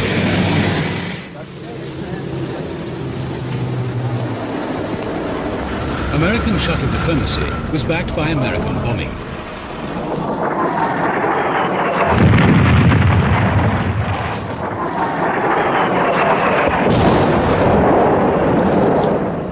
NATO planes destroyed the Bosnian Serb communications network. They couldn't even make telephone calls. President Milosevic had to do something. He met Holbrooke in Belgrade. Milosevic says to us, we've got to stop the bombing. He was challenging Holbrooke's manhood by saying, you're in charge of that country, Ambassador Holbrooke. Can't you, make the bombing stop? Can't you do it? Holbrooke said that first the shelling of Sarajevo must stop. The airport has to be open. Milosevic told him he should talk to the men responsible. Predsjednik Milošević i ja smo bili u razgovoru sa američkom stranom i obavijestili smo ih da ukoliko žele mogu da se sretnu sa Karadžićem i Mladićem. Holbrooke looked over and said, well, where are they? He said, they're in a villa about 200 meters away. Milosevic decided to put Holbrooke on the spot. The Americans had pointedly refused to meet Karadzic and Mladic, who'd been charged with war crimes. That's one of the few times in this whole negotiating process where I thought Dick Holbrooke was shook. President Milosevic has made some suggestions, and we're going to take a quick break to caucus among ourselves. The Americans decided to eat their words. They would meet the Bosnian Serbs. So, we said to Milosevic, wait a minute, we want to set down some ground rules. Number one, no historical lectures. No bullshit. When the Bosnian Serbs arrived, the Americans told them they must withdraw their heavy weapons from the Sarajevo hills. Mi nismo mogli da prihvatimo u cijelosti taj ultimatum u tom trenutku jer bi smo izgubili Sarajevo i oko 150.000 naših Srba bi bilo izloženo pokolju, izloženo divljem nastupu muslimanskih vojnika. To je jedna besmislica. Zamislite, nije završen rat, a da mi odmičemo naše teško oružje kojim branimo narod. Mladic is getting angrier and angrier, and finally he erupts in another one of his statements about the Serb people, the Serb nation. Samo im je srpski narod toliko veći trn u oku koliko ovo duže traje, jer je ovo za njih katastrofa, da su sila number one i da trebaju da pregaze svet kao da uzmu četku pa ga prefarbaju u boju koja njima odgovara, a nisu još to raščistili sa nekim malim srpskim narodom. Now Holbrooke put Milosevic to the test. I said, Mr. President, you told us we were here to be serious. If we're not serious, we have to go. They walked out. Hey, why don't we go outside? Milosevic reminded Mladic that if they stayed out, NATO would destroy his army. Ja se bojim da je general Ratko Mladić, koga inače cijenim kao oficira i kao čovjeka, nažalost nakon 3,5 godine rata potpuno izgubio kontakt sa realnošću. The Americans were called back in. I kada smo dobili garancije da i muslimani moraju da povuku teško oružje i kada smo dobili garancije da muslimani ne smiju da nas napadnu i tada smo postigli neku saglasnost. The Serbs withdrew the heavy weapons that had crippled Bosnia's capital. The Americans called off their airstrikes.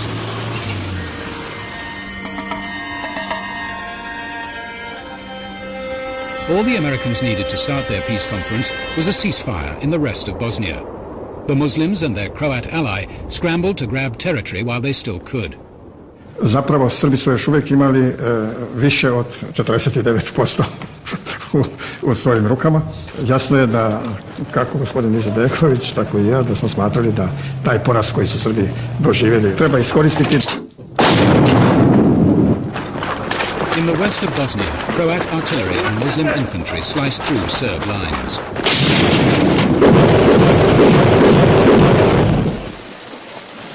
The conquering armies drove a new wave of Serb refugees into Serbia and Montenegro.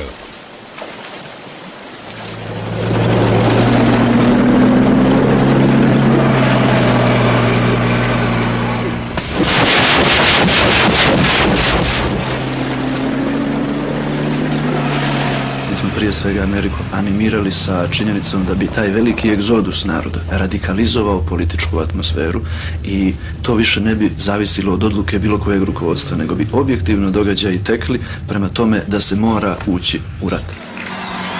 Holbrooke took the warning seriously, but now that the Muslims had the bit between their teeth, it would be difficult to persuade them to stop. To put his case, he chose a public display of American friendship in Bosnia, the swearing in of a new ambassador. And I will faithfully and well discharge the duties of the office on which I am about to enter. I will well and faithfully discharge the duties of the office on which I am about to enter. So help me God. So help me God. Congratulations. After the swearing in, I asked if General Don Carrick and I could see President Izetbegovic alone. We were at that time in the negotiations that if we did not get a ceasefire, that we might not have this moment again for some time. To persuade Bosnia's president to stop his army, the intelligence officer painted a grim picture. We were concerned that the Serbs were now reinforcing their area from Sarajevo and others where weapons had been withdrawn. I said, Mr. President, they're going to be able to punch holes in your lines because they're too thin. Naši su Vojne akcije su s naše strane išle kod nas jako dobro, nama vojnici su procjenjivali da ne bi trebalo završiti vojnu akciju. I said, well, you are shooting craps with the destiny of your country. The Bosnian president returned to his office to consult his generals. Was it possible the Americans were deceiving him? Ja sam rekao da mi imamo snage da idemo dalje i da ne treba prihvatiti primirje. Jer mi smo u tom trenutku imali i snage i sredstva za realizaciju tih zadataka koji smo već sebi unaprijed postavili. But President Izetbegović had another worry, his Croat ally. A week earlier, the Americans had told President Tudjman to ease off. Tudjman was very pleased to comply because he didn't want to over-strengthen the Muslims anyway. Molim, to više nisu bila izravna hrvatska područja, mi bismo u svakom slučaju imali daljnjih gubitaka. Mi smo znali šta to znači. U slučaju da nastavimo rat, mi bi ga morali voditi sami. Bez Hrvata i sa osudom svijeta. Takav rat nije imao nikakvih šansi za Bosanaca. But Izetbegović told the Americans he would need to sell the ceasefire to his people. He said, okay, we want the water, the electricity and the gas turned on. Istina, htjeli smo da dobijemo na vremenu još. Ja sam prihvatio prekid vatre u roku od 5 dana pod uvjetom da se otvori Sarajevo. Sio. Rodilo nam, brate. Evo ga dobro tamo. The longest siege in modern history was over. I'm pleased to announce that the parties in Bosnia have agreed to a ceasefire to terminate all hostile military activities. The president's men rushed to turn the ceasefire into a peace treaty. They would apply all America's diplomatic muscle. They chose an unlikely venue. Welcome to Wright-Patterson Air Force Base, one of the largest and most diverse United States Air Force installations. With his re-election looming, President Clinton gambled that cooped up in the base, the 3 Balkan presidents would hammer out a deal. He gave his men 17 days to twist their arms. Are you optimistic about the talks? I am. If I am not, I wouldn't be here. Thank you. Thank you.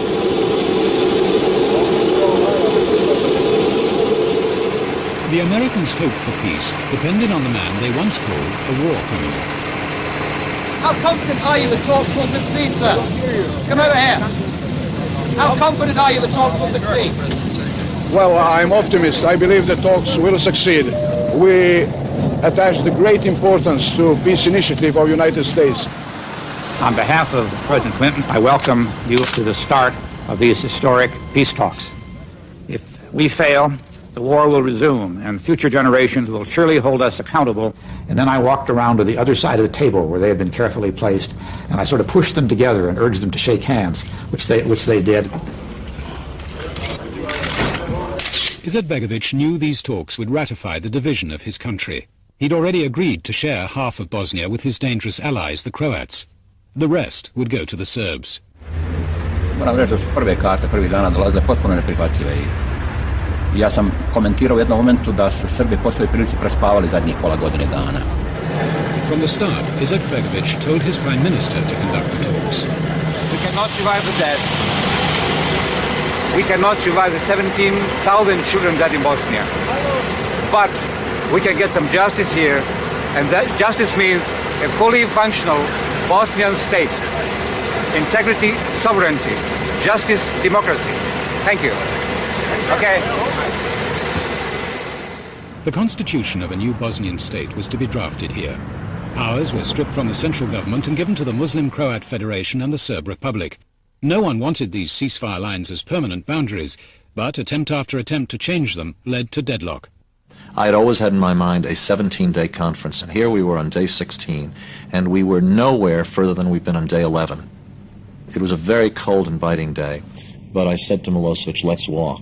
And Chris Hill and Milosevic and I took off accompanied by security guards, and we walked out to the edge of the base and around the fence. And we ended up at the officers' club at about 11:45. Holbrooke's assistant then invited the Bosnian Prime Minister to the officers' club. Maybe we could get them together and they could at least talk like, human beings. I went over to say hello to Siladic, and I told him that Milosevic wanted to talk about Gorazda. And he wanted to come to my table. He said no. The fact that he comes to my table gives him, in a way, a psychological advantage. That he is doing something, that he is making a concession, and so on. So I said, no, I'll go to his table. These are the small Balkan ways. They began to speak in Serbo-Croatian. And Milosevic was saying to Harris, you know, what do you want? What he asked for was security for Gorazda, the one remaining Muslim enclave in eastern Bosnia. We wouldn't leave it as an enclave there. We had to connect it territorially with the rest of Bosnia. Kriza u Bosni I Hercegovini može se rešiti samo političkim putem. Ne može se rešiti vojnim sredstvima. And he said, enough is enough, I'll connect it. I will do that. You can get a road under the international control from Gorazde to the territory. It was agreed that NATO would build the Gorazde-Sarajevo road. So now Milosevic had to negotiate with the Americans just how much Serb land he'd give up for it. So that night I brought President Milosevic into our little map room where we had these high-tech video games used to make more precise bombing.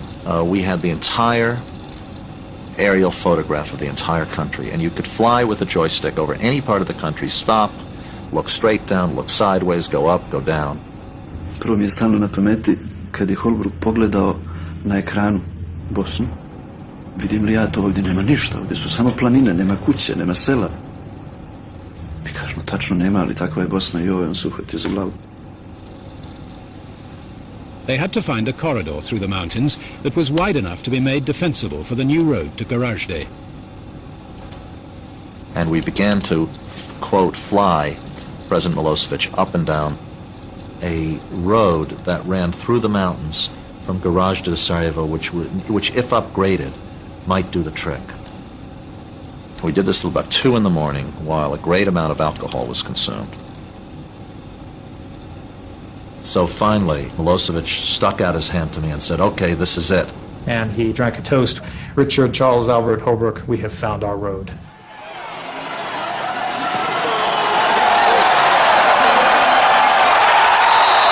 Level 27 to lane 14. The Americans were determined to wrap it up by their Thanksgiving holiday, now only a week away. But the Muslims were in no mood to make any compromise. I mislili su da se to da prevazići nekakvim sastancima, kao da se radilo o nekim ličnim sukobima. Međutim, između nas su stajale praktički ogromna groblja I hrpe leševa. The Bosnians had to be persuaded to play ball. One method of persuasion we wanted to use on the Bosnians was 2 big charts, sometimes they're called storyboards, which described the number of things that they were achieving. What they had achieved was more territory. The Muslim Croat Federation had been promised 51% of Bosnia, to the Serbs 49. Christopher's chart showed that the Gorazde corridor took them well over their 51%. We showed that to Izetbegovic as part of the reason to urge him to conclude this deal. Don't let this deal get away. On the top of one of the panels, big letters, the Federation gains 58% of the territory. And when he left, that panel was left in President Izetbegovic's room, between the couch and the night case, the lamp place and so on. So the only thing that you could actually see, if you sit in the room, was the Federation has 58%. And then Milosevic came to visit President Izetbegovic, and what he saw was that. Milosevic didn't see the humor of it. He strode over to the US delegation. He erupted. He said, I didn't know that I'd given up this much territory. I said, I'm very sorry. He said, you know, only 51-49 can work, and that is our commitment. Holbrook had no choice. He gave the 2 sides until midnight the next day to agree to a 51-49 map. But the Muslims refused to give up a single parcel of land until they'd been satisfied on their key demand. From the start of the talks, their delegation had insisted the Serbs surrender all the districts of Sarajevo they controlled. And the Serbian delegation was very unhappy about that because they hoped to divide Sarajevo, what they call Serbian Sarajevo, and the rest of Sarajevo. The top Bosnian Serbs charged with war crimes were barred from the talks, but one representative was allowed to put their case. Srbi su samo zahtijevali lokalnu svoju vlast, znači u opštinama u kojima su oni većina, I tražili su svoju policiju. The plan that could not work, obviously. We wouldn't agree to that. Krajishnik had gone up to the maps and slamming them with his fist had said, I live here. He's pointing to a farm he has in Ilija. And I'm never going to give this up. and 6 hours later they had practically restarted the war. Milosevic told Holbrooke he would settle this himself. He made a startling offer to the Muslims' negotiator. He said, you deserve Sarajevo because you fought for it, and those cowards killed you from the hills, meaning the Bosnian Serbs. Milosevic gave it to him. I was amazed. It soon became clear the Serb president required something in return. Središte došlo I saopštio da Milošević insistira na predaji grada Brčkog. The town of Brčko was the spot where the Serb Republic could be severed in two. It would give the Muslims a way to stop fresh Serb aggression. President Izetbegović told the Prime Minister that on this he had to be tough. Ja sam rekao Silajđiću da koliko je ovdje narod očekivao da će doći do nekakvog mira, mislim da bi puno teže primio vijest o tome da je plaćena tako visoka cijena što je Brčko. The Prime Minister returned to put Izetbegovic's counter-demand for Brčko. President Milosevic would not agree. He said, we must solve that thing now. I must have 15 to 20 kilometer corridor. Milosevic won this one, and Silajđić still had to find a way to reduce the Muslim Croat share to 51%. In the small hours of the morning, he had an idea. He offered to return a huge chunk of territory that Muslim Croat forces had taken from the Serbs just before the conference. And they shook hands and they said, okay, we've got an agreement. So we actually brought in a bottle of wine that the secretary had brought with him, and he said, let's celebrate. Where every previous attempt had failed, the Americans had succeeded. They'd ended the war in Bosnia. But in their excitement, they forgot the Croat delegation. Državni tajnik Christopher je predložio da će on doći oko 1 sat nakon konačnih razgovora sa Miloševićem. On nije došao do 1, mi smo ga čekali do negdje 2 sata, oko 2:30 smo išli spavati. I just felt that something was very wrong here. And I leaned over to Chris Hill and said, Better get Tudjman in here. And I said, Dick, it's 4:15. How about I'll get Mali Granić? Kazao je da bi državni tajnik želio sa mnom razgovarati hitno. Granić arrived sometime at 4:15 or 4:20 in the morning, dressed impeccably. I could see him sort of looking to the side because he could see something that looked like a map. I oni su me nudili šampanjcem. Ja sam tražio vode prije nego što vidim prijedloge njihove konačne mapa. And we produced the map, and Mate Granić, mild-mannered physician, turns into a rhinoceros. Because the map actually cut into what mainly Croat forces took from Serbs in Western Bosnia. I oni su mi predložili potpuno neprihvatljiv prijedlog. He jumps up, hits the map with his hand, says, impossible, impossible, 0.00% chance my president will accept this. Ja sam to energično odbio I rekao da to nema 0.0 chance za prihvatiti I da je to absolutely unacceptable za nas. And he turns on Silajđić and he just rips him. He says, you have given away the territory we conquered. Remember, it was almost 20 days of negotiating. We were all very much exhausted, very little sleep. In 37 minutes, the peace agreement had collapsed. It was left to President Clinton to try to rescue the conference. He phoned the Croat president and asked him to surrender some of the territory they'd refused to give up the night before. Ja sam predsjedniku Clintonu rekao, dear president, I already did that. Ja, jer sam ja već odlučio da znači da zbog, molim, ovih nekoliko kilometara brdovitog kamena ne dovedemo u pitanje mir. But he said, I will do it only if the Bosnians also give up part of the land they claim. U pola 11 navečer je došao kod mene Christopher, nije skidao kaput, s nogom mi je rekao da hoće naš stav definitivan u roku od sata vremena. I did lose my calm a little bit with him, and some have said I shouted at him. That may be a little overstatement, but I'm quiet enough so when I raise my voice, it's noticeable. Odgovor je glasio, procente smo uskladili, a kad je riječ o Brčko ne možemo da. He asked that Brčko, given to the Serbs the night before, be decided by arbitration. I told him, this was the end of the line, and I was not going to try to negotiate something else for him.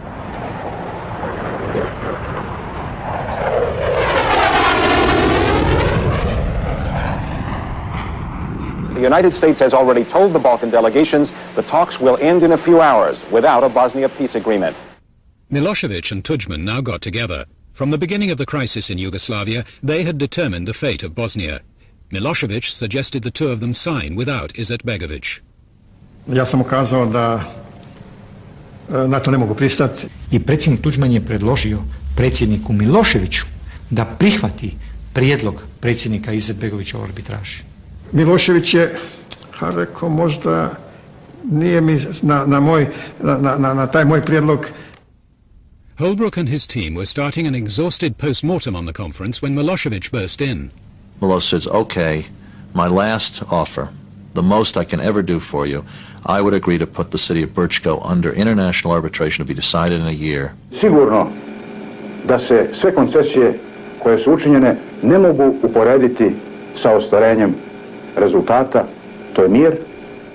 This time, before celebrating, they checked with all the parties. Ja sam prihvatio naravno Kristofera i samo me upitao, ostajete li dalje pri arbitraži za Brčko? We've got to decide right now. And there was a very, very long pause. Ja sam rekao, ostajem.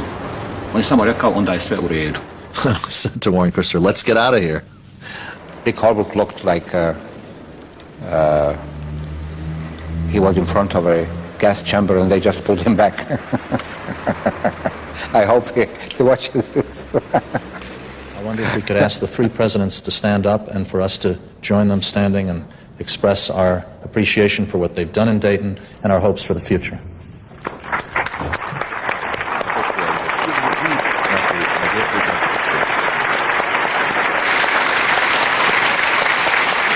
Today, 6 months later, the Dayton peace is still holding. Just.